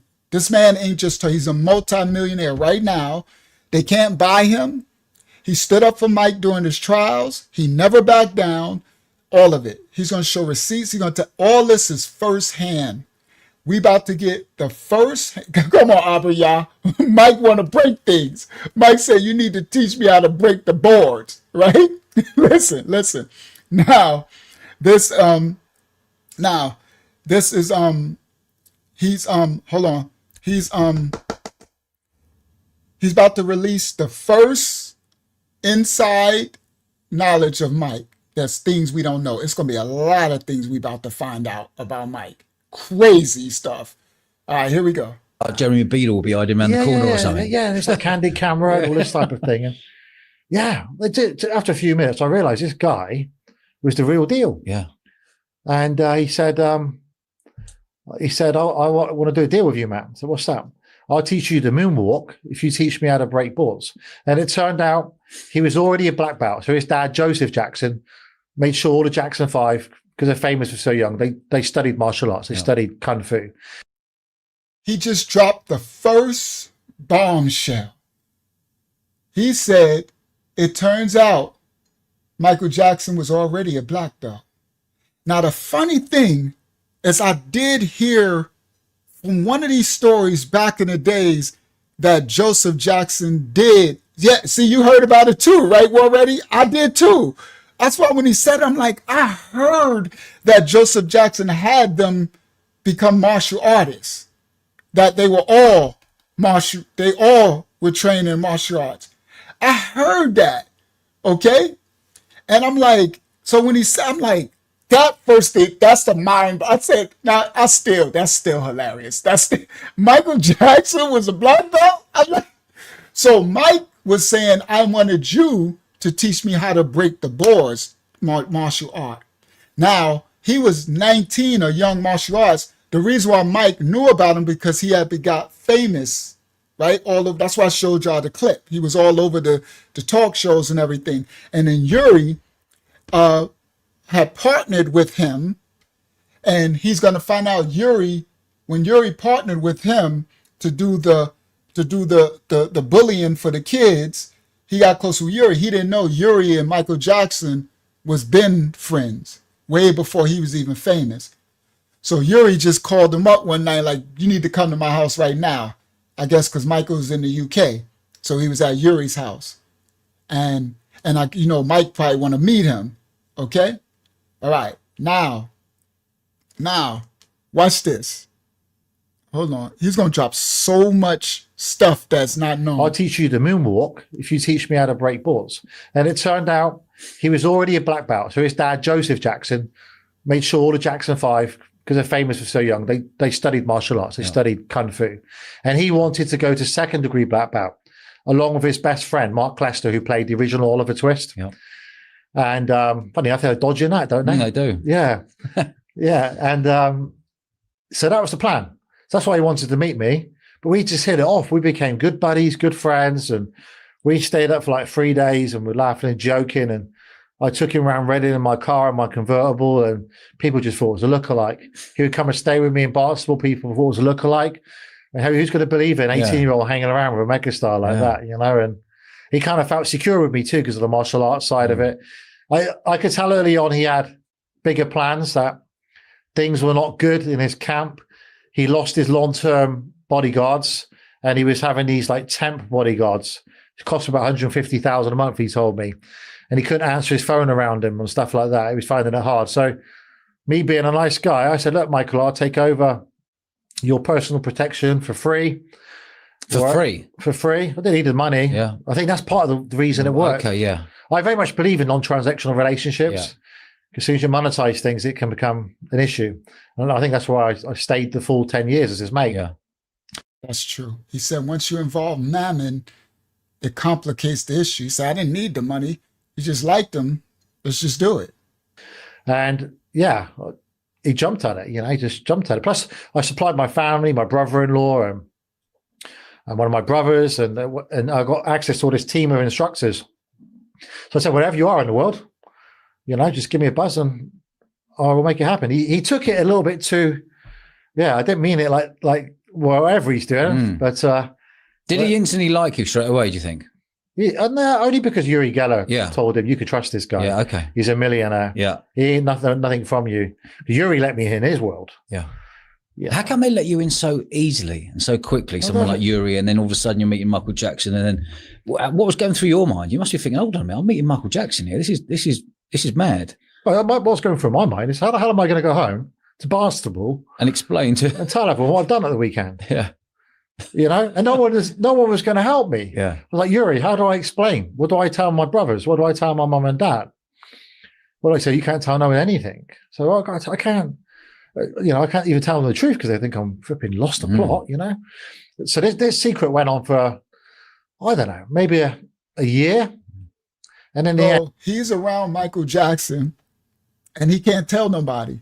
His family, he said, I couldn't even tell them because they'd think I lost my mind talking about I'm running with Michael Jackson. And I said to Michael, hold on. And he's like, I can't even tell nobody. You know, I can't even tell them the truth because they think I'm flipping lost the plot, you know? So this secret went on for, I don't know, maybe a year. And in the end, I said to Michael, we were in New York, I said, Mike, you got to help me out. I can't keep lying to everyone where I am. So I just told them you're friends with Michael Jackson. I said, I can't. They think I'm crazy. I'm in Barnstable. You got no idea. There's 30,000 people that live there. They hate me enough as it is because of me Ferrari, my perm hair. I mean, you know, they don't get it. So he said he's not from there. He moved there, and they hate him anyway because he's driving around in a drop-top Ferrari. Y'all gonna see a picture of him later. And he said, my harem, because he had a bunch of girls, so they hate him anyway. He said, I can't tell these people, like, I know Michael Jackson. They don't like me anyway. They're not gonna believe me and all this stuff. So he asked Mike, like, yo, you gotta help me, all right? I'm crazy. I'm in Barnstable. You got no idea. There's 30,000 people that live there. They hate me enough as it is because of me Ferrari, my perm hair. I mean, you know, they don't get it. I'm not from Barnstable. I'm from Swindon. They don't like that either at the time. It's funny, when I go back now, they love me. They shake my hand. Oh, Matt, you put Barnstable on the map. Back then, they wanted to kill me. And he got it. He said, I've got a book launch to go to soon. Why don't you come along with me? And that was it. Me and him went to this book launch. And where was like it? 20 stone in London. And it's for a friend of ours. And we turned up unannounced. Paparazzi were just outside the hotel anyway. And because I'm the big guy, I was 20 stone of muscle back then, my arm around him, protecting my mate, who was quite vulnerable. And it was it then. It was everywhere. I was pictured everywhere. Yeah. The unofficial bodyguard, and then the bodyguard. And it's funny because he used to say to me, if you're going to be my friend, your life will never be the same again. I never really believed much of Dodge, but when he passed away, it used to irritate me. I had counseling over the fact that whenever people write about me now, they put Michael Jackson's bodyguard. When he was alive, it was Matt, the martial arts guru, or martial arts businessman, you know. But when he passed away, it became bodyguard, and I had to learn to live on. I understand how it works. Now I'm good friends with Elvis Presley's bodyguard. He had the same problem. You just got to learn to live with it. But yeah, he warned me that would happen. What was Michael Jackson like as a bloke? Nothing like the media portrays him. A lovely guy, and very humble, very sweet, naive, do anything for you. And that was also his biggest problem, is that he was too nice. Whereas if you take some of his other brothers, like if you take Jermaine won't take no messing around. Jermaine's tough, right? Yeah. Jermaine apparently went face to face with Steven Seagal once because Steven Seagal said something about his brother Michael. It was at a movie premiere, and Jermaine said to me, he said, I rolled my fist up and I was staring at Steven in the face. And Now, you hear what he said? He said, Mike, he said, not like his other brothers, not like Jermaine. Jermaine is tough. Jermaine don't take no mess. Jermaine went face to face with Steven Seagal. Now, it's so crazy because I heard that they knew martial arts, but I forgot about it. I don't know where I heard it and how long ago, but it still makes me laugh. Jermaine Jackson, right? And it's funny because I did hear that Joe Jackson put them in martial art and that they were black belt. I heard that they could fight, like they could literally defend themselves. Nice. Well, if you take some of his other brothers, like if you take Jermaine won't take no messing around. Jermaine's tough, right? Yeah. Jermaine apparently went face to face with Steven Seagal once because Steven Seagal said something about his brother Michael. It was at a movie premiere, and Jermaine said to me, he said, I rolled my fist up and I was staring at Steven in the face. And I didn't know what the hell I was going to do, but yeah, just people like Jermaine and Tito, they're different. They're tougher. Whereas Michael was very sensitive guy. For this mega stardom that he had. Were you around when he was having, was he having any death threats? Was there any trouble? Every single day. He was there? Yeah, every day. Not like you do now where it's just like an Instagram thing or something. Yeah. No, it's like notes under the door. Yeah, we're going to kidnap your kids. £1 million ransom. If one of the newspapers at the time were offering us all the time £1 million, we can get a picture of his children unmasked. We used to put masks on them so they can have a normal life and go to the playground and play with normal kids without their dad turning it into a chaos scene of fans everywhere and paparazzi turning up. Yeah, every day there'll be something. And he used to test us with that too. Michael used to test our loyalty. He's very clever with that. Was he? Yeah. Was he manipulative? He wasn't manipulative, but he knew no different than being Michael Jackson. So I was struck with my rehearsal marriage, my first marriage. We were struggling to make it work, like 8 years in. And maybe partly the reason was because I was working too hard. I had 3 amazing kids, beautiful daughters. And we decided to go to, where do we go? Lanzarote or Tenerife, somewhere like that, Canary Islands, to try and repair the marriage. And 2 days in, Michael calls me and says, I'm in New York. I'm coming to England. I need you to pick me up from Terminal 5. And I said, Michael, I can't. I mean, I'm trying to save my marriage here, man. But he's not used to people saying no to him, you know? So I didn't want to say no to him because I knew there's no one else he could trust. There's nobody. It's a very small inner circle. He's already booked his Concorde flight he had back then, and he was coming in. So I said to my ex-wife, I said, hey, Marcia, I need to go back. Michael's coming to London. He needs me.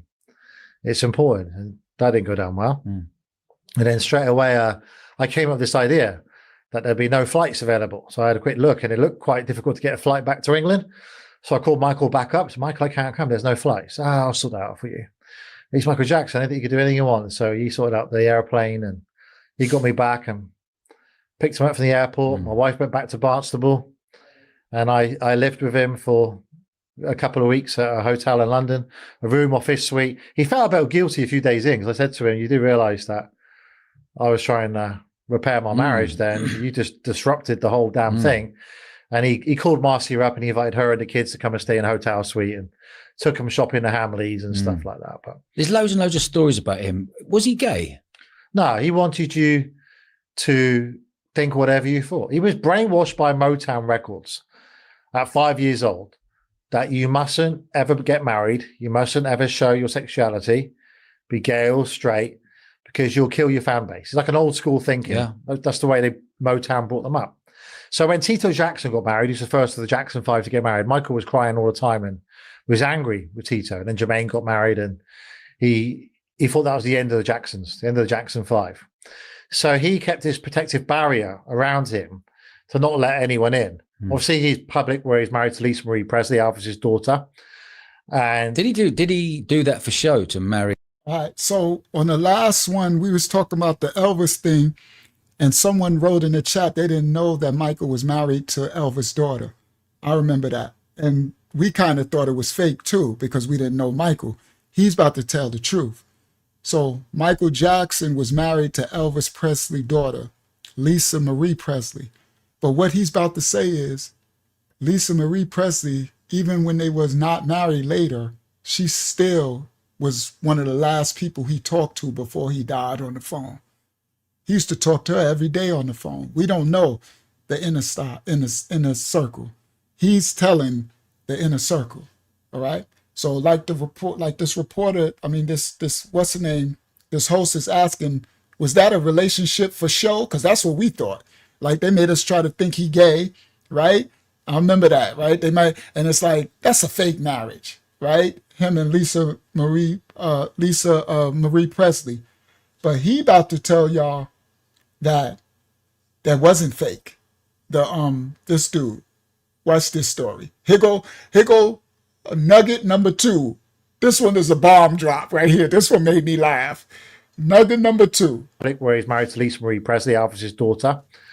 And did he do that for show to marry Elvis Presley's daughter, or was that genuine love? Absolutely, it was. Yeah, I mean, my best mate was the same age as his, and it's his best mate. And yeah, I mean, I thought the best way to say it, but he used to. When you stay with Michael, you have these big presidential suites, and you have rooms off his living room, and yeah, you'd be awake all night hearing, them at it. Hee hee, yeah.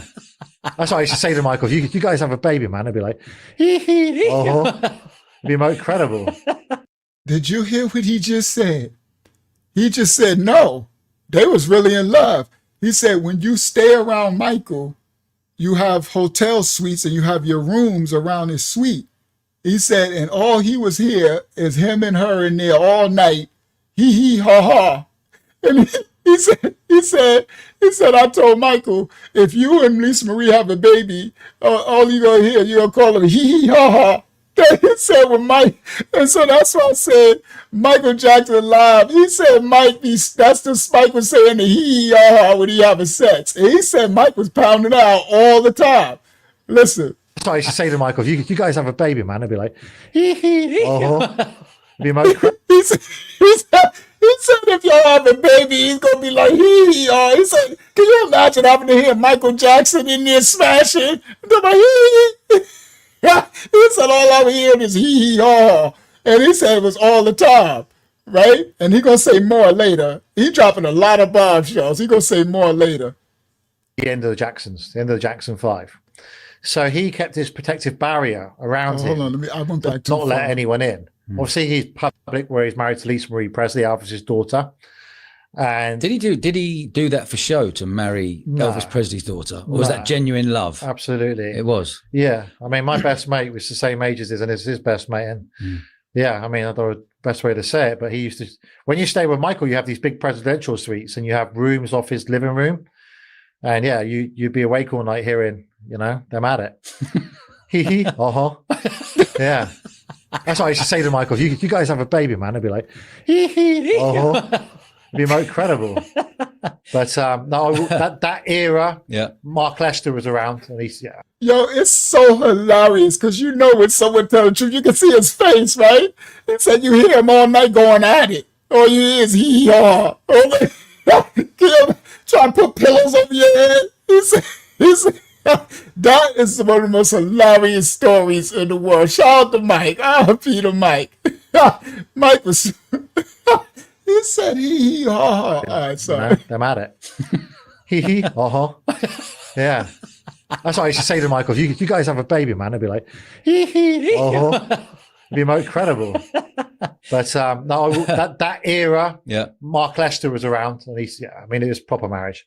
It was proper. It's the only person you can relate to if you think about it. What, just through so much fame? Yeah, she knew how her dad's life was, Elvis, and Michael knew he could trust her, and right until his death, she was always on the phone. Was she? Always on Give me an example of being a. You see, he said right until his death, she was always on the phone.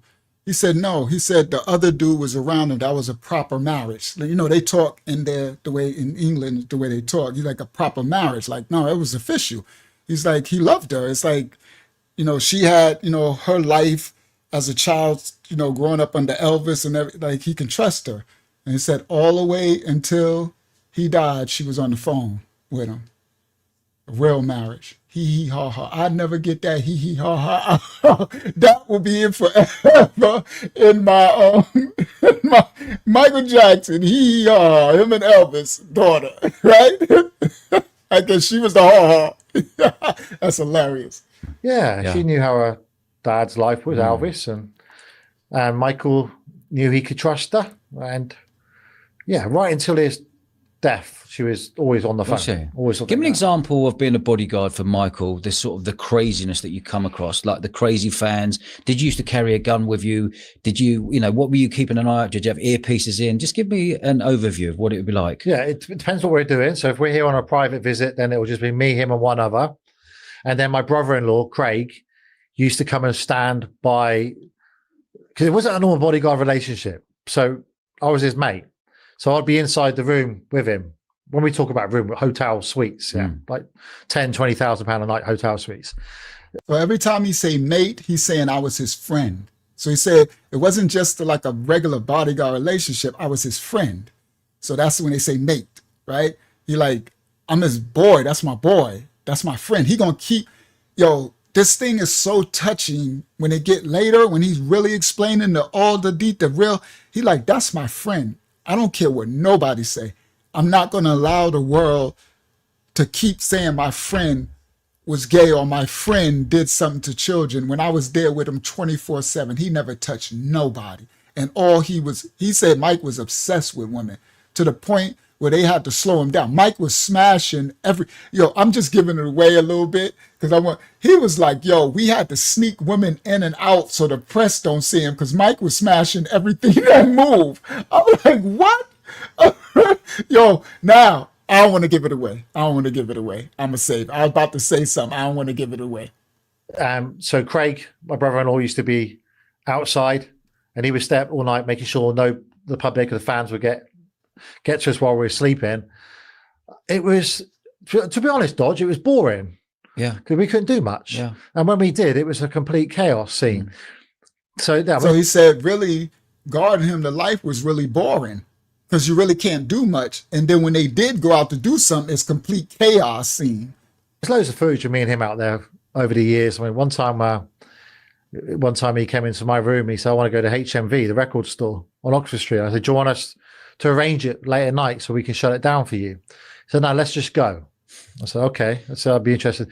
He wanted to check if his music was being distributed by Sony. He had a bit of a dispute with them. So we turn up, just me, him. No, he just this is part of what got him unalived. So he said, I want to go to HMV music store. He said, you want me to set it up or we can shut it down? You go at night? No, just me and you. We're going to go and we're just going to go. He wanted to go check in the record store in the Michael Jackson section to make sure Sony was selling all his albums because he knew that they was robbing him. Okay? This is part that led to them unaliving him. Okay? Tommy Mottola and Sony and them.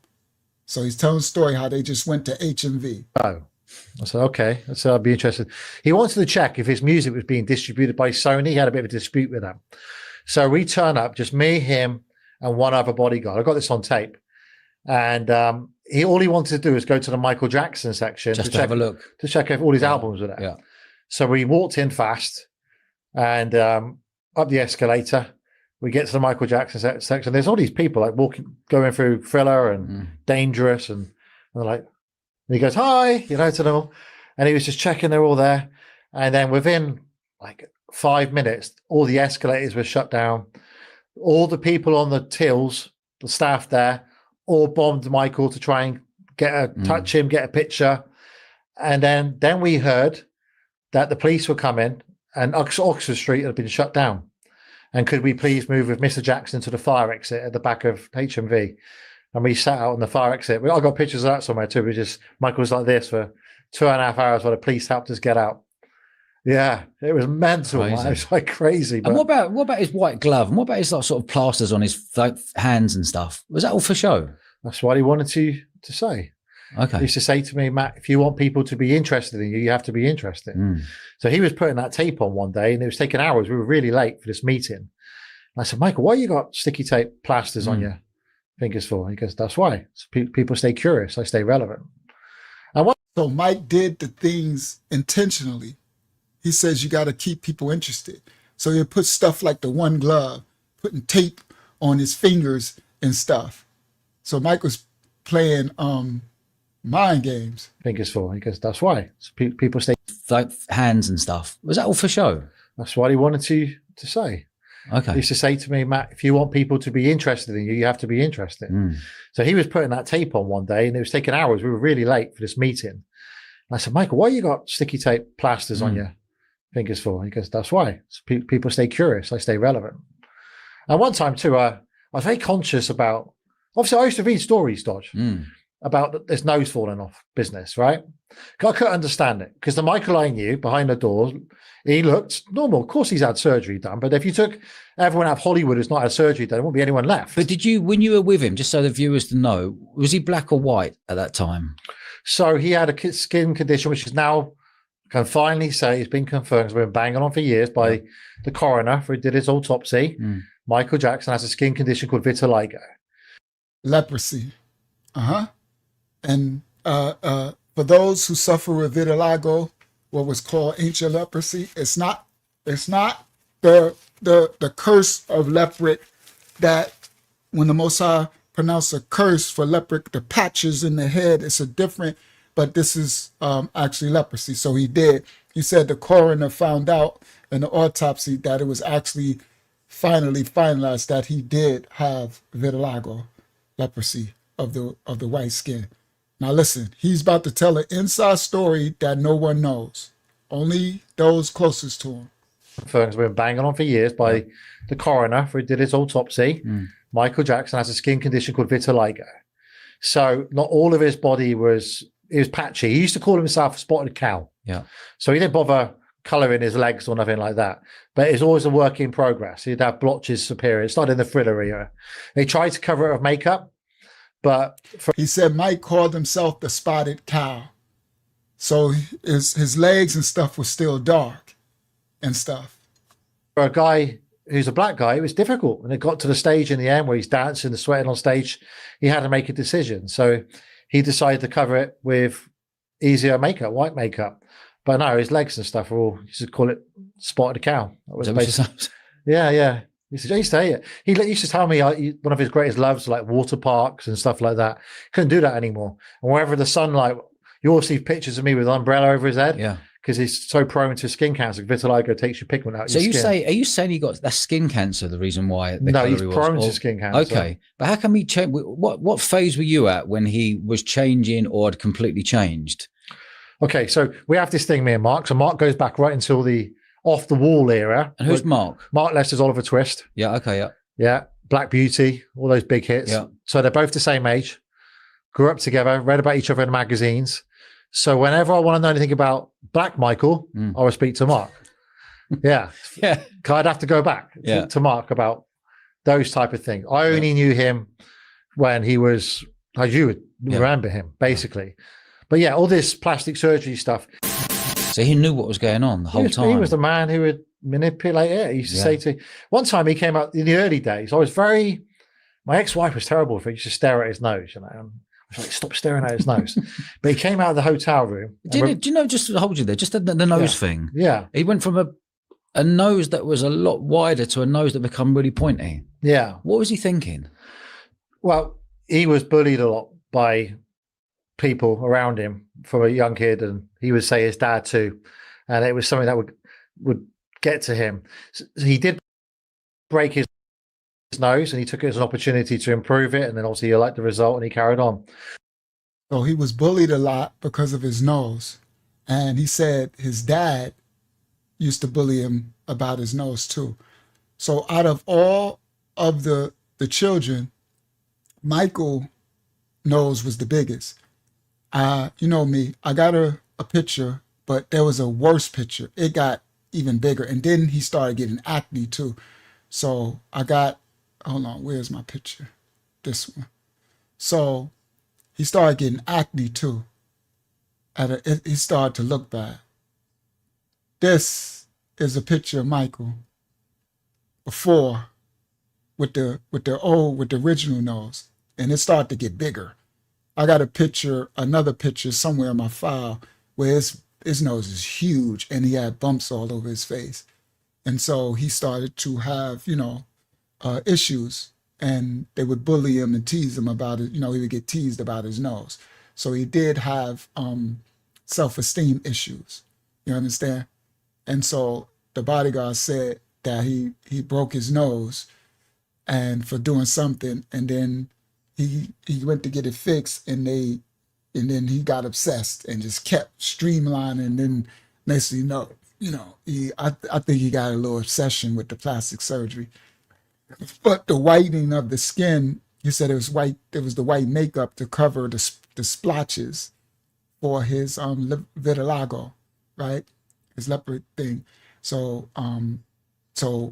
he used the white makeup to cover that, and then mix with the all right. So stop, share, present, and he's gonna get to the real deep stuff in a second.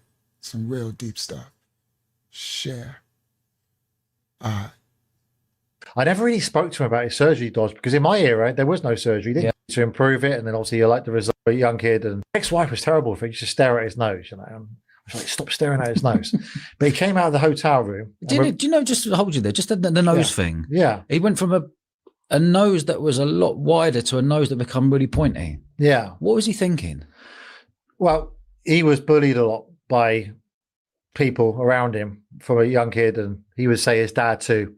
And it was something that would get to him. So he did break his nose, and he took it as an opportunity to improve it. And then obviously you liked the result, and he carried on. I never really spoke to him about his surgery, Dodge, because in my era there was no surgery. He didn't do anything. Yeah. Nothing at all. Like now you could talk about Botox and everything. Back then you couldn't even talk about it. But he came out of his room one day and he had all this sticky tape on his freaking nose. I was like, so we're going to see Kofi Annan, United Nations, to talk about some project to heal the world. And it's embarrassing. You remember, Michael was my mate. I wasn't an employee of his or nothing. And I was staring at his nose, like, you serious? And he's conscious of it. He said, Matt, don't worry. This is just allergy tape. And it will guarantee me billions of dollars of publicity over the next few days. It will satisfy the fuzzle dozzle waiting for me out there. I'm okay. My nose is not falling off. It's just makeup and allergy tape. Okay, you clever dude. Went out there, and then next few days, front pages everywhere. Michael Jackson's nose falling off, and it was just allergy tape. How mad is it you being? Mike was manipulating. He said, this is going to make me billions of dollars of press and information. Mike Led. So he's like, bro, we about to go see United Nations, bro. What is you doing with this tape, with this stuff on your nose? He's like, don't worry, my nose ain't falling off. It's just allergy tape and stuff. But he knows that the media is going to jump all over it. And so Mike is manipulating. He told a bunch of stuff that Mike was doing that people had no idea. He was doing it on purpose to get the media to say stuff. Okay. And for those who suffer from acne, I did too. Right, I suffered really badly. I still get acne stuff too. I wish I didn't at this elder age, but I do.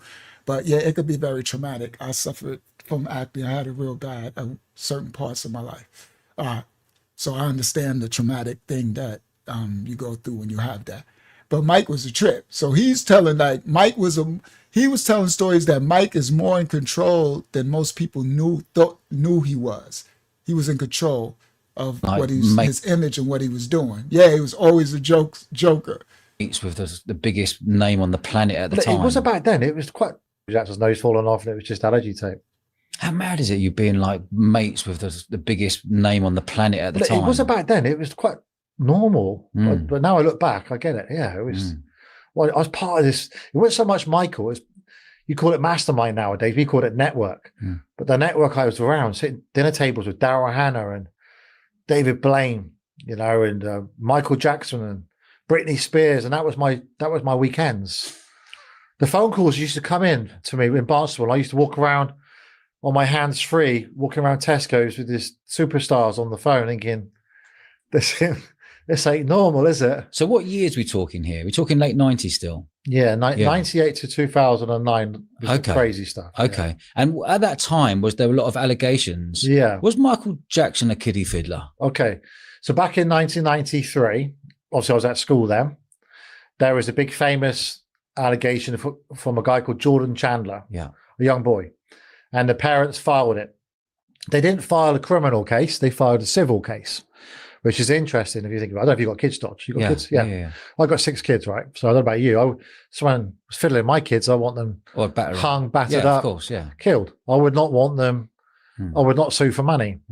So Michael was in the middle of a tour called Dangerous, halfway through the tour. Billions and billions of pounds invested, lots of staff on there, 2 jumbo jets of equipment going around there. And he was struggling to cope with this allegations.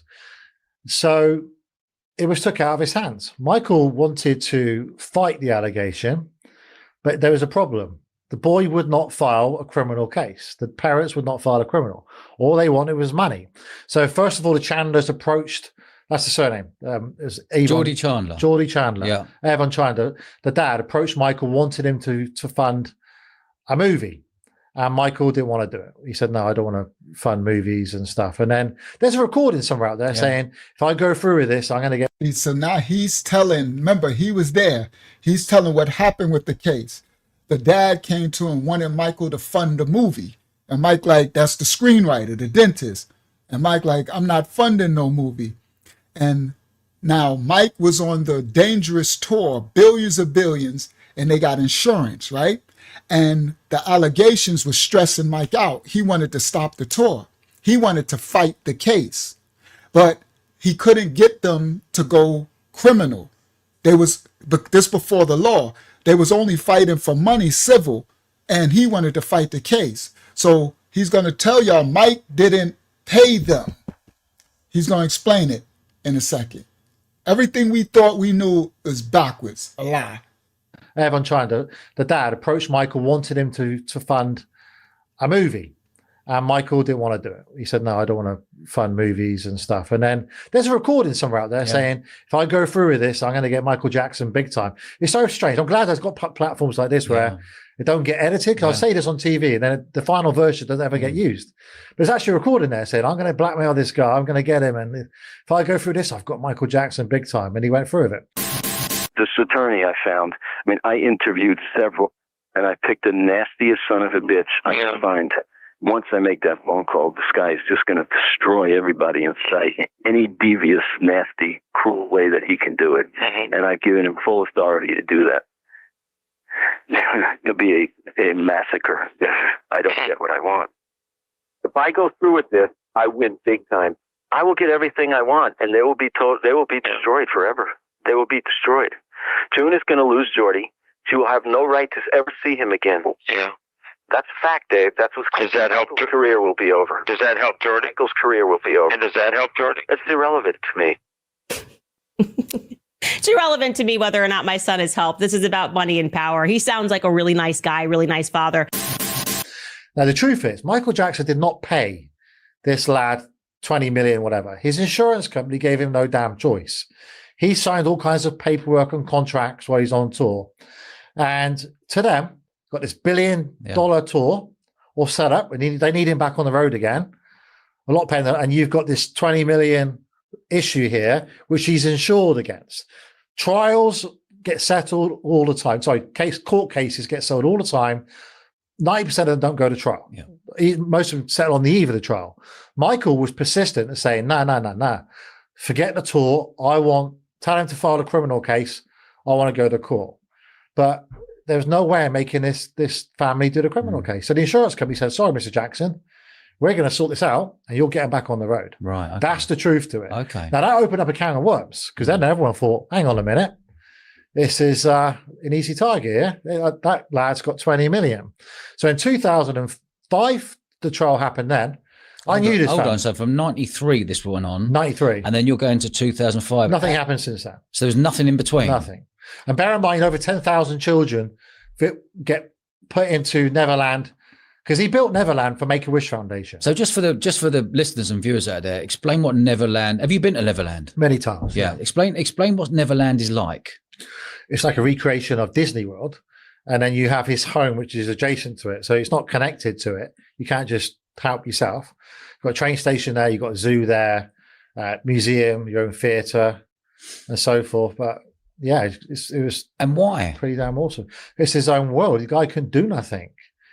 And also, yes, like the boy who had the C word and tried to get, and then later told the truth that he was lying. So did the young dude Jordan. So the dad, right after the dad tried to sue Michael, Jordan emancipated himself from his parents. All right, before his dad unalived himself, he emancipated himself from his parents, divorced them. All right, for that. And later, after his dad died, Jordan came out later too and said it was a lie. Michael never did nothing to him. All right. And his bodyguard telling him Michael ain't did nothing to nobody but some women. Okay. His own world. The guy can do nothing. Can't do anything. Even when he was there, Dodge, right? I feel sorry for Mike because when he used to go and walk outside, I realized that we had security following us. And I said to Michael, Michael, why don't you just tell those guys to leave you alone? You're at home. So the trouble is, Matt, this ranch is like thousands of acres and people parachute in and they say they've done it by accident, but they're trying to meet me. And one of them could have a gun or a knife or something. So he said, he said he felt sorry for Mike because he was even trapped really in his home. As he's walking around the yard in his home, he got all these security following him. He like, Mike, man, tell him to go away. You home.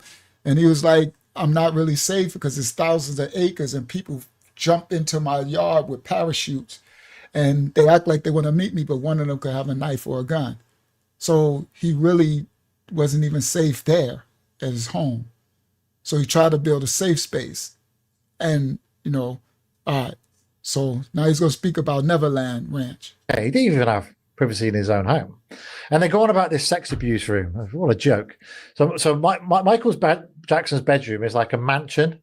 It's the only place that guy's got any peace and quiet to himself. If someone breaks the boundaries of Neverland, the head of security at Neverland would hit a button and Michael would have to run like hell, wherever he is on the ranch, into the panic room. I've got a lot of, I won't name them, to be fair, but I've got a lot of celebrity friends, A-list friends, billionaire friends. They've all got panic rooms. And it's set up so that it's hidden away and you're in there and you've got enough there to survive for a couple of days or so until the whole ranch or premises can be searched and you can let your person out, who you're protecting. So many times people would parachute or break the boundaries into Neverland. The fans would do anything to get to him. And he would have to spend hours in this panic room, which is just off his bedroom. That was built before he bought Neverland. It was called Sycamore Valley back then. He filmed a music video with Paul McCartney called Say, Say, Say. And he liked it, the peace and quiet. It's up in the mountains, it's miles from anywhere. It's like a 3-hour drive to Los Angeles. So he kitted that out with all the stuff that he would like games and stuff, because he knew he'd have to spend some time in there. It was inevitable. Someone's going to breach the boundaries. So when you hear all these stories where people say, oh, kids have slept in his bed or they've been in his bedroom, I mean, give me a break, man. I mean, it was just young boys and a load of complete utter nonsense. Michael Jackson didn't have a problem with young boys. He had a problem with women. The guy loved women. My biggest problem, me and Mark Lester and everyone around him, was trying to sneak women in and out, not breaking his image. He loved women. Women throw himself at him. Tito Jackson, he said it publicly now too, with Nigel Farage. He said, you want to test if my brother is gay or if my brother likes little boys, you go and send your wife or girlfriend to Neverland with my brother Michael for a day. See what happens. She won't come back. You'll charm him. That guy, he just... Facts. I remember that. For those who remember that, do y'all remember that? I remember that verbatim when Tito said that in that interview. He said, you think my brother is gay? He said, send your wife to Neverland. I remember that. He said, she won't come back. Facts. And now this hits different, right? Because now all I hear is he, ha, ha, right? And I'm like, I remember when Tito said that. Come on, the curse of your Ada. Come on, Kinga. Y'all, come on. the righteous, the curse, you're going to see. Wait till this other part. It's about to really get good in a second. This is just the beginning. He ain't even getting to the fruity in a second. He's about to get raw in a second. Now, I heard that, and I remember when Tito said that. Tito's like, you think my brother gay? Send your wife to Neverland and watch what happened. Facts. You going now I know you're gonna be hee you gonna hear hee all shout out to Mike. Mike was laying it down and he said all night. Remember? He said all you hear is he's like they in there going at it. Oh, you're right. That hee thing is everything. That's some crazy work. All right. So let me go back again. I remember that interview though. I heard it live. I remember that. If my brother is breaking his image, he loved women. Women throw himself at him. He said so. They was trying to. Their hard job was trying to hide all the women going in and out, and so breaking his image. So paparazzi came. He had the image of the innocent thing. Tito Jackson, he said it publicly now too, with Nigel Farage. He said, you want to test if my brother is gay or if my brother likes little boys, you go and send your wife or girlfriend to Neverland with my brother Michael for a day. Yeah. See what happens. She won't come back. You'll charm him. That guy, he just had to live and breathe being Michael Jackson. And now it's backfired in the social media age.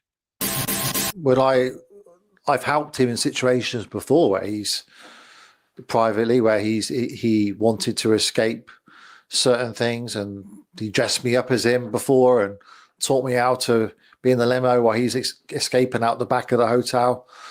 Would I help him get out of a situation that his life is painful? Yeah, of course I would have done. Yeah. Was that ever a conversation? So he had to Mike would dress him up like he's him and taught him how to sit in the limo and ride while Mike escaped out the back door of Neverland and go through stuff. So he'd have been through everything with Mike. So he was like, will I help him? Would I help him do stuff? Of course. He's like, I'm gonna help him do plenty of stuff. Like, I know it sounds crazy, but was it ever a case of, if me health takes a turn for the worst, I want to just get out of here, not let the world know, and make a cover-up story?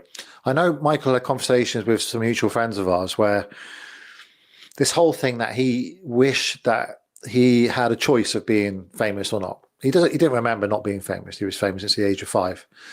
And the conversation about what would it be like with life not being famous. So he used to go in disguise into Disney World and stuff, and he would love it. He would love being normal, just walking around and standing in the queue next to people and queuing up like everyone else, and no one knew they were next to Michael Jackson. That was where he was most happy, but at the same time he loved his fans. He really loved his fans. He's never actually said to me back then, I want to fake my death. I mean, no. I mean, he said things like, I wish my life wasn't like this, or why did the world treat me like this when all I want to do is give and help and donate money and help good causes and use my fame for good purposes and create good music and art. And yet the whole world wants to freaking trash me all the time. We had those conversations, and he wanted to escape it.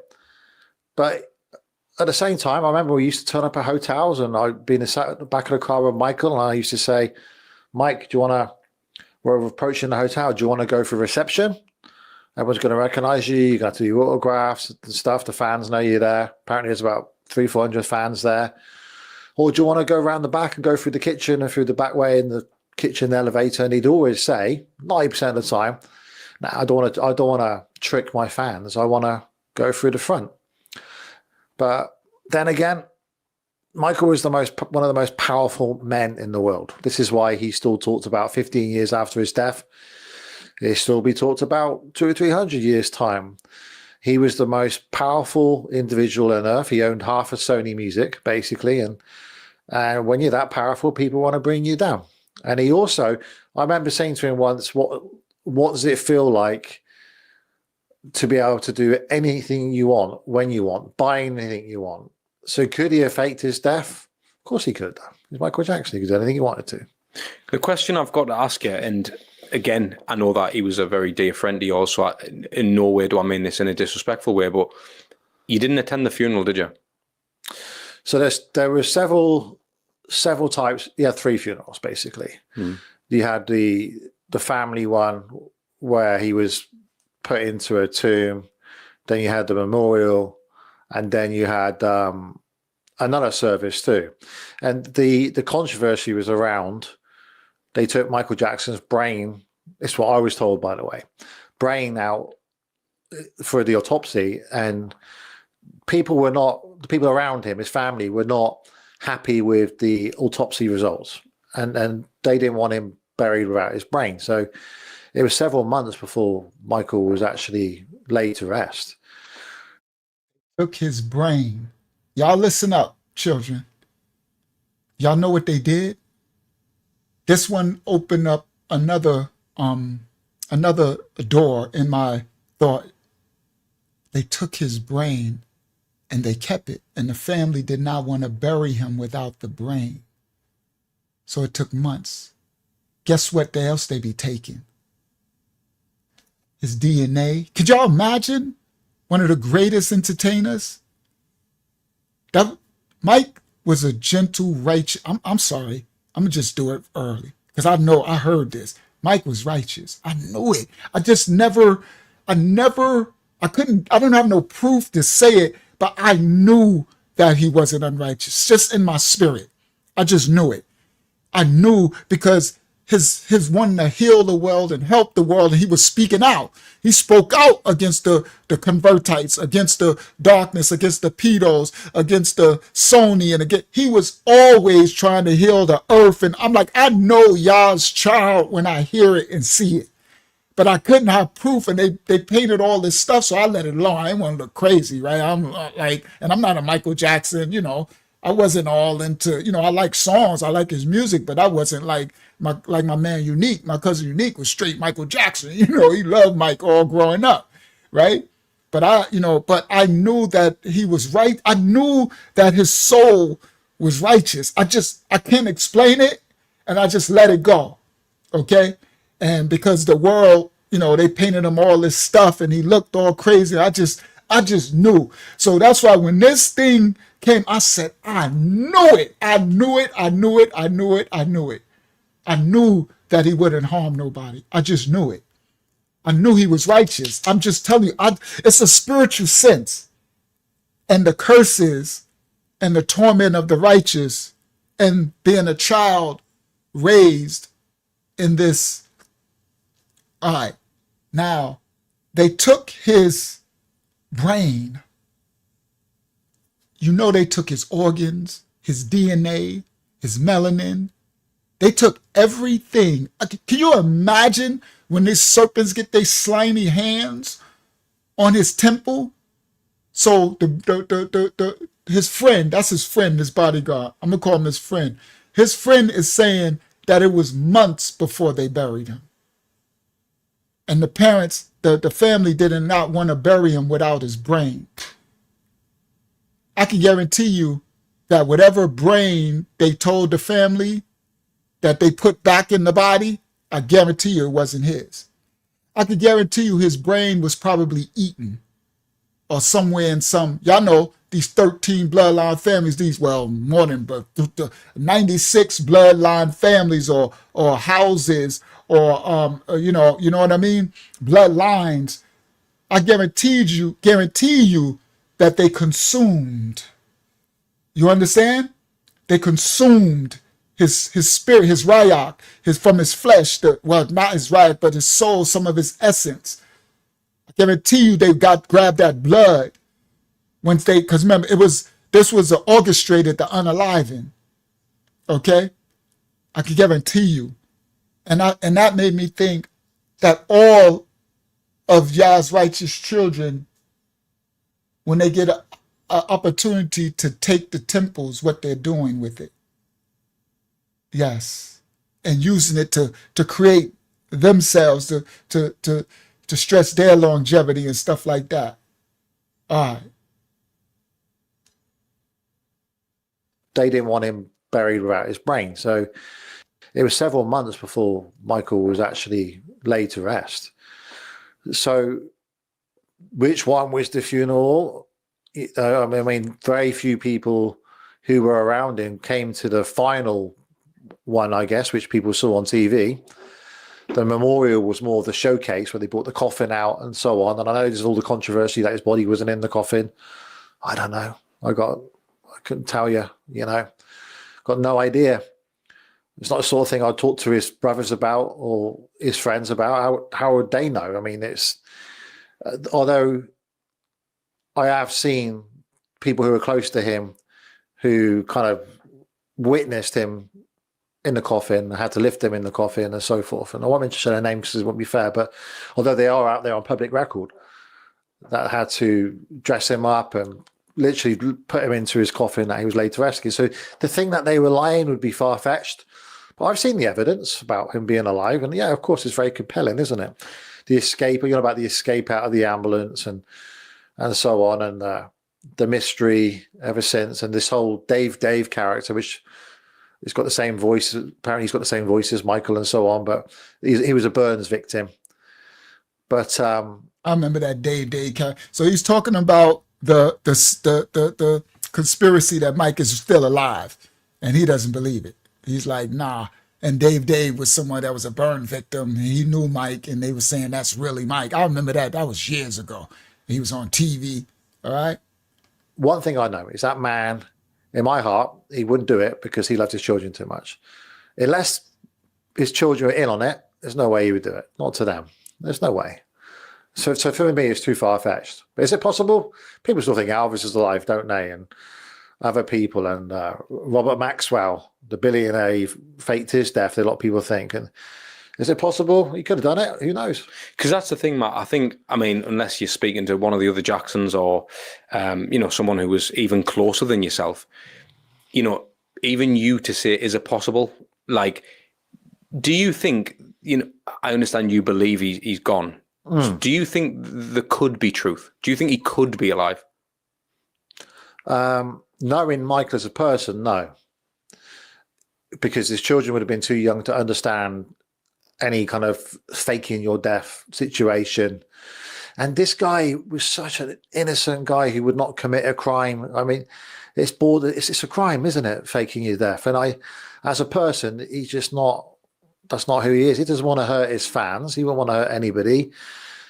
And then what kind of life would he have? I mean, I've seen the pictures too, where he apparently attended his own funeral and so forth. And this dude is like, all through these I've been watching, he's like, this man was righteous.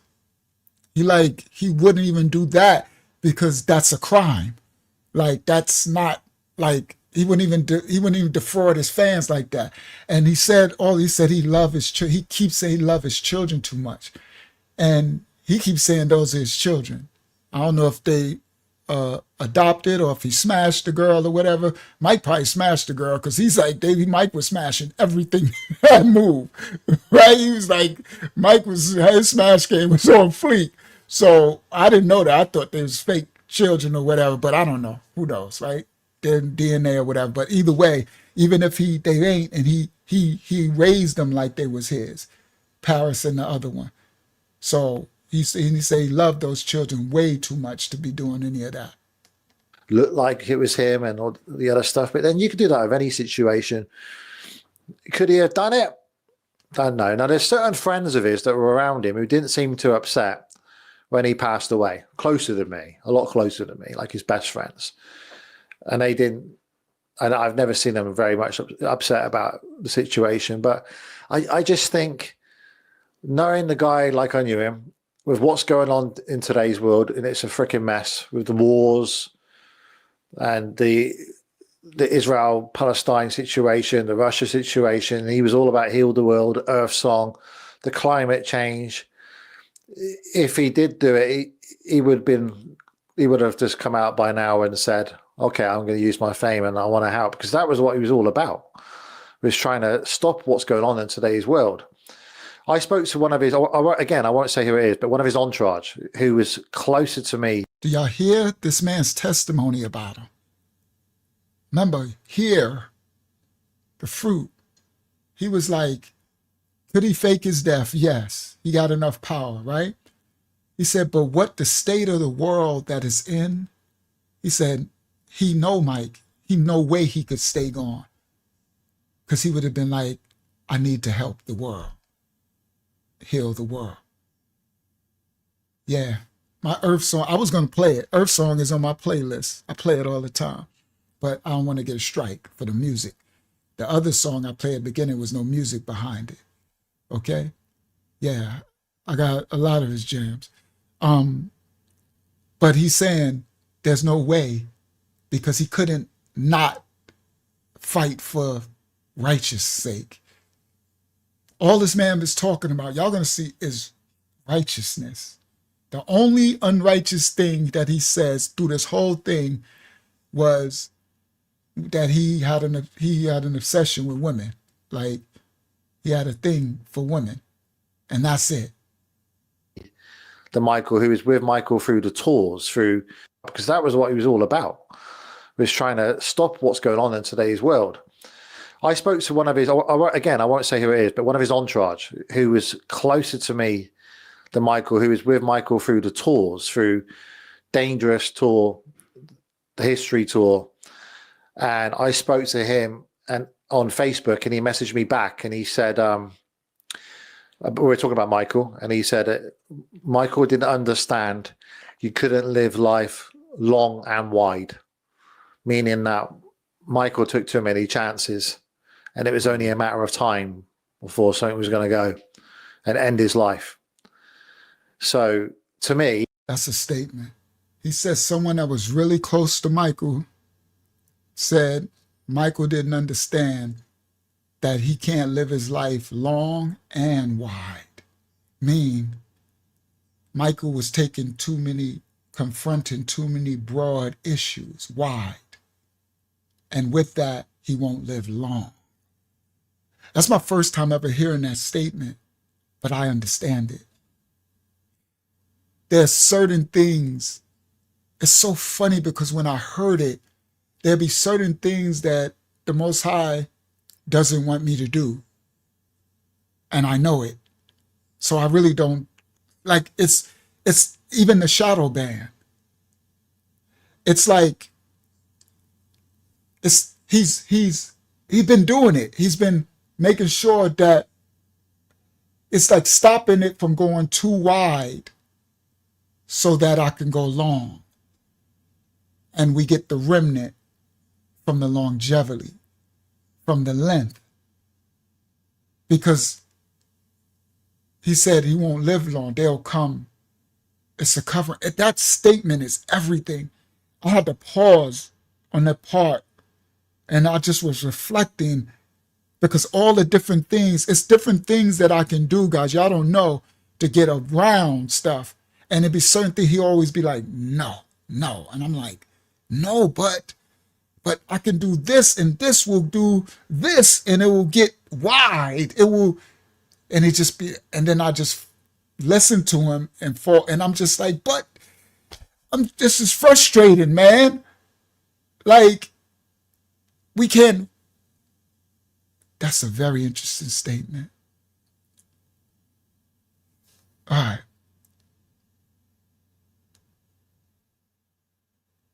Coming from that guy, writing that to me on a public platform where people could have hacked into my Facebook and seen it, from a very, very credible source. We're talking about somebody who lived with this man and followed him everywhere for his own personal blog. For Michael's life was always filmed and photographs were taken. For him to say that to me, that Michael thought he could live his life long and wide, to me, that clarifies he's gone. And I get asked all the time, Michael's alive. He's alive, Matt. He must be. He said that close. Now, he's going to bring, it's about to get deep in a second, that Michael's life was filmed every second of the day. Now, this is the ultimate receipts, and he got the films. Mike allowed him, and he got hundreds of hours of film. He's going to talk about it. It's going to get deep in a second. And he says none of that crap that they're painting against him was true, because I filmed him every second. Every time they say he was at a place that did something, I got the film where we weren't there. We were somewhere else. It's all a lie.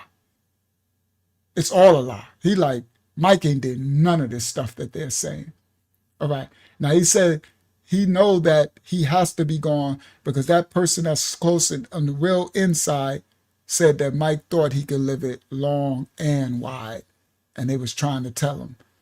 But Mike's heart was too much for the people, to a detriment of his own life, where he gonna speak out against injustice. Him to say that to me, that Michael thought he could live his life long and wide, to me that clarifies he's gone. And I get asked all the time, Michael's alive, he's alive, Matt, he must be alive, you're in on it.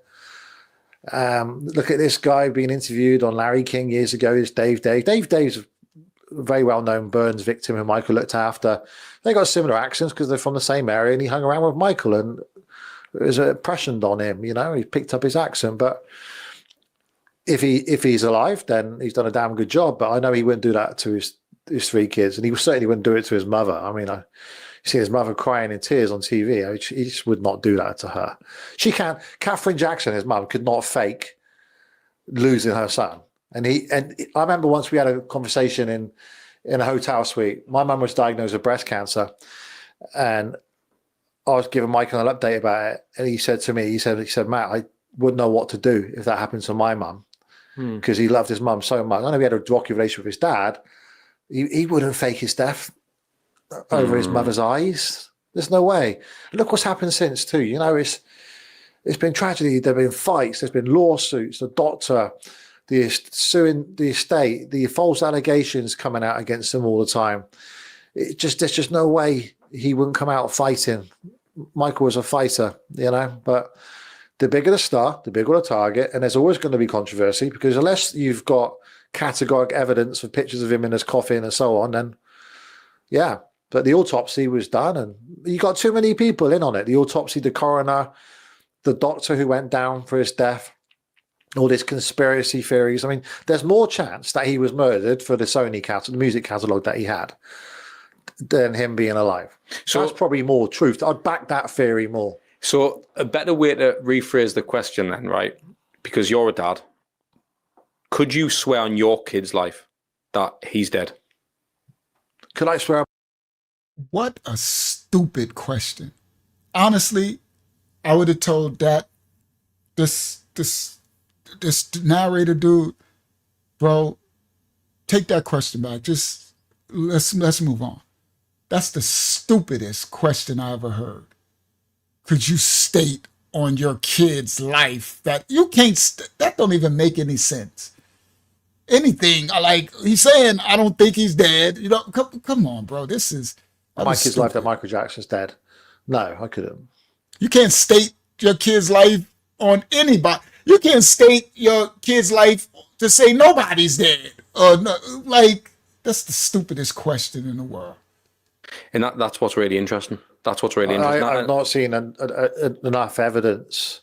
What do you mean that's what's really interesting? Boy, this interview he's an idiot.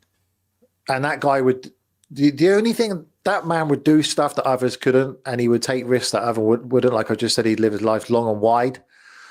So no, I couldn't, because I would never do that on my 6 children. And then who knows what the future is going to hold with the Michael Jackson legacy. I mean, you got the biopic coming out. It's going to be Michael Mania all over again. And things are being discovered all the time. New music, new albums. And it's just, he's bigger now in death than what he was when I was walking around with him. I want to ask you, Matt, about P. Diddy and the Diddy parties and stuff. And now I know that, I don't know how much of the world know this, but you actually attended a Diddy party, didn't you? Yeah, but it's not a long one that included baby oil or anything like that. So here we go. The thumbnail. He said, you went to a Diddy party. He said, yeah, it had nothing to do with no baby oil or nothing. All right, let's go. Here we go. That's who went with Mike to the Diddy party, his bodyguard. They're going to show a picture in a second. I should have did a screenshot so I could have showed y'all earlier of the bodyguard when he was young. He was bigger. He's a tall dude. He's a karate martial arts champion. And he was thick. And, the picture he showed, he was a little thicker and stuff. But he got a picture of him young with his ponytail and his Ferrari and all that stuff. And then pictures with him with Mike, right? So now we about to get to the Diddy story, okay? So here we go. He said, we was at the Diddy party, but it didn't involve any baby oil. All right, let's go. Michael was in love with Beyonce. I mean, that's very well known. Whenever Another mic drop. I didn't know this. Some of y'all might have knew this. I didn't know this. It's another bomb. He said Mike was in love with Beyonce. Now, y'all remember the clip at the beginning? Puff said he came to the party and he said, what did Puff say? Where's Beyonce? That's what Mike. Now, listen, first-hand knowledge. Michael was in love with Beyonce. I mean, that's very well known. Whenever people wanted to give him an award, he was when I was walking around with him. Here we go. I want to ask you, Matt, about P. Diddy and the Diddy parties and stuff. And now I know that, I don't know how much of the world know this, but you actually attended a Diddy party, didn't you? Yeah, but it's not a long one that included baby oil or anything like that. So Michael was in love with Beyonce. I mean, that's very well known. Whenever people wanted to give him an award, he'd always demand that Beyonce would do the award, and Michael would turn up. In fact, one of the last awards he had was at Earl's Court, 2007, and he demanded that Beyonce gave him Artist of Millennium or some kind of award, like most famous man in the world, I think it was. And he was in love with her. That was his ideal wife. We were in Vegas. Michael Jackson was in love with Beyonce. That was his ideal wife.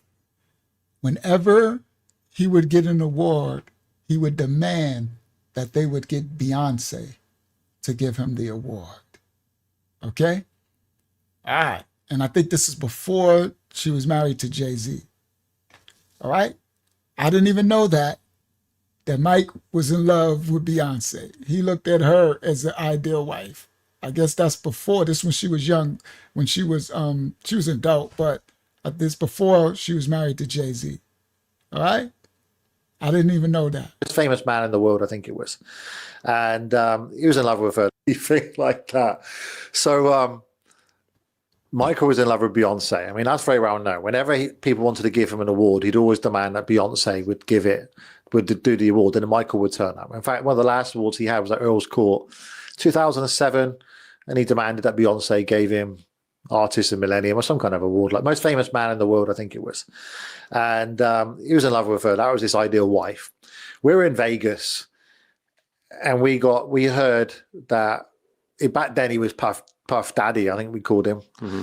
That Puff Daddy had his party on, and Beyonce was there.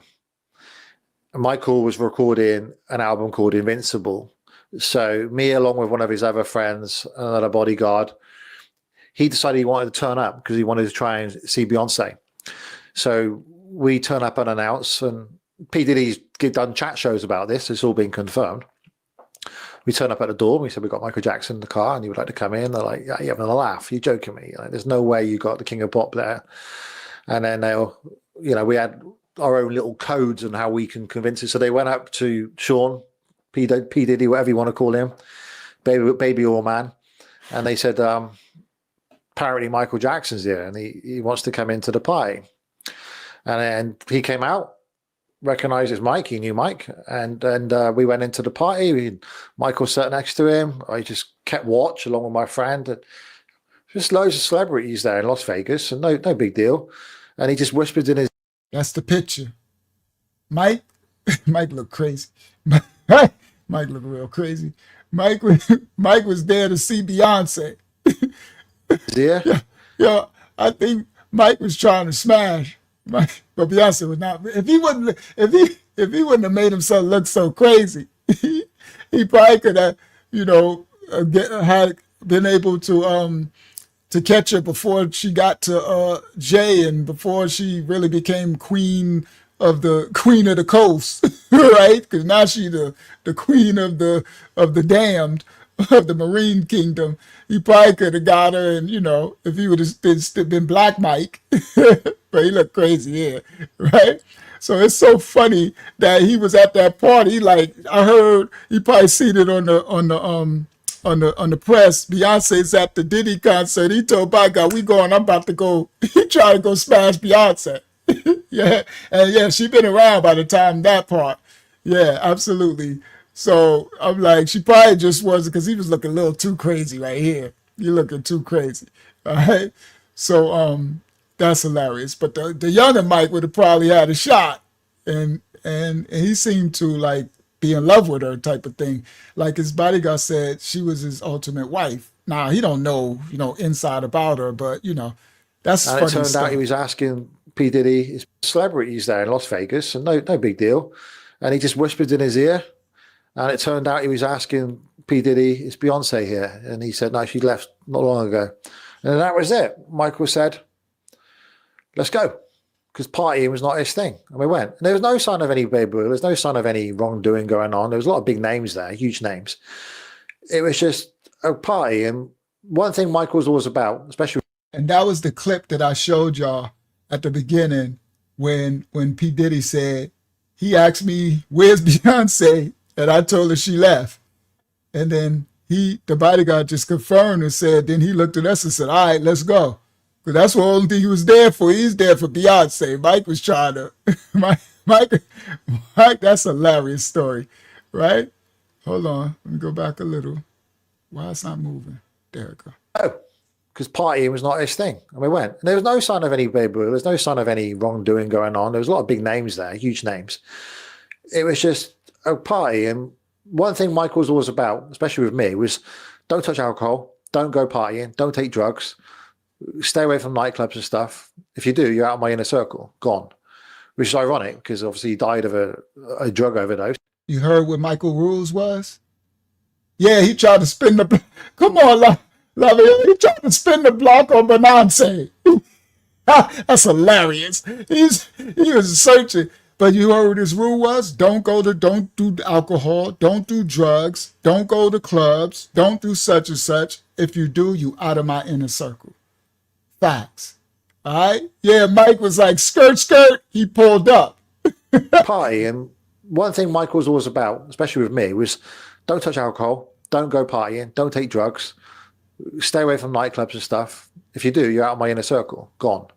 Which is ironic because obviously he died of a drug overdose in the end, apparently. Anyway, and yeah, the P. Diddy thing, I mean, they were friends, but with Hollywood, everyone knows everyone. And unfortunately, Michael's so famous as well that he wouldn't think these things through. And the world back then is different to the world now. So celebrity parties have kind of evolved and stuff. And I don't know all the details of this P. Diddy thing. But this nonsense about there's a tunnel between P. Diddy's home and Michael Jackson's home. It's just not even possible, ads. You just can't. You can't do it like from central LA to Neverland, which is what 3 hours of driving. Could you not do it though with all that money? No, you couldn't. It's like much bigger than the Channel Tunnel.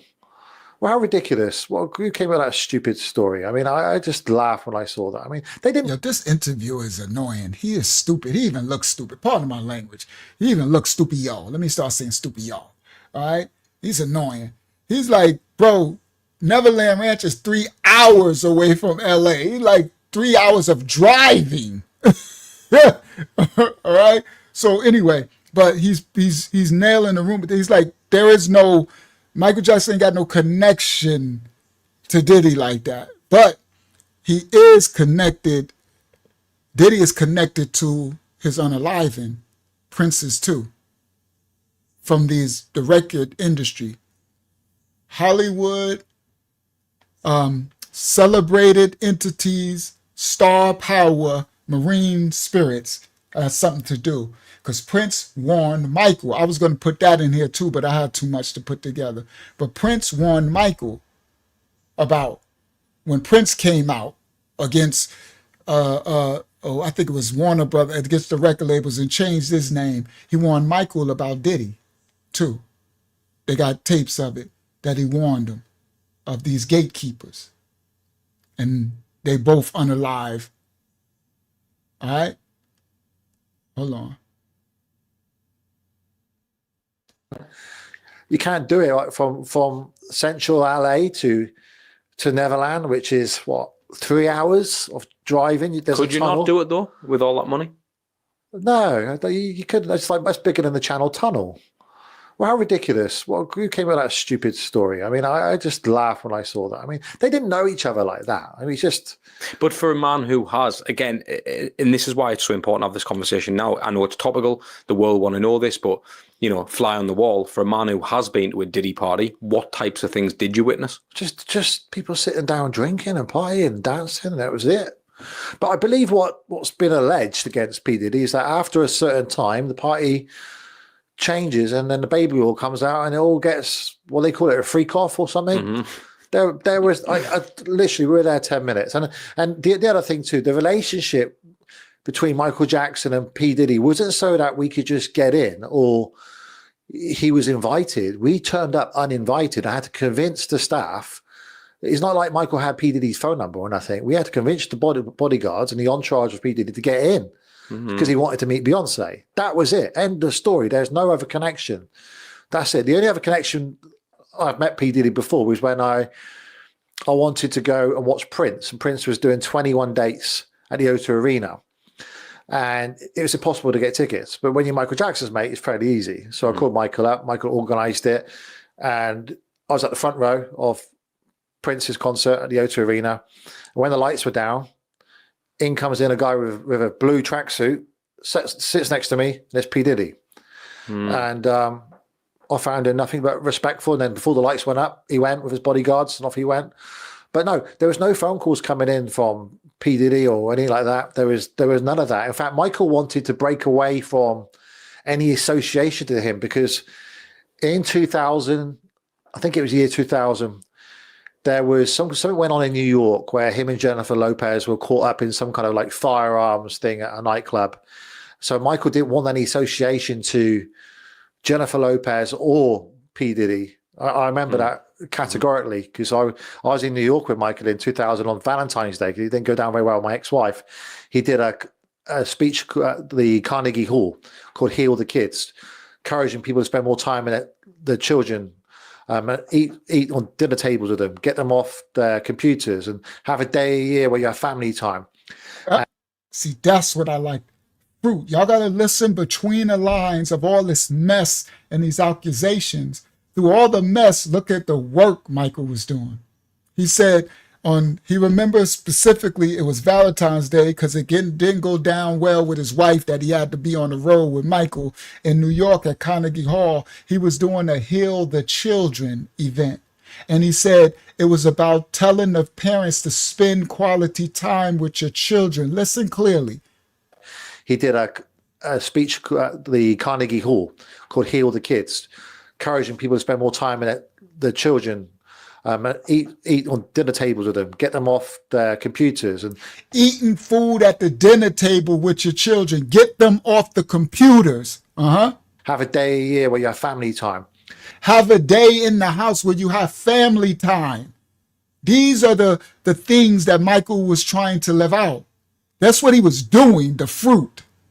All this other stuff that they've been lying on him all these years, they had us believe it. I didn't know no better. I don't know him. And they never report on the fruit. This man is his friend, actual. And y'all going to see when he starts telling this stuff. Y'all going to see in a minute. He about to expose some stuff. He about to expose everything in a second. And he did this amazing speech, but he made sure he didn't want people there that he didn't like, you know. And I remember once that. So he said he wanted to keep away from these people, Diddy and Jenna and anybody negative. He told me he want them drinking and smoking, not being in no clubs. You out of my circle, everything. He's like, he don't want these unsavory Hollywood people around us. He's doing these events for family and kids and off their computers and have a day a year where you have family time. And he did this amazing speech, but he made sure he didn't want people there that he didn't like, you know. And I remember once that he was invited to a wedding and he didn't want to go because Jennifer Lopez was going to be there along with her then boyfriend, P. Diddy. He didn't want that connection. Right. Whether he knew what was going on, I don't know, but I think it was more so the shooting. Guns were found in the back of, I believe, P. Diddy's car and Jennifer Lopez's car, and there's a big scandal at the time in New York. And yeah, this guy didn't want to be linked to these people. Like the whole Jeffrey Epstein thing, let's clear this up too, because this list came out about people who are associated to Jeffrey Epstein, and Michael Jackson was on it. Let me tell you what's happened. I've not talked about this on a podcast before. How angry was I when I saw this all over the media? I mean, it's like a media dream. And then Michael Jackson linked to Jeffrey Epstein. This is what happened. One of Michael's best friends was Barry Gibb from the Bee Gees, famous band. He lived in Miami, Palm Beach. He also had a doctor friend who lived in Miami. Michael loved Miami. He spent a lot of time there with Chris Tucker and lots of people. And he organized for an agent. He wanted to buy a house on Palm Beach, billionaire houses. He wanted a paradise house where he can be protected and be secluded with his children and not have paparazzi looking over and so on, to be near Barry Gibb, because he was working on an album with Barry Gibb at the time and songs. And I think one of them leaked recently. And all that happened is that Michael, we just followed an agent and we went from house to house to house along Palm Beach. And one of them just so happened to be the billionaire Jeffrey Epstein. But back then we didn't know who Jeffrey Epstein was. He was not famous. He was not a name. Michael would not have a clue. Michael might have given the owner a wave. Well, that's about it. He just keeps himself to himself. Were you there at this time? Yeah. We're viewing houses. That's it. That's all the connection is. Michael Jackson visited Jeffrey Epstein's property, not knowing, back then, we're talking 2003, not knowing who the hell Jeffrey Epstein, he wouldn't have known who the hell he is or anything whatsoever. He just, an agent lined up loads of viewers. Go and Google it. It's all there. Michael Jackson looking for houses in Palm Beach, 2003. It's all there, all lined up for people to see the truth. It's not he hung out with him. You just so happened to view the house, and we viewed 20 houses looking for the ideal home for Michael. With Michael's money, now we know that obviously, like at these type of heights of fame and stardom and showbiz and all the rest of it.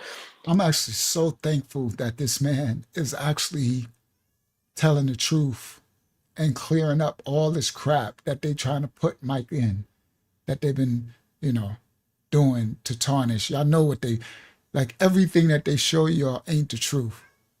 We know that money talks, right? Did you ever witness Michael kind of using his money to make things happen? So whether that was good or bad, some people can get things sorted just by using money and keeping people quiet and stuff. And I'm not trying to get you to dig the dirt on the bad. There's going to be things that in the world doesn't need to know. I totally get that. But is there anything where you thought, only if you've got Michael's wealth or clout can you do this? Only in regards to access to doctors. Right. And access to transport that me and you just couldn't get, like a helicopter to arrive in the next half an hour here and take you somewhere, access to billionaire friends and so forth, or going to Euro Disney, not having to queue up like everyone else does.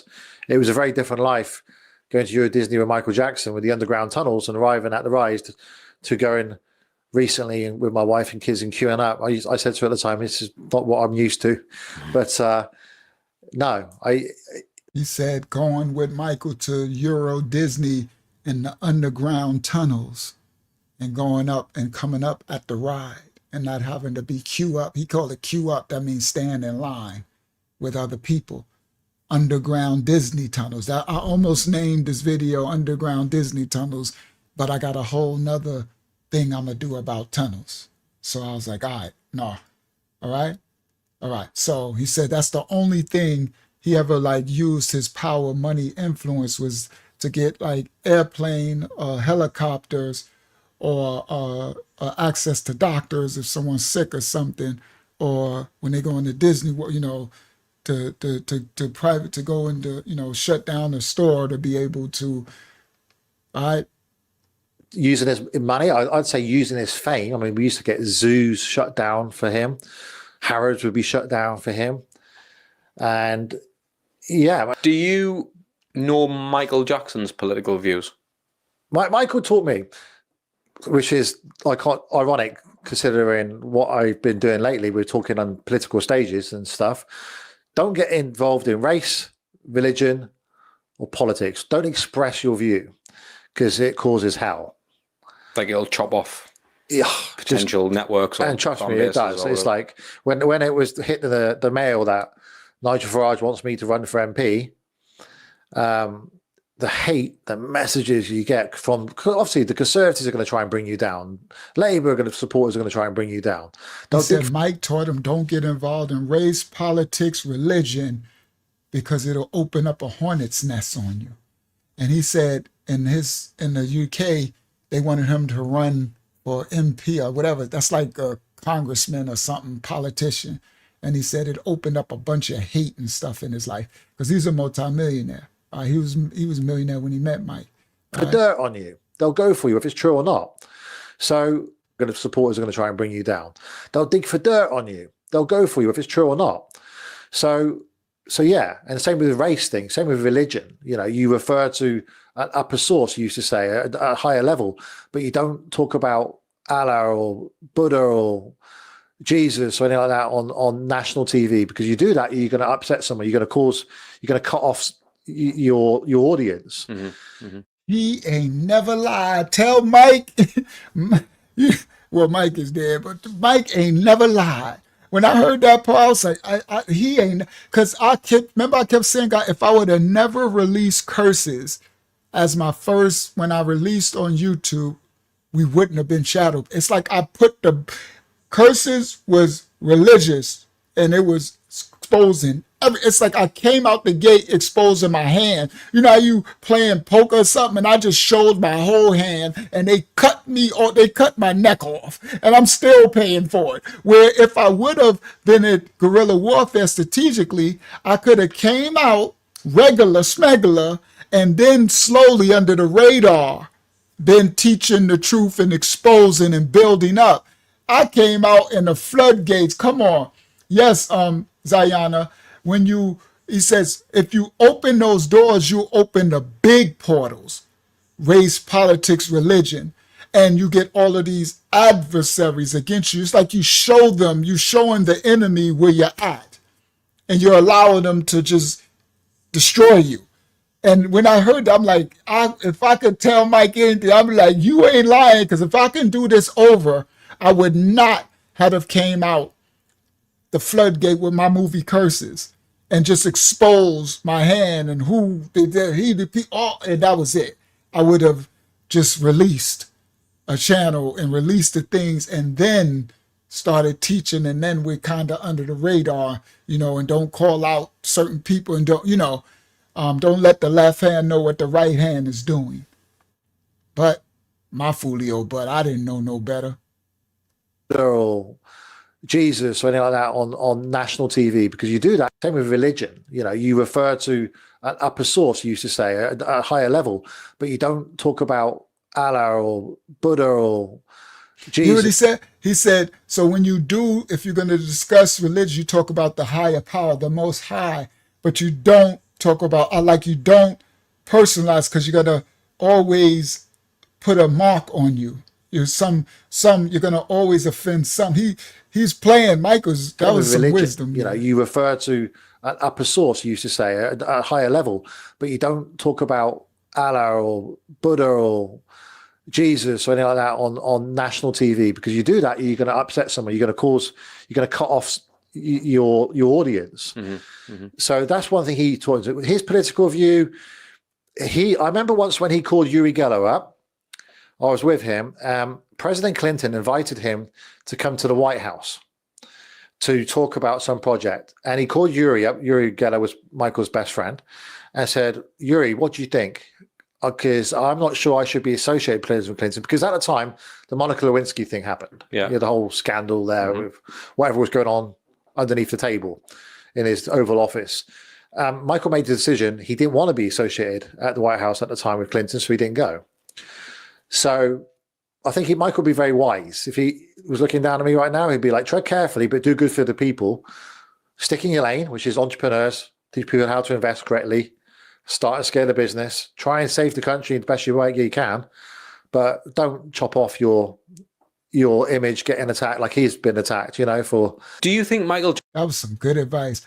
Sister Lanya, I wasn't taught that. I wish I would have been taught that long ago, because it would have saved me a lot. He said Mike's advice, if he was would have told him now, stay away from politics, do good for the people, help the country, but navigate it. You were gonna did this till yesterday, and 4 days ago. Wow. That's interesting. Wow. Your image getting attacked like he's been attacked, could be very wise. If he was looking down at me right now, he'd be like, tread carefully, but do good for the people. He said, if Mike looking down for him, he can talk to him right now. He would tell him, tread carefully, but do good for the people. Now, y'all, I want y'all to understand the fruit. Only thing this man has been saying about him, the character, the fruit of the man. Do good for the people, he said. Stick in your lane, which is entrepreneurs, teach people how to invest. Stay in your lane. Entrepreneurs, teaching people how to invest with his his martial arts. He got these companies. Brett Lee, start and scale the business. Try and scale your business. Save the country the best. Try and save the country the best you can. You can, but don't chop off your image getting attacked like he's been attacked, But don't expose your don't let your left hand know what your right hand doing, regardless to your beliefs and political and stuff. Don't get attacked like I was getting attacked. Do you think Michael Jackson would have been a fan of Trump? They were friends. Michael Jackson had. Were they actually friends? Yeah. Michael Jackson lived in Trump Tower, so he had a. That's a younger Mike. That was a little more. That's a little blacker Mike. This one could have bagged Beyonce, but she was young then. That's why I said by the time he was trying to spin the block on Beyonce, he was looking too crazy. This one, I think she would have rocked. She would have rocked with this one. And I know y'all like that's the younger Beyonce, right? Remember, all of them came in innocent, most of them, right? They came in. Remember, we all were children. It's just this industry turned out into this. But yeah, the little blacker. This one, the mic was a little. This one, he was starting the crazy journey. All right. Hold on. A suite opposite Trump's in Trump Tower. Off your image getting attacked like he's been attacked. For. Do you think Michael Jackson would have been a fan of Trump? They were friends. Michael Jackson had. Were they actually friends? Yeah. Michael Jackson lived in Trump Tower, so he had a suite opposite Trump's in Trump Tower. I didn't know that. Yeah. He's traveled on a plane together. The reason I asked this is a mad Trump observation. When he married Smee Presley, he hid him in Trump Tower. He looked after them and stuff. So an observation you get when Michael was going through all the accusations and stuff. Did you face any personally? Like, well, you were hanging around with him. Were you up there no good? No, because people don't say that to me. Because I'm the martial arts guy, they would never say it to my face. I've never had one person say anything negative to my face about Michael Jackson. Why did you hang around with him when he was accused of this and so forth? I had some friends who was like, "Do you think it's right? You supported him through this case?" At the time when he got found not guilty of all counts, and it turned out it was an FBI investigation for 10 years and not guilty. That they couldn't find anything on it. There's nothing at all. Nonsense. But I knew the right guy. But no one's ever. I don't get any issue whatsoever. Because I think generally, well, I think if something comes out in the wash about someone or there's an allegation, certainly, I think we're all judgmental. I'm sure I would if I knew you back then and something had come out, I'd be like, Matt, do you know out about this? Like, it's a bit dodgy. This, like, you were hanging around with them. I think I would just not that I would be thinking but I'd have to have me reservations because you're around that person a lot. Yeah. So ultimately, I thought you might, and because you do a lot for young people, I thought, has there been any kind of? I think that's what goes in my defense, though. Yes. Why would I hang around with somebody who if I had any doubt? Yeah. Now listen, this man has an organization of helping children worldwide, multi-millions, right? And he says, so the reporter's like, well, when Mike was getting accused of these things, these acts with children, and you got these organizations that you go around helping children that you've been doing for years, then I would question why you around him. And then he says, well, that should show you to my defense that I got these organizations helping children and I was still around Mike when he listened. Not that I would be thinking but I'd have to have me reservations because you're around that person. Yeah, that's what he said. You heard that, Abiyah? When he said, oh no, ain't nobody came to me and said nothing bad about him in my face. I'm a mark. Right? I kick butt and take names. They better not ever disrespect them in front of me, because that's my boy and my friend. So they'll say it behind my back, but they don't say it in my face. I hear that. All right, listen.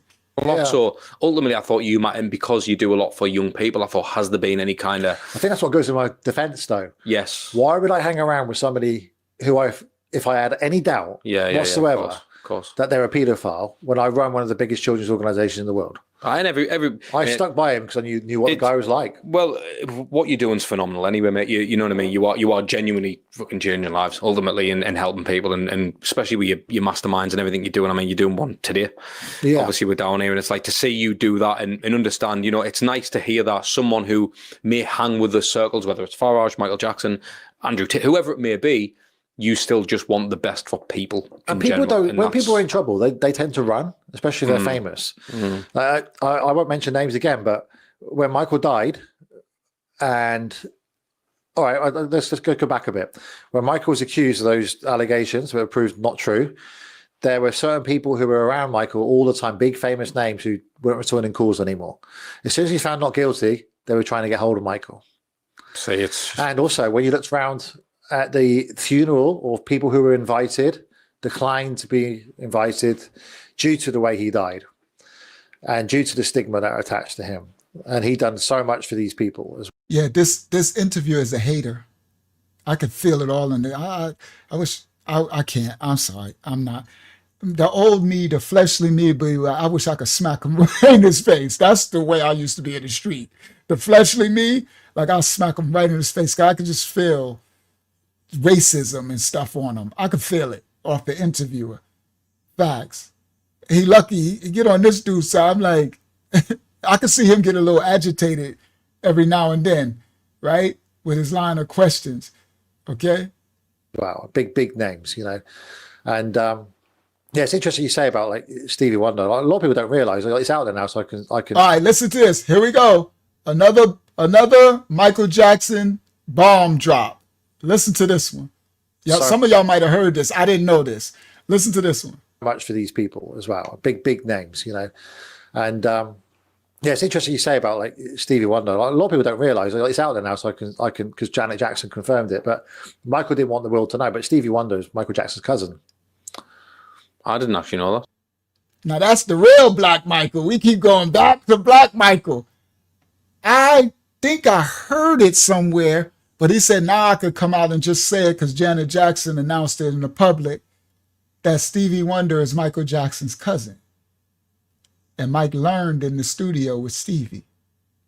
I know, but a bomb drop number 5 or something that we are. Oh, this is a bomb drop night, a Michael Jackson bomb drop night.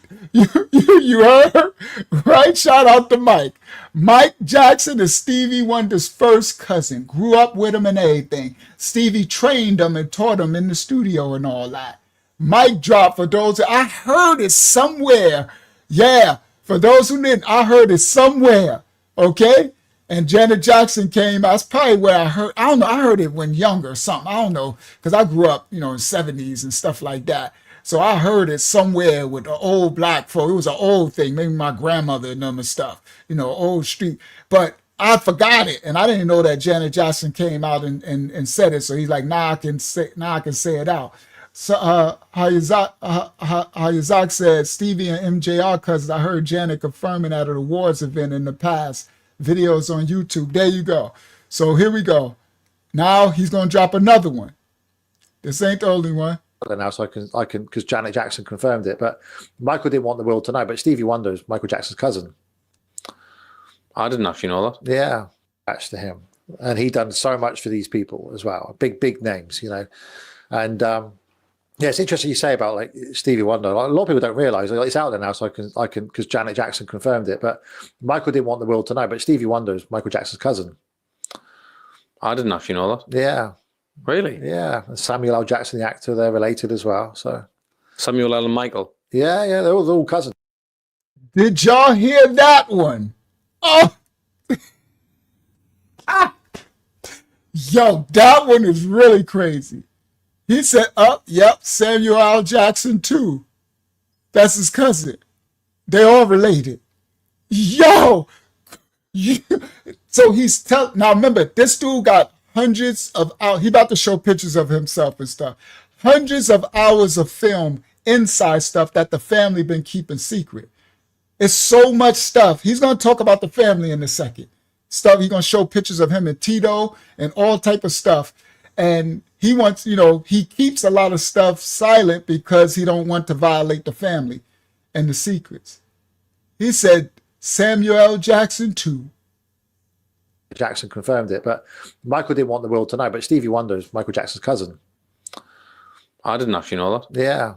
Really? Yeah. And Samuel L. Jackson, the actor, they're related as well. So Samuel L. and Michael. Yeah, they're all cousins. So the name's legit Jackson. Yeah, Stevie Wonder is a cousin of Michael. Janet confirmed it recently. He didn't want it out there because he didn't want people to think. Now, Sister Hayazak, it's interesting because it would make sense in Hollywood and entertainment, same way in the politics and like the presidencies when these people are all related. They keep this stuff in the bloodline, but a lot of times they don't let it known because then people would think they would know the tricks. The normal people, we would know that everything is what do they call that thing? Sorry guys, my brain gets a little slow sometime. When you in a job where you hire the people, family members, what is it called? I can't, somebody will write it. I don't know why I got a blank on what it's called, but when you hire family members and they get the job and stuff. So somebody will write it in a second. So they it would make sense that that's like that in Hollywood too, because then the people would know, because it's always about who you know. It's not about your talent. It's always about the connection and who you know. And I guarantee you, if you tie all these strings, it'll go deep. Nepotism. Thank you, Hakiyama. That's the word I'm talking about. Nepotism. That's what it's all about. And even the fallen angels. Everything is nepotism. Everything is about blood lineage. Even in the Bible, the Most High, everything is about nations of people and passing down generational things through the lineage, dark and light. So it would make all the sense in the world that a lot of these celebrities, music, they all interconnected. A lot of them are family, blood lineage. All right. I think he got more coming. Cousin of Michael. Janet confirmed it recently. He didn't want it out there because he didn't want people to think, oh, I'm only famous because Stevie Wonder's my cousin, That's crazy. Yeah, Michael was the name of the two. Yeah, if anything, do you know what I mean? That's absolutely. He looked after. They grew up together. He used to go to the studio and study him. And Stevie Wonder used to say, oh, this little guy's cousin's always asking me questions all the time and consistently battered. He was learning like a sponge, soaking it all up off Stevie. So he said Mike was telling him about it, that he grew up with Stevie. It's not a cousin that they grew up. He grew up. He said Stevie Wonder used to always be like, my little cousin is always bothering me about the music. And Stevie used to teach him. And he said, my little cousin used to always bother me. Yeah, man.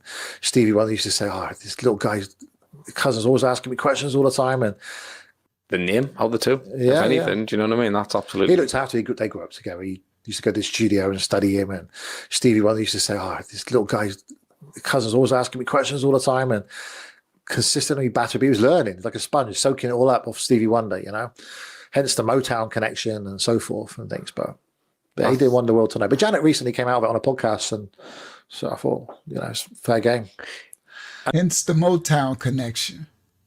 And then Tito marrying into Barry Gordy's and all that blood lineage. Yep, conflict of interest. They keep stuff because, like you said, they don't want you to think this is how I got on. Well, that is how you got on. It's all nepotism. Was it Tito the last one who passed away? Yeah, sadly, Tito. Out of all the Jackson, I was the closest to. Yeah, he spent a lot of time at my house. Did he drive? Did he die driving or something? Yeah, I don't know exactly what happened, but I only know what you would have read. Right, okay. And I've heard from friends, mutual friends, is that he was driving home after a concert with a couple of friends of his, and they stopped for some food. Everything was okay, and got in a car. And he said they started raining, and they wanted to put the roof back on this sports car, like a classic car. And then Tito said, "I'm not feeling too good," and he was sweating like crazy. And can you put the roof back on? And he's struggling to breathe, and he needed help. And they flagged down a police officer, and they took him to the hospital. And then everything seemed okay. Apparently, his friends thought it was great. He's okay. Maybe it's just like a overnight stay. And the next thing it was, you need to come in the room. It's turned bad. And yeah, from what I understand, he had a massive heart attack, and which doesn't surprise me because for years, I got hundreds of hours of footage of me and Tito together. And boy, did I used to try and keep my friend on track with his diet and get him to stop smoking. And But he just he loved his food and loved his fried chicken, and he loved his smoking, and I'd get him on a diet, and then he would just go. So he said out of all of them, Tito was his closest. He was closest with Tito. So hundreds of hours of him and Tito used to argue and fight all the time. And he was trying to get Tito to train his temple because he had martial artist and stop the smoking and the eating the fried chicken and stuff. So all the cholesterol, right? Oh, thank you. It was Jermaine who was married to Barry Gorse. Thank you, Sister Hayazak. I knew it was it was Jermaine. That's right. Sorry, not Tito. Tito was married to the other girl. I forgot her name now. But anyway, thank you. Come back again, and I've got training the martial. I used to try and keep my friend on track with his diet and get him to stop smoking. But he just he loved his food and loved his fried chicken, and he loved his smoking. And I'd get him on a diet, and then he would just come back again. And I've got training the martial arts classes and all sorts. But that was a big hit for me that day, because I had a text on a Monday morning. I woke up and they said, "I'm sorry to hear about Tito. Hope you're okay." Didn't know how they're talking about it. No idea. And then, it's put news on. Boom, Tito gone. I was gutted because no one gave him the respect too, because some news story was breaking. I think it was to do with Trump and everything else. And it got like a little mention. Yet Tito was the founder of the Jackson 5. He broke the guitar string. If it weren't for him, there'd be no Michael Jackson. There'd be none of that. But there was no... Do you feel, just a personal question, Matt, do you feel like kind of brushed under the rug, like after the Michael Jackson stuff? Because like you even said there, he would be the closest person you were to in the Jacksons and all the rest of it. But since Michael Jackson died, it's almost like you're just not even a friend at this point. I know you are, and you were, but like I would hate to think if my friend died 5 years ago, I just didn't have any involvement with anyone to do with them anymore. Like it's almost like you'd still have, because they're still, a few Janet Jackson, there's a few of them who are still kicking around. Yeah. I know that she wasn't the Jackson 5, but do you know what I mean? Like I feel like, was it a case of Michael died and that was it with you? Just swept under the rug, forgot about? From the Jacksons, we didn't have a mutual thing to talk about anymore, because the thing with Jermaine and Tito and me and Jackie Jackson, the binding connection was their brother Michael. When I used to be with Michael, then Tito would reach out, leave a message with me, I'd pass it to Michael, then Michael would ring back or not ring back and so on. I was like the middleman. I was the go-to guy, and they would go times where they wouldn't hear from him. So no, when he passed away, people move on. Tito's a lot older than me. I'm 45. He died. He was just turning 71, and we had our ups and downs over the years. We were just friends. You got to take the superstar bit away from the Jacksons. When I was around the table with him, we'd have a drink and stuff. And if he was in debt, I'd loan him some money. Then we'd have a fallout. That's him. So that's him and Tito. Some of his background footage. He got thousands of hours of footage. This man knows everything. And he was with Mike, and he said all of it is a lie. Okay? He's telling all. Now he's going to tell more stuff. So this is the footage. That's him and Tito when he was young. Then I'll take him to court. Then I'll let him off. We were just normal mates. It's like you'd fall out because it's Tito Jackson. Everything's made a big deal. And then we'd get manipulated by people too, where media companies would try and get in his ear to say, "Oh, stay away from Matt because we want you."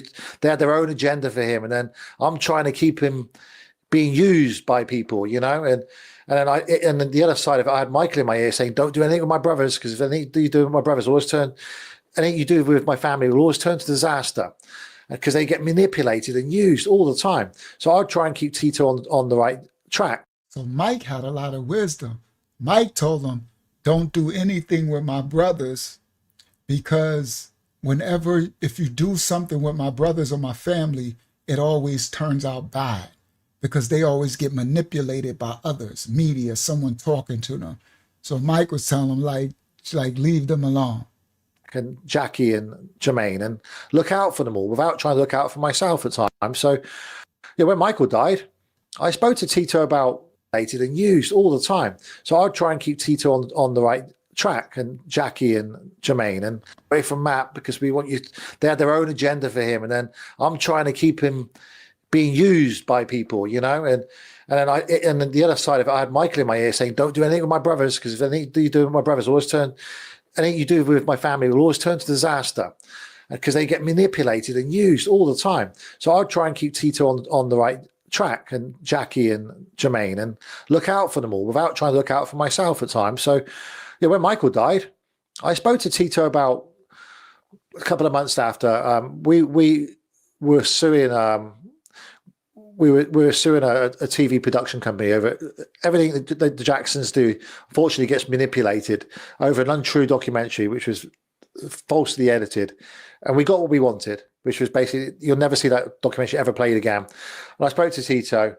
Yeah, I mean, we had, you probably read it. We had some ups and downs. I loaned him 20 grand. He didn't pay it back, and I just said, look, just forget about it. You know, you just lost your little brother. You know, we had a little AC fit. You know, and yeah, you just lose contact. I mean, we had the odd phone call every now and then, and I'll speak to one of his sons every now and then.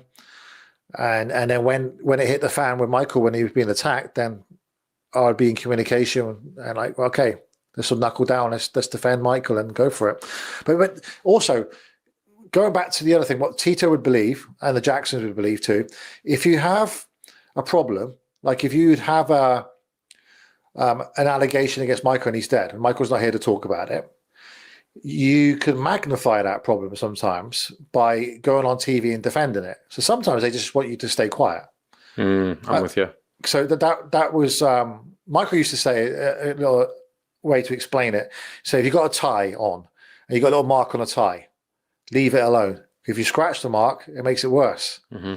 So people always wonder, why isn't Janet Jackson come out defending Michael all the time? Because she's a massive superstar. Because she knows she's going to magnify a problem. It's probably not as big as what we realize. Yeah, I get that. Like, so Tito and the family didn't like it when, you know, I'm plastered all over the media. And do you think they're happy for you to be on podcasts and that and talk about them? Or do you think they'd rather you just not? They'd rather I'd shut up and let it be. Why do you do it? Because I don't want Michael to be seen as a flipping. Bingo. He said, do you think the family like it now that you coming out and you talking on podcasts and you saying, he says, no, they'd rather my dad, they rather I just let it be and let it go. And he said, then why do you do it? And he said, because I don't want Michael to be seen as no flipping pedophile. Now that's his friend. He like, because I don't want nobody talking about my friend and having his legacy go down with all the lies that they painted on him. Facts. Why do you do it? Because I don't want Michael to be seen as a flipping. And I would do it for any of my friends. Take the superstar bit out of it. I'll do it for any of my friends. What was there something recent that came out with the doctor and stuff, or not? And was the doctor who went to jail, mm-hmm. Conrad Murray, did an interview with the Sun newspaper, and he said and it was sad for me to read. So he got paid to do an interview with the Sun newspaper. He said in the last few weeks of Michael's life, the doctor lived with Michael, he was crying out saying, please get Matt Fidesz and his other best friend, Mark Lester, to the house to try and fix the situation. And for whatever reason, that message didn't get to us like that. I read it in the newspaper just like everyone else did. Bloody hell. Dr. Murray, gave an interview. So in my head, I gave a bit of reassurance that, Michael saw me as a real friend and wanted some help. But it's also sad, isn't it, as well? Like, that's sad. I agree, Sister Roberta. I honestly didn't like the way that they painted Joe fully, because you got to take everything with a grain of salt as well. Now, Joe, of course, we all got our problems, right? Especially from Joe and Catherine coming from that age and, Jim Crow and all that crap. But they painted him as just the monster of all monsters. And I know that that's not a full, complete picture. Now, do he got messed? Probably yes, probably more than most. Whatever. But again, their whole goal is to destroy, like you said, the black family and disparage them and to make everybody. That's why they want to make Mike's legacy. They try to just tear down no matter what it is. Now, do they infiltrate some of the innocence of the so-called blacks who do get in these positions and turn some of them dark? Yes. Or some of them maybe born dark, some, yes, but not as much as they're showing. They try to destroy them all. Okay, all of us. All right. Now, Hold on. He's about to break down something else. Yeah. And there should be more speaking out about him. I gave me a bit of reassurance that, you know, Michael saw me as a real friend and wanted some help. But it's also sad in it as well, like that side of it. Yeah. And there should be more speaking out about him. There's so many people who should be speaking out about Michael now and just slam all this nonsense shut. Not just me and the 5 or 6 others of his friends who are willing to put your name out there. Do you know what most of it is? They don't want to upset the commercial establishment of the media because that's what pays their bills. Whereas for me, because I'm financially free and I don't need the media, I don't need to make any more money. I don't care less. I'm just sticking up for a mate. I'll do it for you. I'll do it for anyone. I couldn't care less if it was Michael Jackson. I was just doing it for a friend who's wrongly accused. But everyone else has got an agenda linked to it. They want to keep people happy. That's the problem. But the fact that you've got something that millions of people want and how much that would be worth alone, I'm sure that would get you the billion. So over 100 hours of private 100, footage. mate, that's probably worth. The only people that have watched it is myself, my wife, a couple of close friends have watched bits of it and so on. And this is footage that came about from birthday parties, Christmases around our house.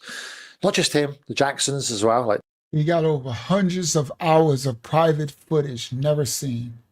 Tito and Jackie and Jermaine and stuff and so on, and them talking about their brother insights. And how it all came about is Michael wanted to film everything because he said, film us as a bodyguard, security, and keep it, Matt. Because people used to jump under the cars and get run over. If I ever get sued, everything was on camera, everything, even in the back of the car, everything's on camera. So this is why I know he's not into boys. That's because I've got him with women, girlfriend. Listen to what he just said. Bomb drop. He said, Mike said, I need you to film everything because they be jumping under cars and trying to get ran over to get lawsuits and stuff. So I need you to film everything in the cars, cameras on cars. There's cameras on house. There's He's going to break. There's cameras all over Neverland Ranch, all in the room, everything. He said everything was always on camera, 24 hours, 7. He said, that's how I know he wasn't into no little boys because I got him on camera on every 24 hours a day, 7 days a week on camera with women. He said, y'all hear the receipts, the fruit. Listen, they didn't lie on our little brother Michael. And ain't no telling what. And I don't think Mike was in my spirit, and from the fruit I could see, I don't think he was graped. I don't think they got to that little innocent boy. Now he was harmed from the industry and stuff, but he still had his manhood and an innocence. I can hear it and I can feel it, and I go off riot, and I got so much shalom peace from that, because they got so many of the little celebrities to destroy them, right? And you'll see it. But from Matt's whole testimony and the other ones, I watched a bunch of stuff and everything, and you could tell he was healed. He wasn't broken. He was all about healing, saving the children from stuff, giving them wow. Yeah, talking about swear on your children's life. That's this stupid interviewer. Now listen, he about to drop this bomb right here.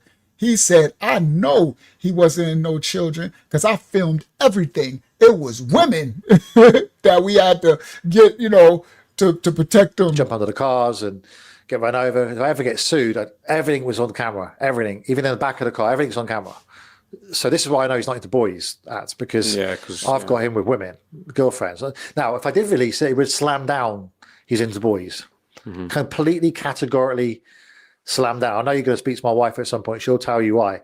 Because he said, now, if I did release all of this footage I got, it will completely destroy, slam down all of this crap about he was into boys, because all you're going to see is women, right? But he's going to tell you the family don't want him to release the stuff and all that stuff, right? And he said, I know my wife is going to tell you because she's seen it, and she could say, yeah, you see this footage, doggone well, this dude was not messing with no children. Completely, categorically slam down. I know you're going to speak to my wife at some point. Yeah, because I've got him with women, girlfriends. Now, and keep it, Matt, because people used to jump under the cars and get run over. If I ever get sued, everything was on camera. Everything, even in the back of the car, everything's on camera. So this is why I know he's not into boys. That's because I've got him with women, girlfriends. Now, if I did release it, it would slam down he's into boys. Completely, categorically slam down. I know you're going to speak to my wife at some point. She'll tell you why. Because it completely shows a narrative that's not true and how much he's into women. So why don't you show that? Because you could put an end to all them rumours right now as his friend. I would have to work with the Michael Jackson estate. I think there is part of this. I don't know why people seem to like the Michael Jackson mystery. They don't really believe he's a paedophile. But wouldn't his family want you to clear that? He's wrong about that.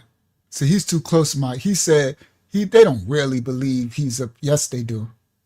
Yes, they do. Because he's too close. He don't know that in the public, because, his surgeries and he talks, soft, and they made him out like he's like,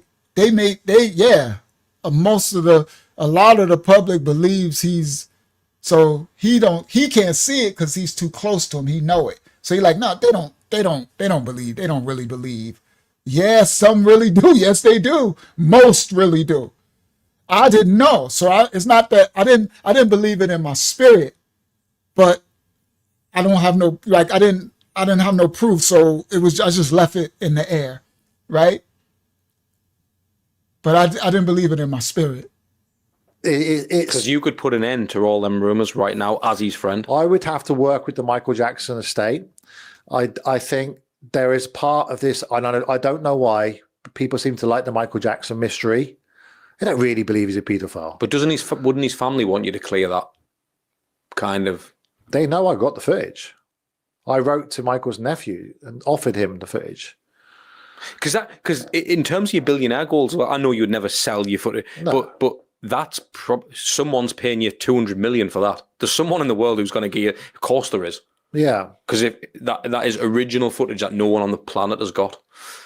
Have you ever been has anyone ever tried to rob you or anything like that? We have a lot of security in place and alarms, and we have people looking after our stuff. And oddly enough, right, and this is a true story, up until a couple of weeks ago, I lost 100 hours of footage.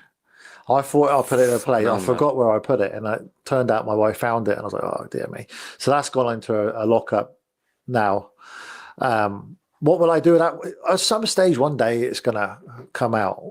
I mean, obviously, who would I like to give it to? There's 3 children, and I've got lots of footage of Tito. Now he's passed away. That means a lot. I don't really feel like I can watch it yet because we were super close, me and Tito Jackson.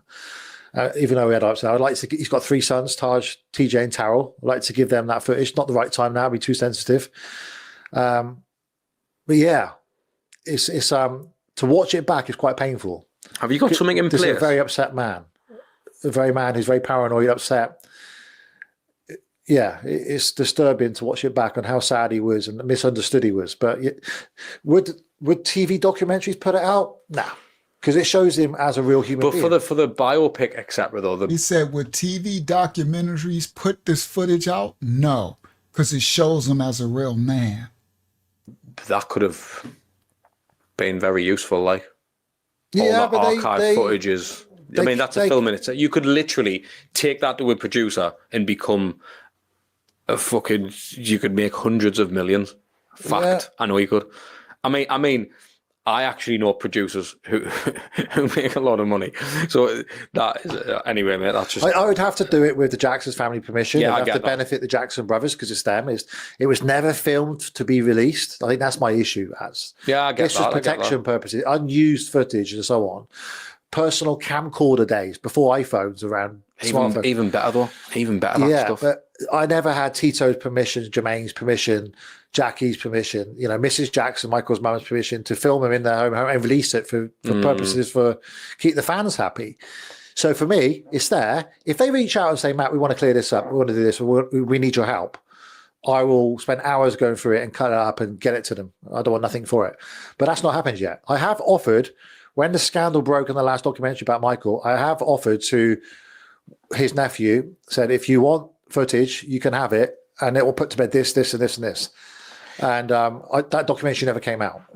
They said, I got the footage that when they come out the scandal, I got footage that'll put him here, here, here, here, it'll prove that that's a lie. Kinga, that's a good eye on Kinga.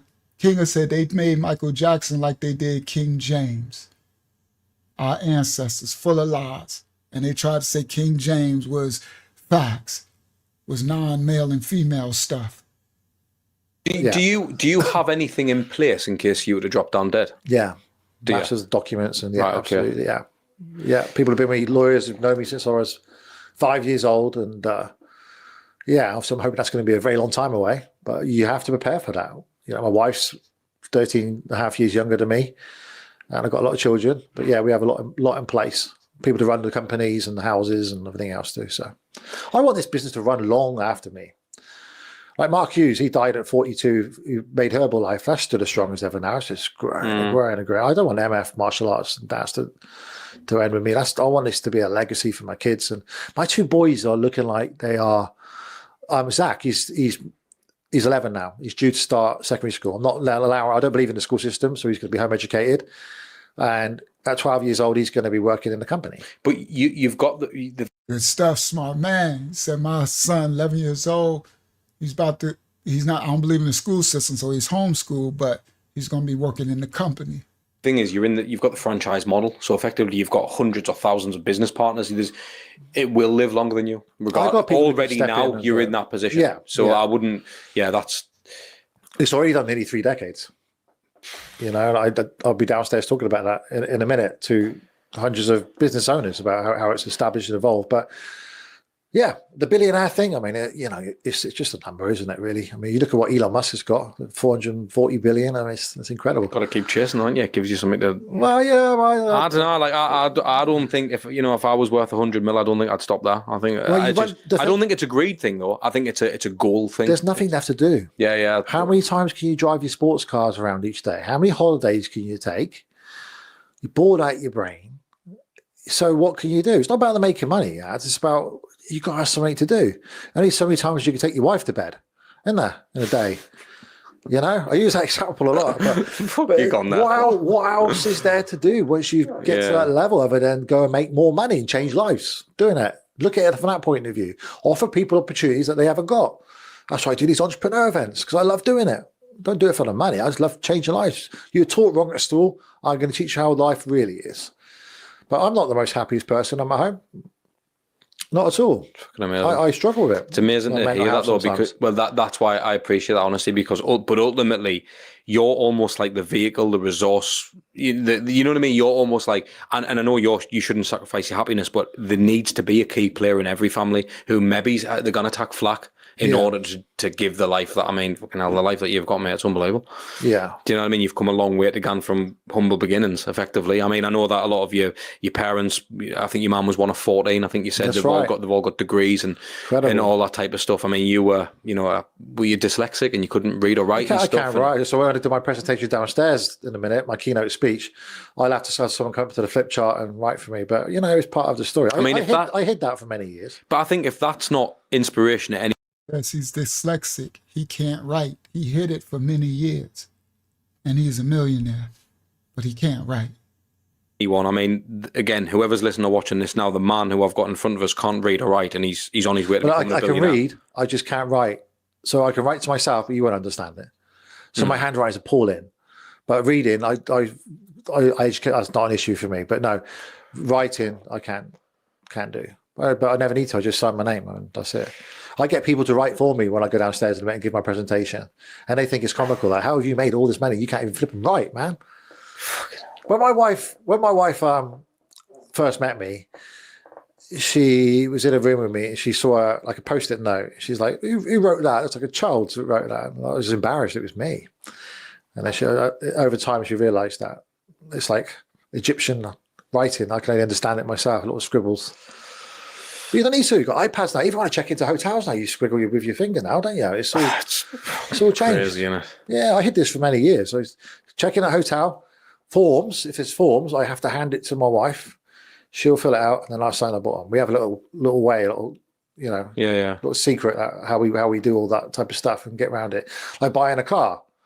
You know, documents need to be filled out. I hand it to my wife. She does it. They don't know. They ain't got no idea. Yeah. They would believe me. Well, it doesn't matter anyway, does it? As long as you're paying for it, you got the money, you're good for it. Exactly. Matt Fides, thank you so much for coming on, mate. Honestly. It's been a pleasure. And I'm looking forward to part 3 one day. Oh, so I didn't know that got cut out.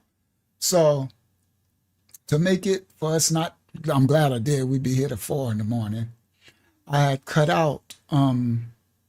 cut out some things. So it was a part of the Martin Brashear where Martin Brashear, and I might do another video and another time, and because I need to show it. So it would have been too long. I'm glad I didn't do it tonight. It would have been way too long. We already at almost 6 hours. So present, hold on. Present, share screen, window. We're closing out now. Share. So I'll do it another time where when the Martin Brashear interview, the interview that took when Mike let that dude into his home, into Neverland Ranch.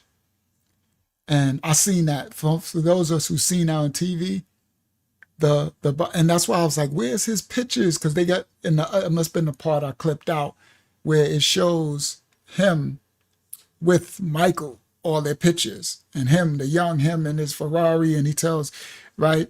So I'll do that in another part, in another live somewhere, just so y'all can see that part. But it's very disturbing how the system sent that Martin Brashear, that whatever that guy's name is, to interview, and he stabbed him in the back, and Mike was so hurt because, and then the brother Matt, the karate instructor, he got the film. So when Martin Brashear did the documentary, the one that kind of destroyed Michael Jackson, when he was asking him questions, making him look like he was a child, you know, a Lester, right? Matt got film where what Martin Brashear, how he edited the film, Michael had Matt film the whole thing. So, and then he talks, I thought it was in this one, he talks about how there was cameras all over Neverland, all everywhere. Everything was always filmed at all times. And he says, so as the Brashear was making that film, Matt was filming that whole thing.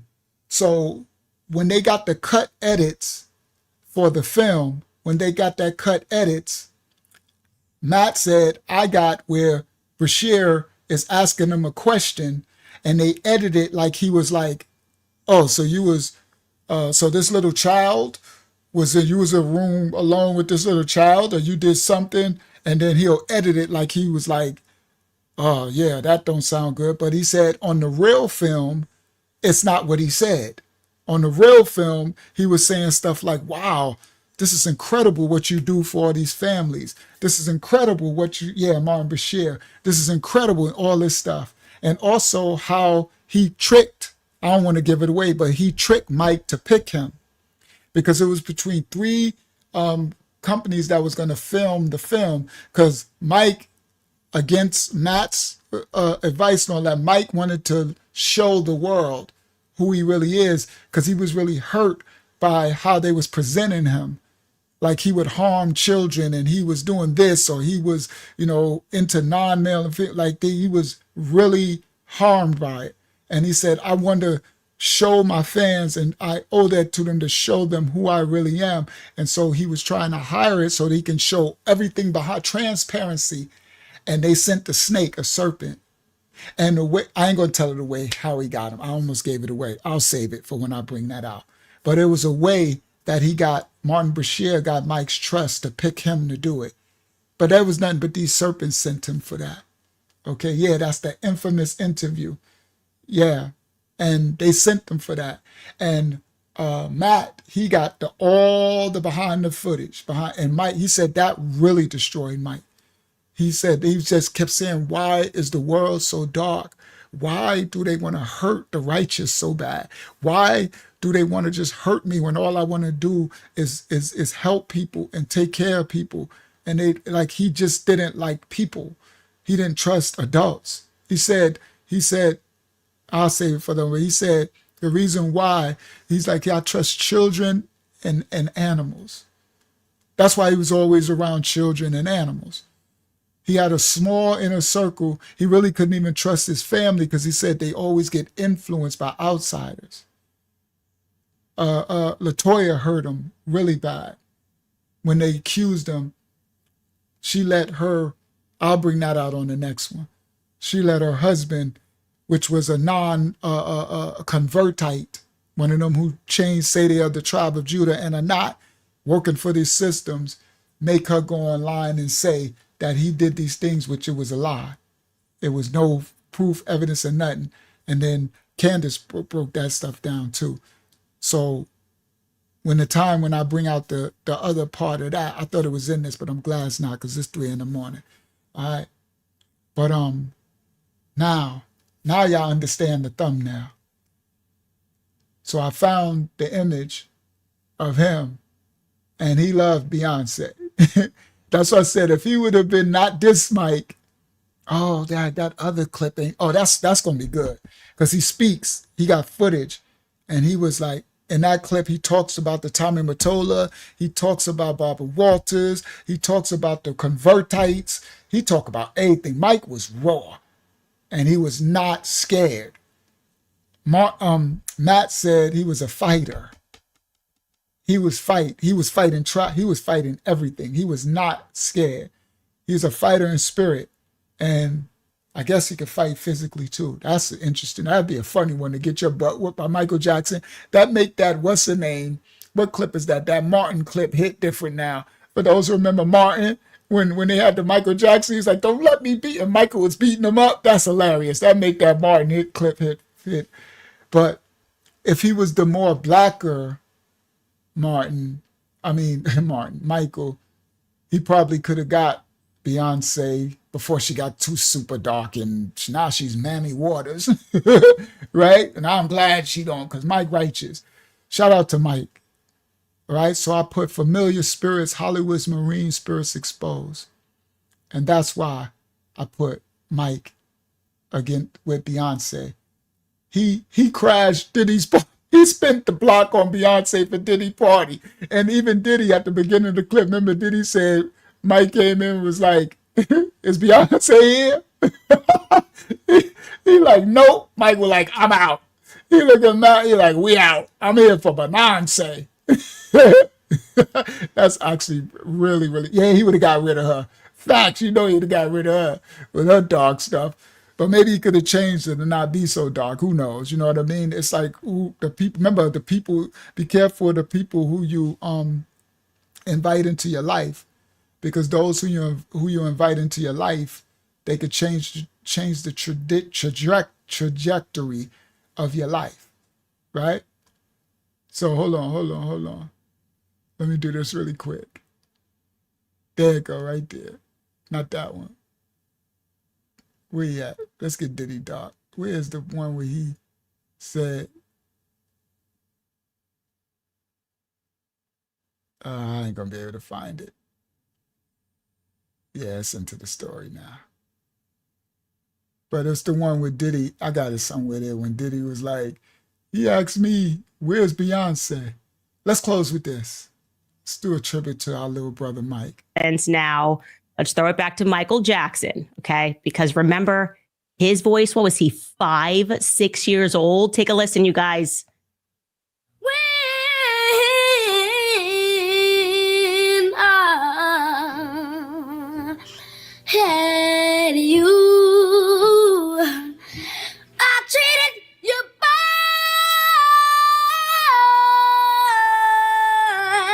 and wrong, my dear, and God since you went away. I see people in the chat. Shout out to Mike. R.I.P. to our little brother. He an elder though for most of us. To me, you said let's get Diddy Dark. I said that, or she must be talking to somebody else. Y'all know I be just saying something. Maybe I said it. But yeah. R.I.P.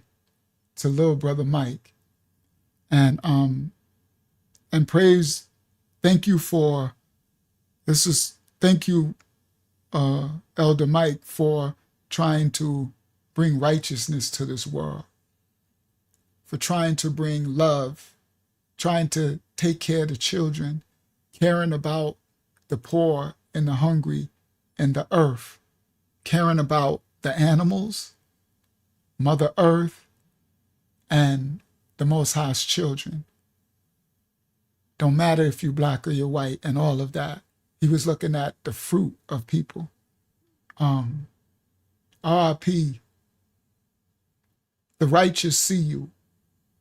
Praise the Most High for righteous correction and open rebuke.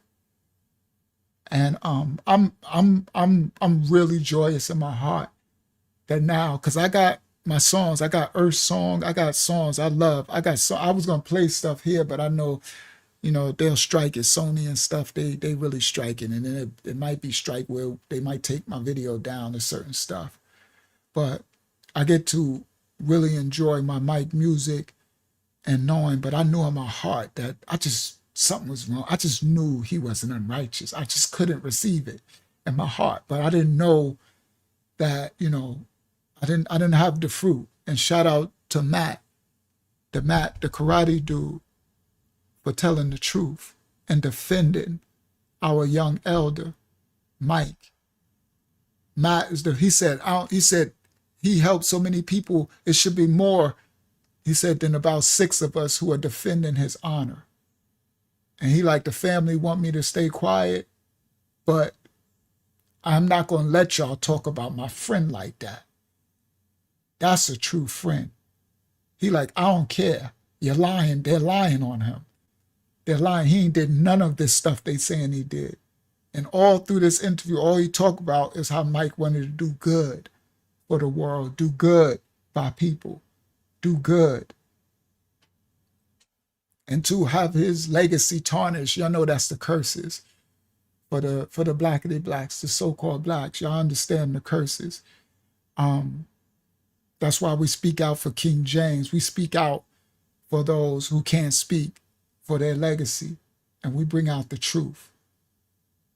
Much love, MJ. It wasn't in vain.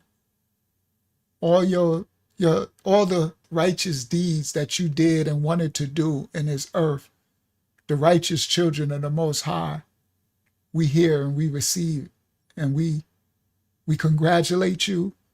And I know he in Abraham's bosom. Shout out to Abraham's bosom. You heard? And we love you, young king, and thank you for trying to make the world a better place. This dark, disgusting second world that our ancestors that tried to consume you, your talent, your glory, that glow. Remember from the succubus lesson, that glow. Okay? Oh, your Don's question got answered? I didn't know he asked the question. Well, praise y'all. You know how y'all does in the spirit. R.I.P. young Mike. I love you. I'm quite sure others love you. Now I'm free to be able to understand your legacy and know the righteous, bro. Remember, we don't always have to know the Most High's name. You know people by their fruit. And all this man did was speak of Mike's fruit. This man even said testimony of, he said, if Mike could see me right now in 2025 with his millions and all his businesses, he owns children's program. We help children all around the world. He said he would tell me to do this, stay out of politics, do this, change the world, do this, help the people in the world, do this. Even he's saying this even while Mike is gone. That's the fruit, bro. Your fruit is what your close friends really say about you, not the haters or the industry or the world, the second world. It's those who really love you. And what if they would say, like what they would say about me, if something ever happened to me, people who love me, who know, they would say, if Unc was here right now, he would say, silence, don't do this, it's your righteousness that, right? It's, see, you know people by their fruits. They be like, it's your righteousness, say no to this, cover yourself and do this, and Unc would have called this out, or Unc would have said this, or Unc would have said, because you know people by their fruit. And I've been, yes, I've been living the life of righteousness in the public for so long now, in the fruit of years. You have people that's been in part of my life and ministry for years now. They know my rayok, so they would know what Unc would say literally. They'd be like, oh my goodness, Unc would be like, what was that? Unc would call this out, right? Unc would say this. Unc would say this. Unc would be like, silence. Unc would be like, somebody must have foolio. They were stupid. Unc would say this, and Unc would do, because you know people by their fruit. So thank you, y'all, and thank you to the brother Matt for revealing our brother Michael's fruit and to cut through the lies. For those who don't receive whatever, you know, dark is going to be dark, sin is going to be sin, hate is going to be hate, evil is going to be evil. But the righteous see the righteous, real that tech real. The light sees light. Praise the Most High. I just knew he wasn't. I just let it go because I'm like, I'm glad I got understanding. Yeah, somebody must have told you wrong, right? And so all through that testimony, all I heard was that brother talk about Mike in a righteous state. That's it. I know this was a different lesson tonight. About Mike. I know it came out of nowhere. Y'all seen him in the thumbnail, but I did break down about, another one, Nayel.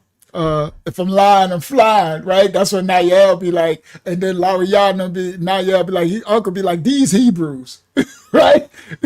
So it's certain things, you know people by their fruit, right? Y'all done bumped your heads, and like a certain state, they be like, yeah, Unc right here, be like, these Hebrews, oh my goodness. I can see Unc now, like, look at this. So would somebody get these Hebrews, right?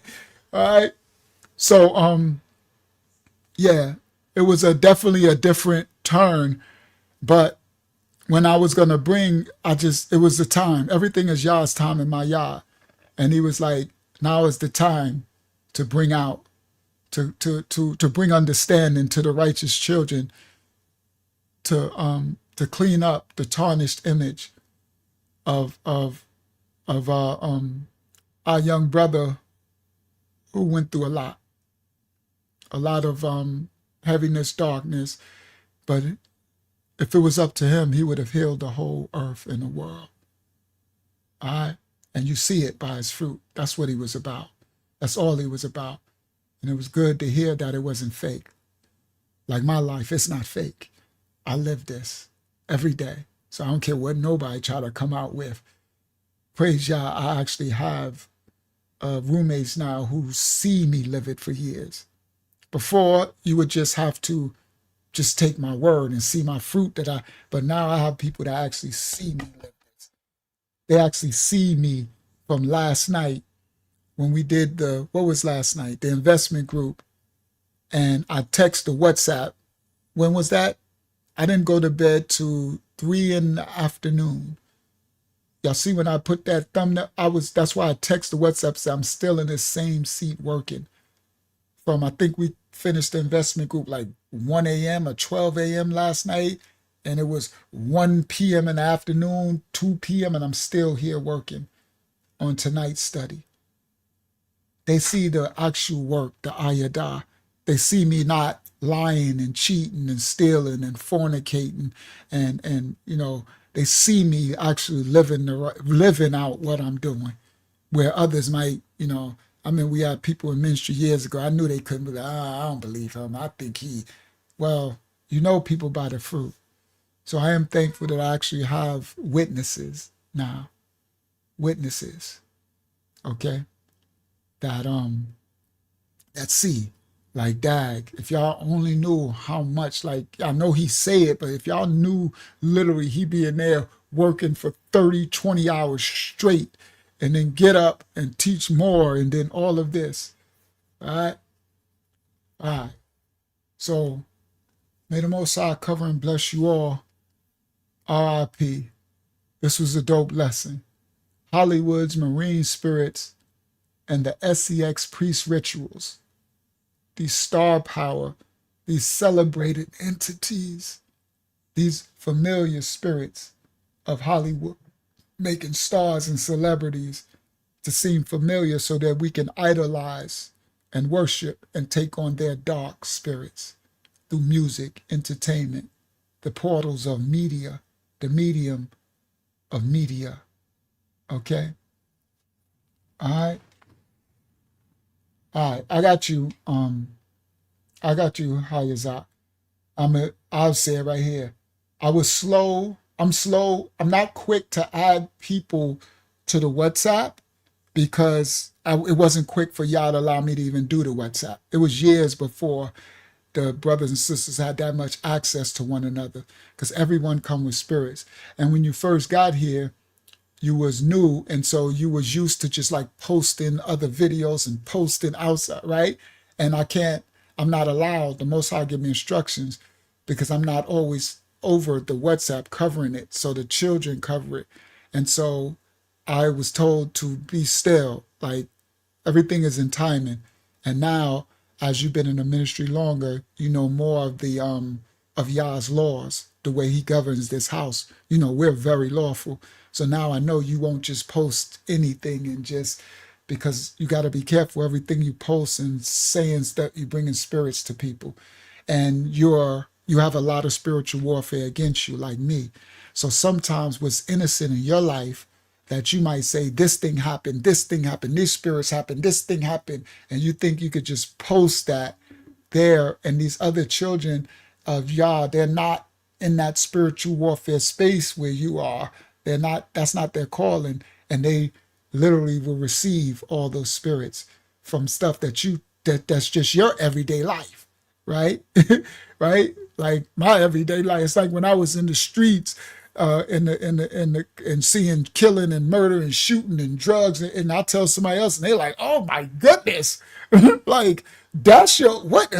And it's like that's just my normal. So I always wait, Hayazak and everyone, until I get clear instructions for Yah, because my duty is always to cover the children. So when new people come, they just don't get automatically added. There's an unless Yah says, just automatically add them. All right, so that's what that was, and I don't mind saying it live. It's just we're very lawful and in order, and now I feel in my rayak that I think you understand more of how the house is ran, how the laws of Yah's. We're the house of Yah. We're very lawful, guys. It's the way we do on YouTube. We're lawful. So I know in my rag that you understand more, and that you won't just So yeah, I'll remember to add you. No, I got you. It's all right.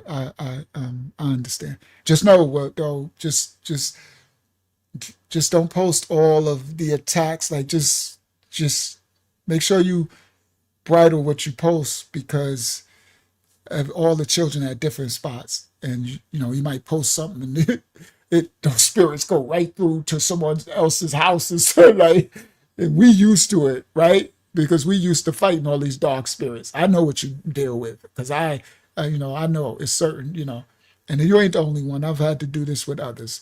There's been times we had to, but praise Yah. So I got you. Hakyam will remind me to add Hayazak to the WhatsApp. All right. Yeah, I used to say praise Yah in his rightful name, praise Yah his holy name in his rightful order. Remember that? Yo, I used to say that so much that when I met Mashiana, her little sons, that's what they used to say. They were so cute. They were little. It was like, praise Yah his holy name, his rightful order. I was like, oh my, that's when you know your fruit is being received from the baby. It's nothing better than when it comes out of the mouth of the babes. And they was young. I think he was only like 6 years old. So he's like, praise Yah, his holy name is rightful order. I was like, oh my goodness, praise Yah, his holy name is rightful order. I know that's right. Oh, praise Yah. All right, House of Yah. I know this was a different one tonight, but I did a lot of spiritual warfare. I did a lot of teaching in the beginning. But I knew I'm like, we're going to end out with a lot of Michael Jackson. I know some people like, what is this, the Michael Jackson show? But yeah, man, like let's one of our young righteous brothers, his legacy and his life on earth has been smeared and lied. And we are to be what? Righteous correction, open rebuke. We are the purveyors of truth. We are the light. We live in truth, in spirit and in truth, not lies. So if someone's lying on our brother and sister, then we are to expose it and get a rightful order. So may the Most High cover and bless you all. Shabbat Shalom, everybody worldwide. Thank you, Hakyama. She looked tired. Thank you, Taj. Taj, the hanging there. He probably fell asleep 3 times and woke back up. Thank you, Taj. Thank you, House of Yah. All right, yeah, word, all respect to our Habara Yah brother, facts, natural branch. Man, a lot of us suffer from the curses, bro. And these people rely on us and make us think we all unrighteous. And we just all no good. And the devil's a lie. There's some anointed righteous ones of Yah's children, the remnant. Shout out to the remnant. All right? May the Most High cover and bless you all. Thank you, Taj Baliyah. Thank you, Hakyama. Thank you, Yasha and family, Ahavayah and family. Thank you, Mashiach Assembly and the whole family for receiving the newer people. If anybody really new came, I didn't see most of the chat all night, so I don't know if any really new people came in and out. I see it got up. I think the highest it got up to about 70 something. That's not too bad. At least we got a little bit through. Usually on Friday night it'd be higher than that, but 70 something souls, 70 something spirits, they ain't too bad. I thought it was going to stay around 50, 60 all night. I'm like, they shadow banning the mess out of this. I already know they're going to shadow ban the views after it. I can tell. I know how this works now. So it probably overall won't get over 500 and something, right? I already know that's what they're going to block these. They don't want this truth. They like to draw lies against the righteous, against the children of the Most High. And praise Yah for those who want to expose the darkness and want to live in truth and light. All right. A lot of people have jealous spirits and they want to see a righteous cast in a dark light. Praise Yah for exposition, the exposer.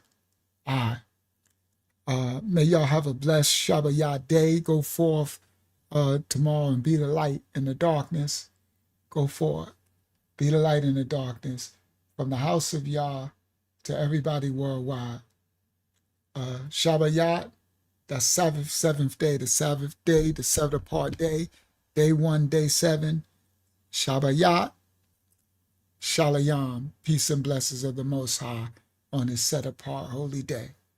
From the house of Yah to you all worldwide. I love you all. Love you, Mashiach Assembly. Go forth and be the light. Shabbat Yah, Shalom. Everybody. Shabbat Yah, Shalom. He adds secures and hooks us tight.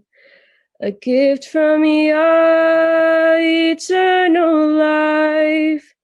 He sent his son a sacrifice to show how much he loves us.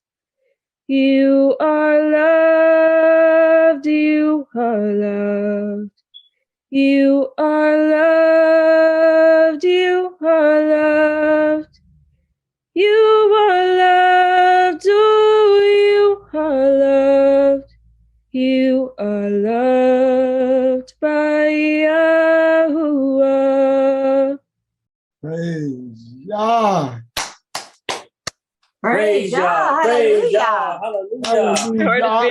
Bible study every Tuesday, 8 p.m. We having a Zoom Bible study. I'm gonna put email me for the link. I'm a lion of the tribe of Judah.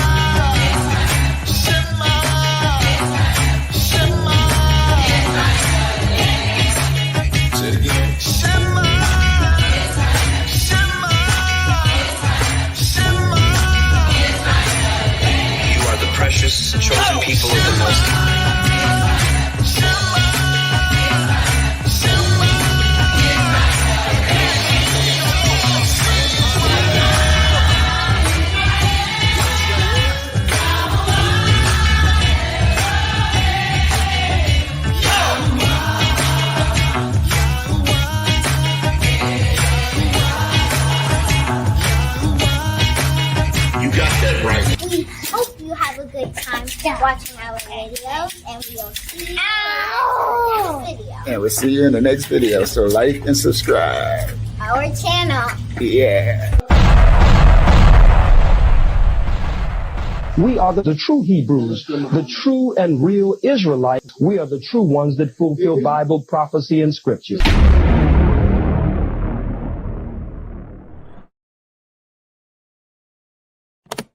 He had secured